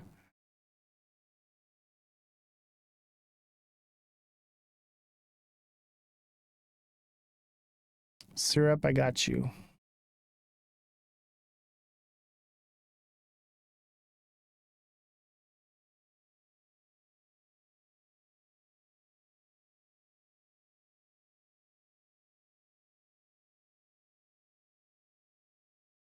Yeah, no problem, Fredrum. Okay, this looks like everything else.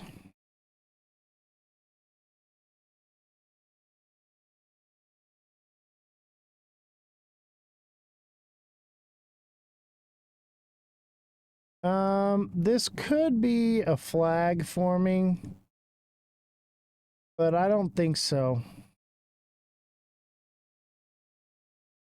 I think that's a double top. This thing's coming back down to 6.645.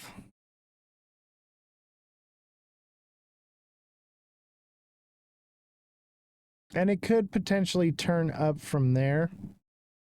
I would say that that's probably likely. Looks like it's a bit of a double bottom here, though. This is a double bottom. You know, that would take it to $1.17 or $1.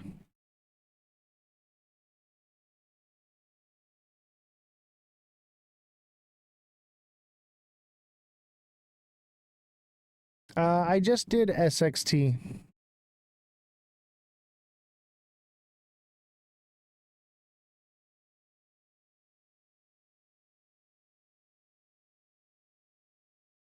syrup. You do realize this is a meme coin. I can't really chart this thing, but I will do my best.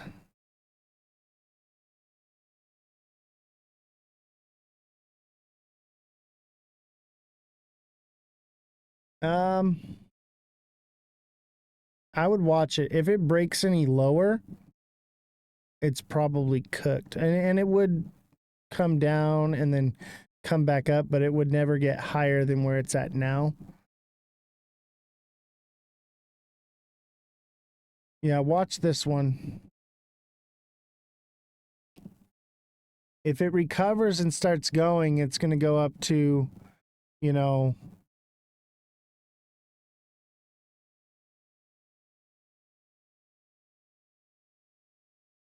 maybe like 70 cents. This one could do 70 cents. Would be the next push. Maybe like 72, 71. If it goes again, I mean, it could do 75, but I think that's a little, I mean, it's done that before though. I'd say somewhere between, I'd take profits at 70 and 75, and then it would retrace back. But this one's probably getting close to running its course at some point. But yeah, if this one turns around, it'll do it soon. So if it drops any lower than it is now, I would say it'll drop and then it'll recover some. And then that might be your time to exit. Champagne, you got to become a subscriber because the subscribers are throwing them in here and the show ends in a few minutes.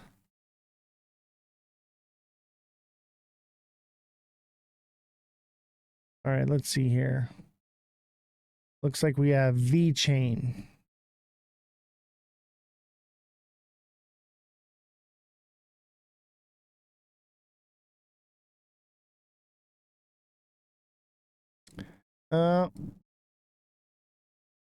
VeChain's a double top, and it's also an ascending wedge. VeChain's coming down. VeChain, maybe like 2 cents to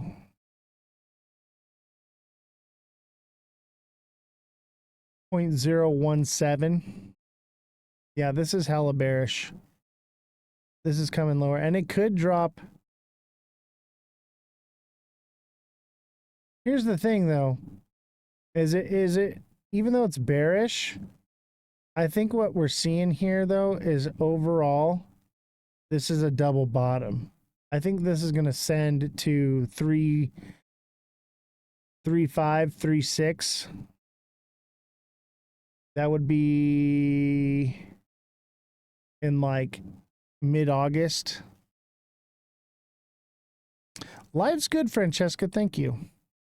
I think it gets like another little push down, and if it touches here again and it goes up, that's a triple bottom. It'll take off from there. But I think this one will pull back some. You'll get a nice entry point before it pushes hard.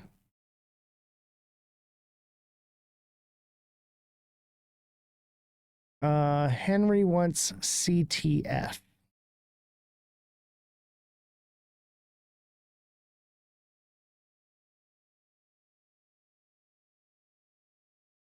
Crypto trading fund. Oh, I remember this one.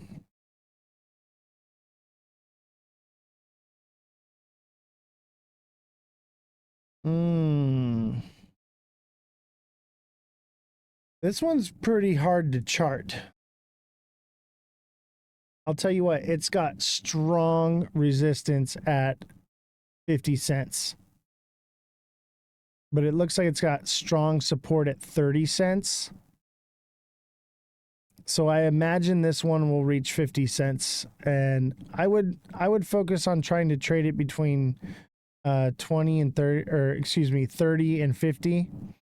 But it looks like it's about to come down, and it'll probably hit like that 30-cent mark or just above it, and then pump. And look at this flat line right here. It is going to have a hard time breaking up over 49 cents, 50 cents. All right, AKT and SXT for Jesse.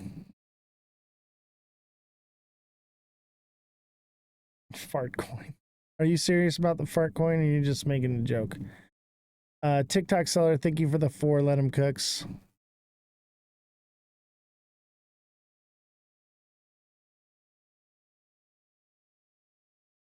Oh, okay. Right now, I'm only doing, because the show's over in a few minutes, I'm only doing for subscribers.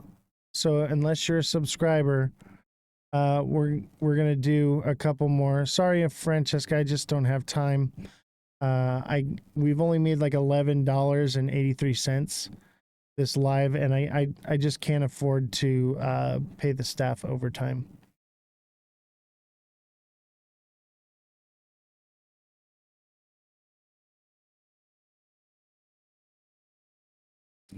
All right, we'll do AKT, SXT, and we'll do Cardano, and then that's it.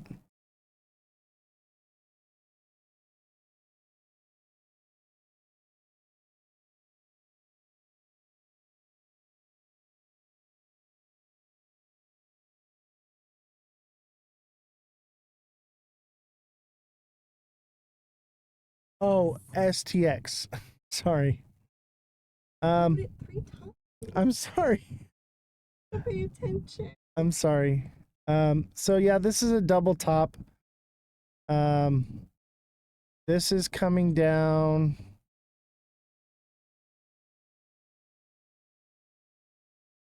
$98.95.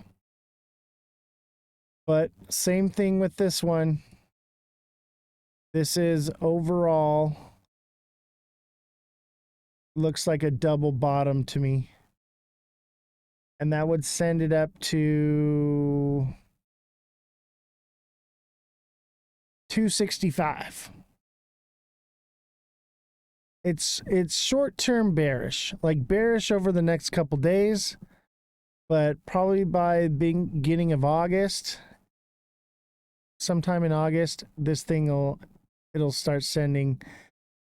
Probably like July 4th, it'll just start going from there. That's kind of what I'm leaning towards. This is AKT. All right, let me do STX and then Cardano, and then that's it for the night. Unless you send a gift. All right, I will keep going if you guys are sending gifts. All right. So if we get a swan, I'll keep going. All right, that's how we'll do it. Hi, Eve.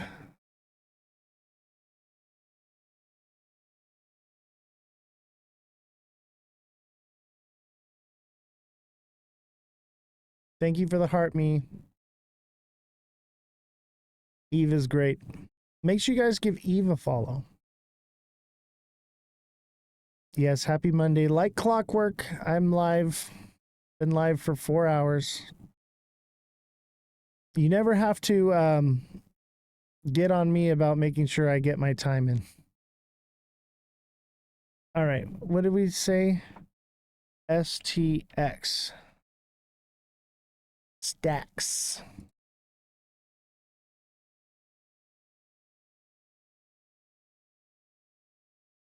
Bro, we've been waiting like 4 months to buy and can't wait to be stressed again. You won't be stressed because the goats got your back and we're smart money entry. I'd say that this is bearish too, but overall it's a double bottom. Same thing. This one will probably drop down to like 60 cents, and then it would pump to I'd say $1.20 to, I think $1.35. I think this one does $1.35, and it could do more potentially. It could go to $1.45.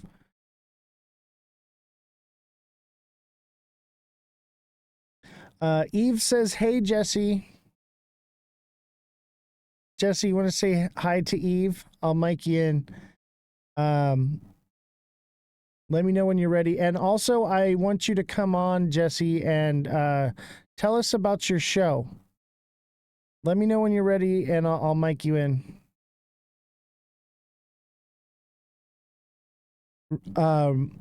Eve. So Jesse went live for like an hour and a half today and did really well. She made some money too. I think she made at least like $10. All right, go ahead, Jesse.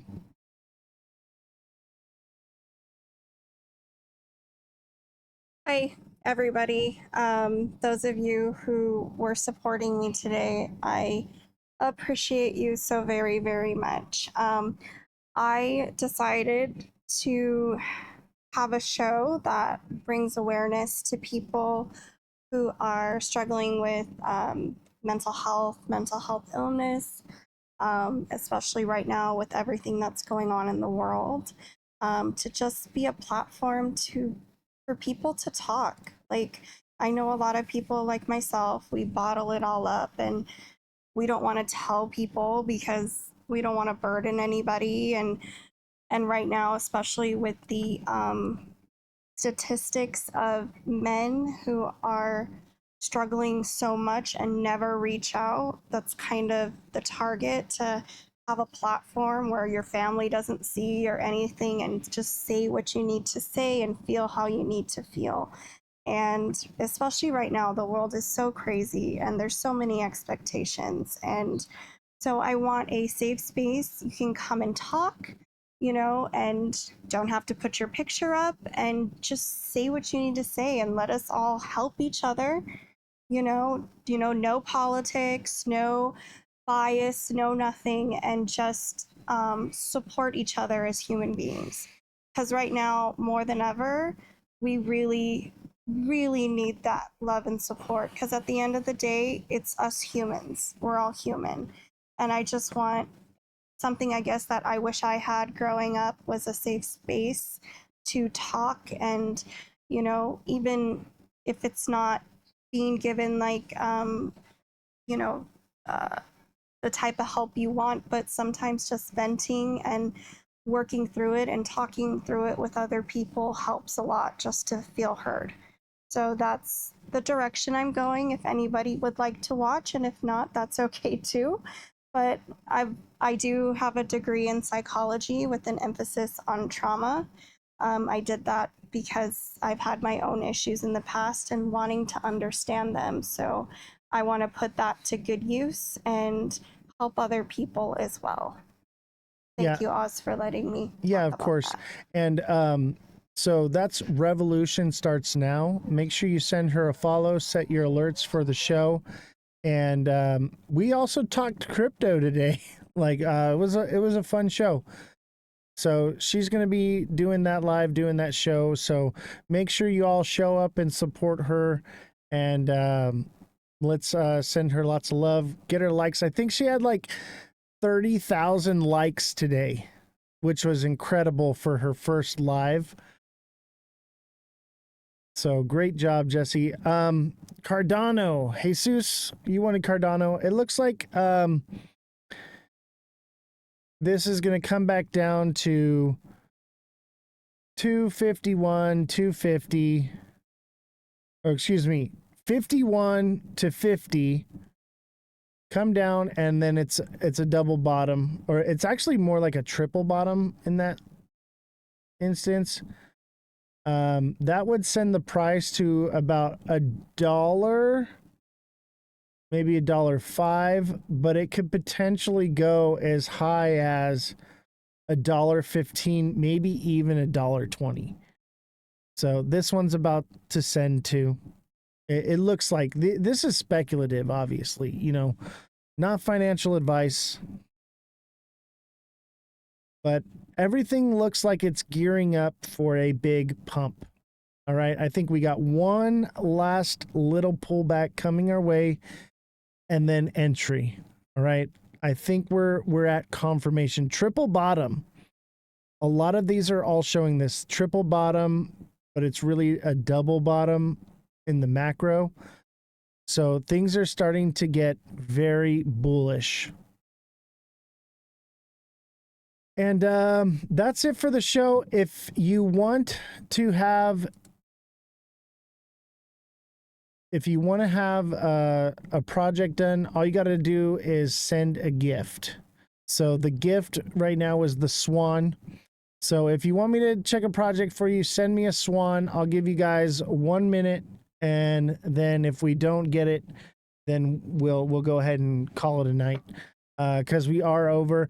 Jesse, if you're watching, you may go home. You do not have to stay after. If you want to come bring me your mic before you go, that would be great.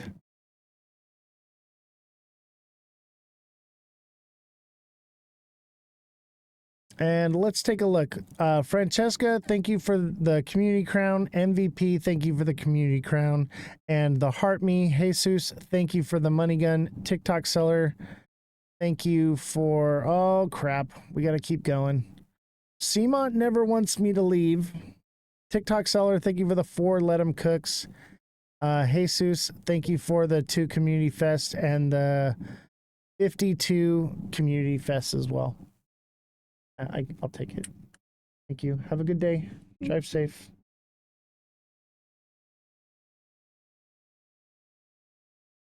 All right. Jesse has left the building. No fact checking.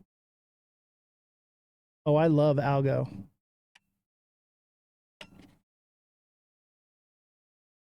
Oh, wow. We just hit a swan and 4 more Let 'em Cooks. Let's see here.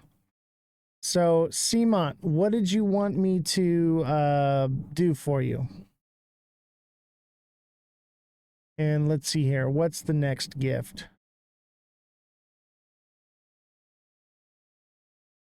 We'll do this one. Algorand, you got it, buddy.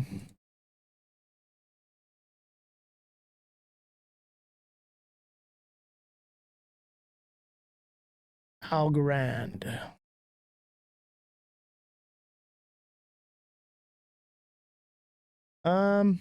Yeah, same thing here. So Algorand's probably going to get a double top here, come back down, and I'd say 16 cents before it goes into full send.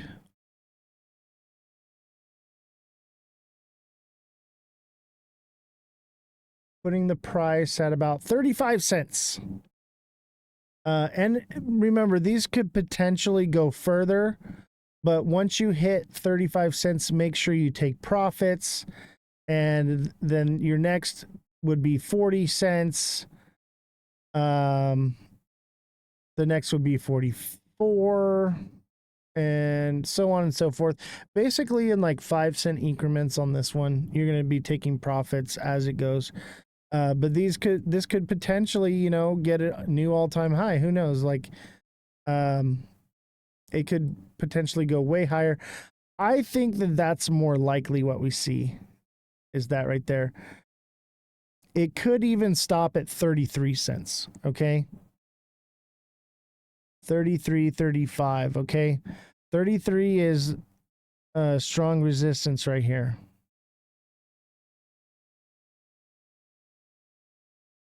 So keep an eye on that one. Algo is going to be big next cycle. I think you're right. It may even be big this cycle. It could just do all-time highs this cycle because there's a big, you know, consensus around the RWAs, but also at the same time, XRP may soak up all that liquidity. So, but if this does all-time highs, I'm going to just be freaking screaming.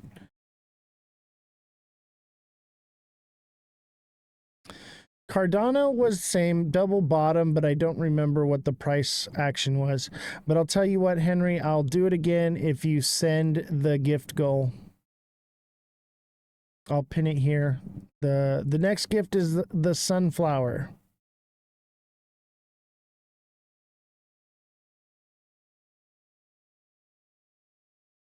I'll tell you though, this thing's bottomed out. Where you're at, it could obviously potentially go lower, but I mean, I don't see it going below 8 cents. This pretty much only has room to go up. I'd love to see all-time highs though, or even just, what if it did $1.82? That'd be beautiful, right? But this is what I want to own, you know, for long term. Like if the switch gets flipped, for instance. All right.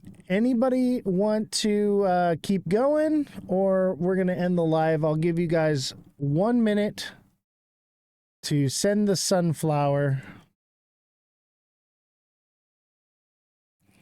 1 minute for the sunflower, or we're going to end the live. I'm ready to end the night, but if you guys want to continue, because I do get it, like things are about to take off and we need to get those entry points in. Yes, this is Algorand. I'll tell you what, everything looks like it's about to get one last little pullback and then full send. All right, we got our basically confirmation. You know, entry points went in. If you got those limit orders, you got in already. You're getting a bit of a pullback, but it looks like we're about to go full send. Hopefully, unless we get one last fear narrative.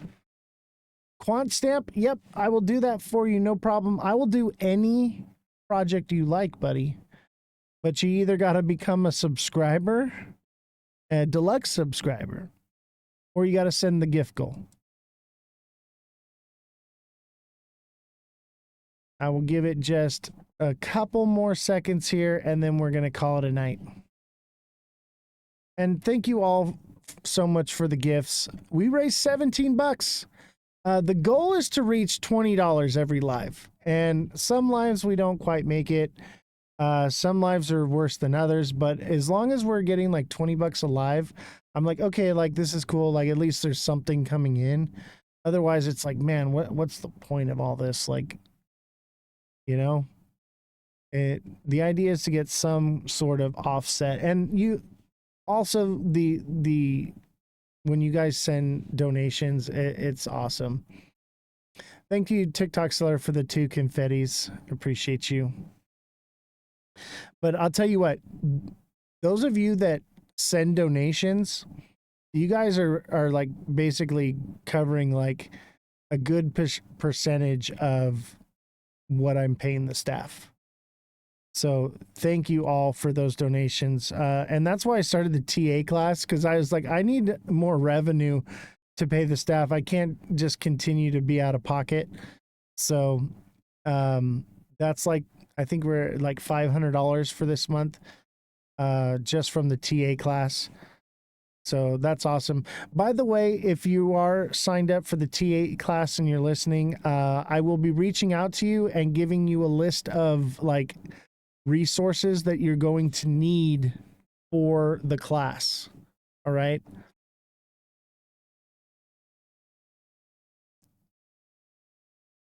And before we go, Simon, thank you for the hand hearts and the community crown. Thank you guys so much. So don't forget, the Discord link is in my bio. Join the Discord, and if you're in the Discord, there's a section that says like hashtag TA class sign up. If you're interested in getting in the TA class, there is one more spot left. If that gets filled and somebody comes along and they're like, hey, I want another spot, I may make room for one or two more, but I'm pretty much going to cut it off at like one more. So like if a bunch of you come flooding in at the end of the month here, or in the next couple days, I'm not going to be able to do it. You'll have to wait until somebody leaves the class. So who knows how long that, maybe they may stay in the class for 6 months. It may not be available for a long time. And bull run could be over by then. Can you check H bar one day that I'm done? Sorry. For you, TikTok seller, send me here. I'll add a goal here. I got you. Do the hat and mustache, and I got you, buddy. Since you gift all the time, send me the hat and mustache, and I'll keep going. Only TikTok seller gets to send that gift, though. And then don't forget, we're live Monday through Friday, 5 to 9 p.m. Pacific Standard Time. And don't forget, we have merch. Thank you, MVP with hat and mustache. Looks like TikTok seller looks like MVP paid your way, bro. So I got you on H bar.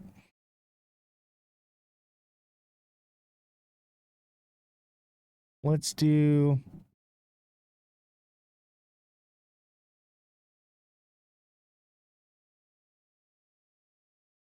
Here, I'll make it easy on you guys. I'll keep going if you guys send a summer solstice. How about that? And don't forget, hats, t-shirts, mugs. Check it out, I got my mug right here. Stickers as well. Hoodies. And of course, we have the technical analysis class starting July 6th. Get signed up before July 6th. Be there or be square. We are almost at capacity. I am allowing one more person. All right, you've got only a couple days to sign up. You got to get TikTok shop set up soon. I know. I think I have another 30 days. MVP, thank you for the summer solstice.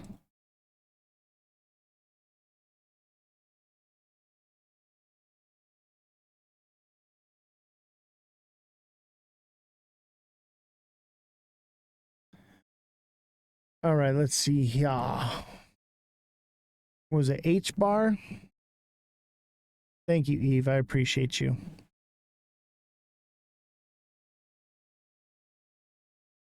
Let me see. Which one did TikTok seller want? Yeah, H bar. I'll tell you what, it looks exactly like the rest of them, but the price points are different.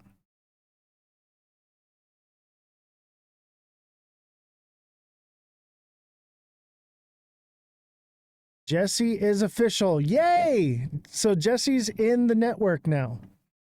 That is awesome. Can she do the TikTok shop for creator stuff yet?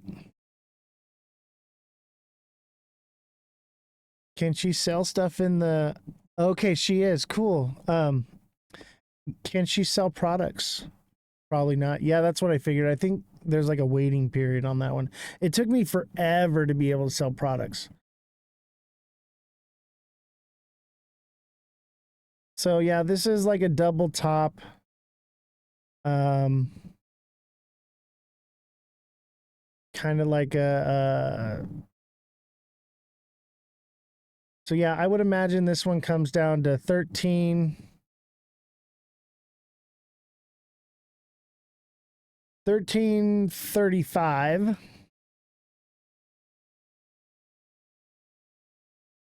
And then same thing here.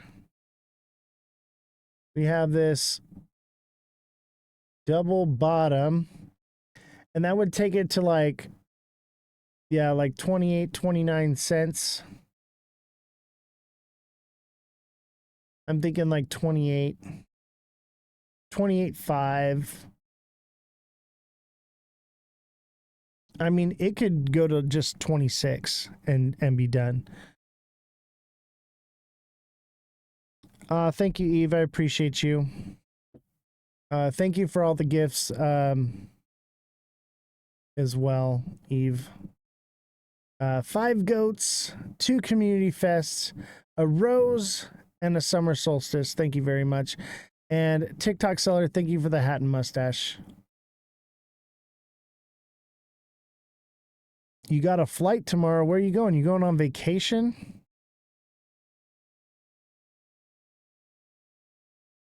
All right. Anybody got one more? I'll give you just a minute or so to send a money gun. Florida Clearwater. Nice. All right. 1 minute for a money gun. Otherwise, we're going to call it a night.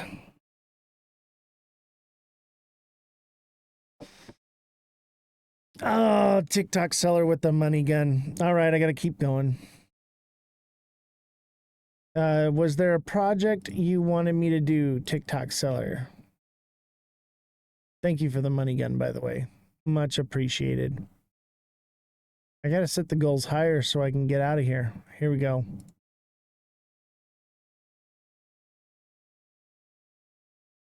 We'll do this one. A glowing jellyfish. I did that so you have to stay on, but no, I'm going to bed. All right, thanks, man. I appreciate you. Anybody have a project they want done? It's on the house. TikTok seller paid for it. So if you got one you want, one last one you want me to look up, I will look it up for you. I think somebody want Henry. Henry, are you still in here? Sui. All right, I'll do Sui one more time. Is there a subscriber that wants one for free? Are there any subscribers first before I do Sui? This is your chance because if you're a subscriber, you have priority. All right, Seamont wants Arrow. Caesars, if you want me to do Sui, you got to send the glowing jellyfish or become a deluxe subscriber. Arrow. Neo wants XCN. All right, Neo, send me a money gun and we're good. Arrow looks bullish.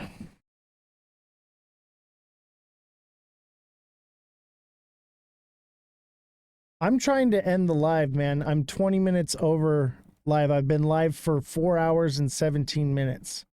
So yeah, if you want me to stay over, you're going to have to pay for it. This is a bull flag. This is a bull pennant right here. Arrow's about to send. Unless some fear narrative comes along. And if it does, I'd say $1.20. $1.20, maybe just shy, maybe just over, but somewhere around $1.20. Man, Seamont always be picking the good ones. The ones that are sending now, not like in a couple days. Seamont's on top of it. And Neo, I'll do yours, Neo.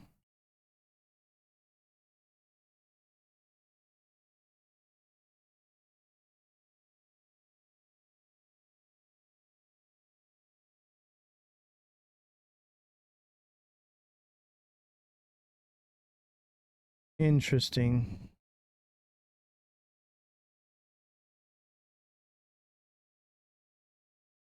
I mean, that kind of looks like a bull flag, but it's a flat bottom. So it's not. It's a descending triangle, which means this one's coming down to 1.5, 1.4, but maybe even 1.38. And then it sends, and it's got that double bottom right here too. And if it did, it also looks like an inverted head and shoulders. So let's say, and it does something like that. So yeah, I'm thinking 0.014.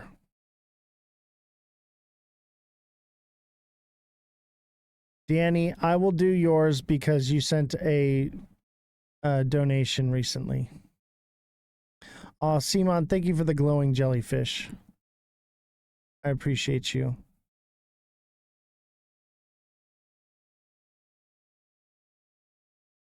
Good night, Simon.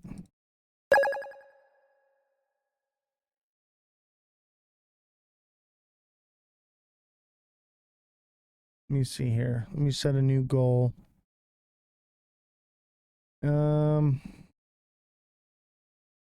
Let's do the galaxy. You were at a stoplight when you sent your request? No worries, man. I got you, buddy. All right. So yeah, XCN is probably going to pull back to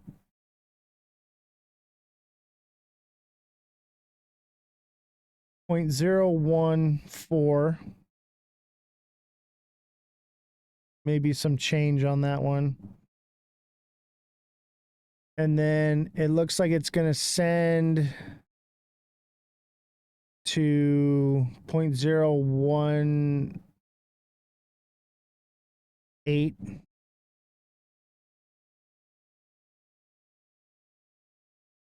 But that doesn't mean that it can't go higher. But that's just the next point. But so yeah, like 0.018.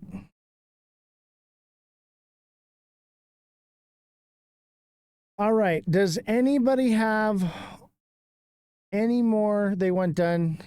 One last chance. Send a galaxy. And we'll keep going. Otherwise, I'll call it a night. I'm just going to keep raising the amount too. So if you want to get it done, you better do it now. Oh, wait. Danny Gibson wanted one, right? Jasmine. Sorry, Danny. I almost forgot. I'm really tired. I got you, Danny.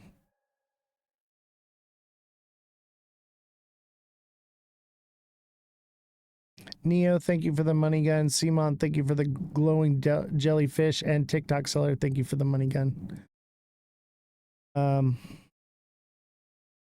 You're 8 points from your goal.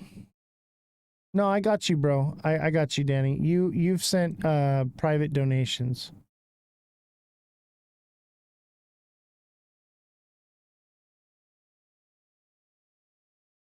Boom, hit your goal. Thank you. What goal? Oh, I did, huh? Oh, I am 1 point away from hitting my gift goal. What? No way. It says I'm 99%. I need one more gift. It says I'm at 73.42. Well, I mean, I need one more. Thank you guys for the heart me's. But I need like one more of the big gifts, the title gifts, like a galaxy, in order to reach that goal. I need like one galaxy.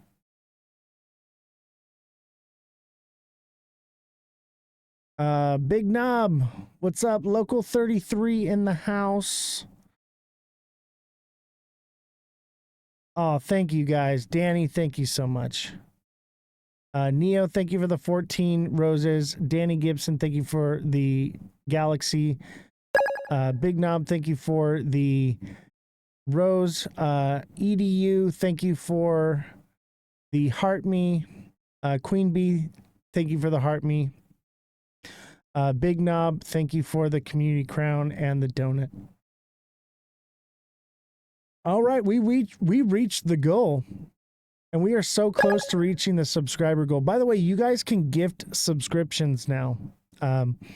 Or you have been able to. So that's another thing you guys can do.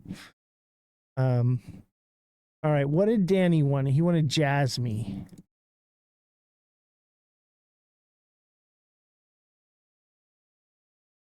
Jasmine. Yeah, things are looking bullish. You know what? I'm not turning the green light on yet because we're about to have a little pullback, but pretty much we're going green, okay? We're getting there. Start looking for your entry points. Jasmine, same thing here. Looks like we got a double top, which should bring it down to 0.01165. And then overall, that's a nice double bottom.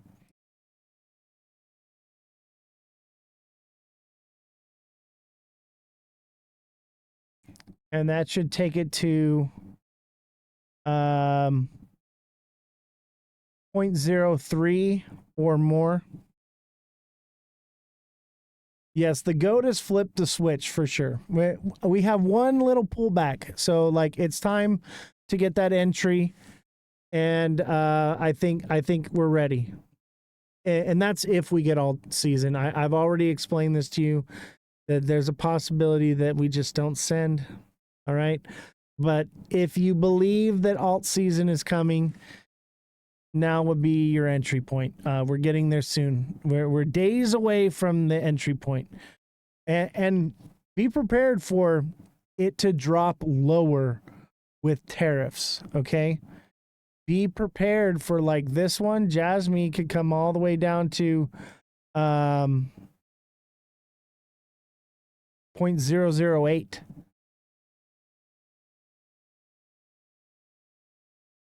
Be prepared. All right. But if that happens, you know, I think we're in a pretty good place where things are going to start ticking up. Also, you know, if the Fed doesn't lower rates, that could also this whole thing. So be careful. All right. We could just get screwed. But I have a feeling things are looking bullish. Everyone else is bullish. And I'm like, no, we got one more little pullback here, at least a little one before full send. But there's also the possibility for another fear narrative. So keep that in mind. All right. But I think overall we're about to go bullish here. All right. Big Knob, thank you for the community fest and the donut. All right, let's see here.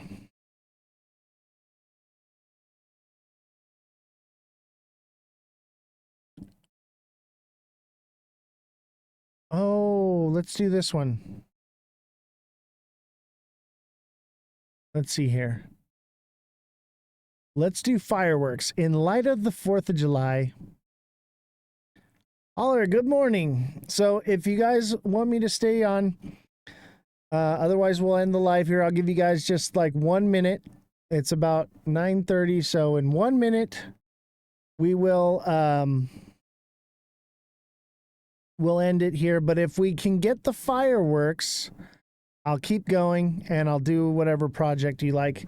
What's up, Sydney Hotshots? Sydney, you never renewed your subscription, man.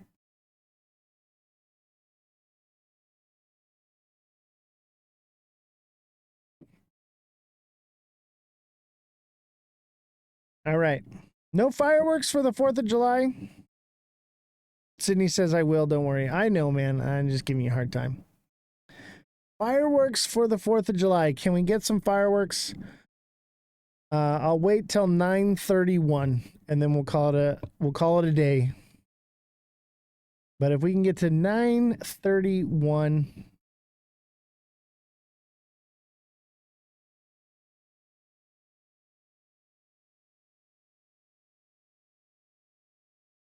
fireworks. No one fireworks. It's the 4th of July. The 4th of July. On the 4th, if I go live or like right before or whatever, it's going to be all fireworks for the gifts. Seamont, thank you for the fireworks. And Sydney, thank you for the scarab.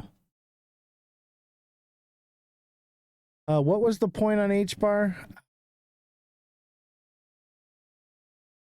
All right, Danny. CMOT bought it for you.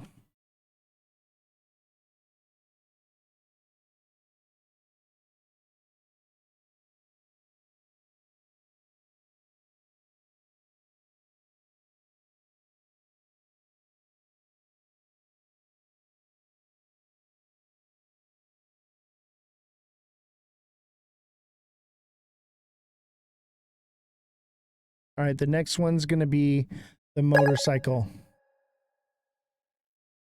Because I want to go to bed. All right, so H-bar is a double top, and it could come down to like 13.65, and it could potentially go lower. But I'm leaning towards 13.65. And then it's a double bottom overall.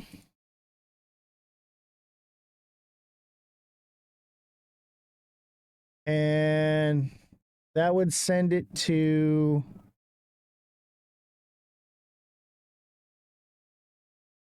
I mean, it could just go as far as 25, 26, but I'm leaning more towards it like 28, 27.5.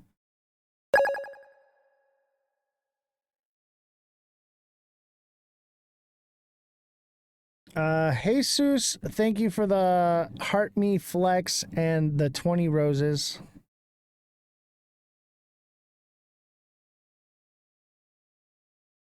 And mind you, this could just go to 25 and be done, but I'm leaning towards the higher side.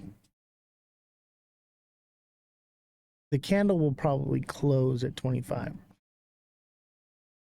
But yeah, this thing will take off. And who knows, maybe H-bar sees new all-time highs.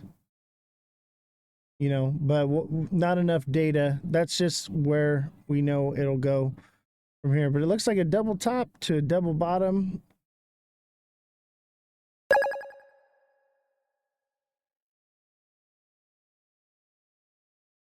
All right. Do you want more gifts? Be my friend and I will support you. Good night, buddy. Appreciate you. All right. Does anybody want another one? I'll go one more minute. One more minute to get the motorcycle, and then I'm calling it a night. So at 9:35, that's it. Unless I get the motorcycle, I keep going. As we go, I'm just going to keep raising the amount because I want to go to bed, but also like I want to help you guys out. So thank you. We raised $38.84. That's awesome. And I think TikTok takes 60% of that.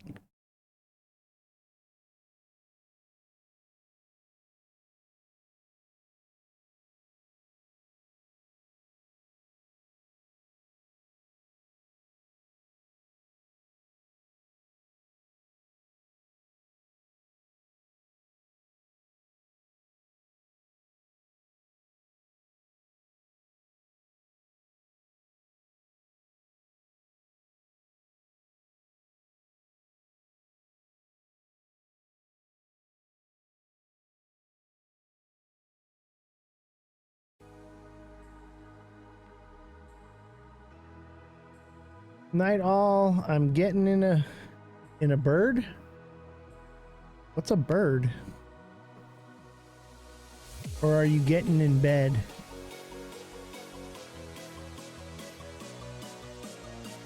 All right, no motorcycle. Yay, I get to go to bed. Thank you all. I'll wait till 9:36. A bird flies. Yeah. I'll wait till 9:36. All right. No motorcycle. I will see you all later. Thank you all for watching the show. Much appreciated. Thank you for all the gifts. It's just overwhelming how much you guys give to the show. And I appreciate everything you guys do. You guys make it all worth it. I do it all for you. And don't forget, sign up for HelloFresh on Twitch. Use my promo code and get your first 10 meals for free. And when you sign up, $90 goes to supporting the show. So get your HelloFresh, save time, money, energy, and get healthy. All right, everyone. Oz out.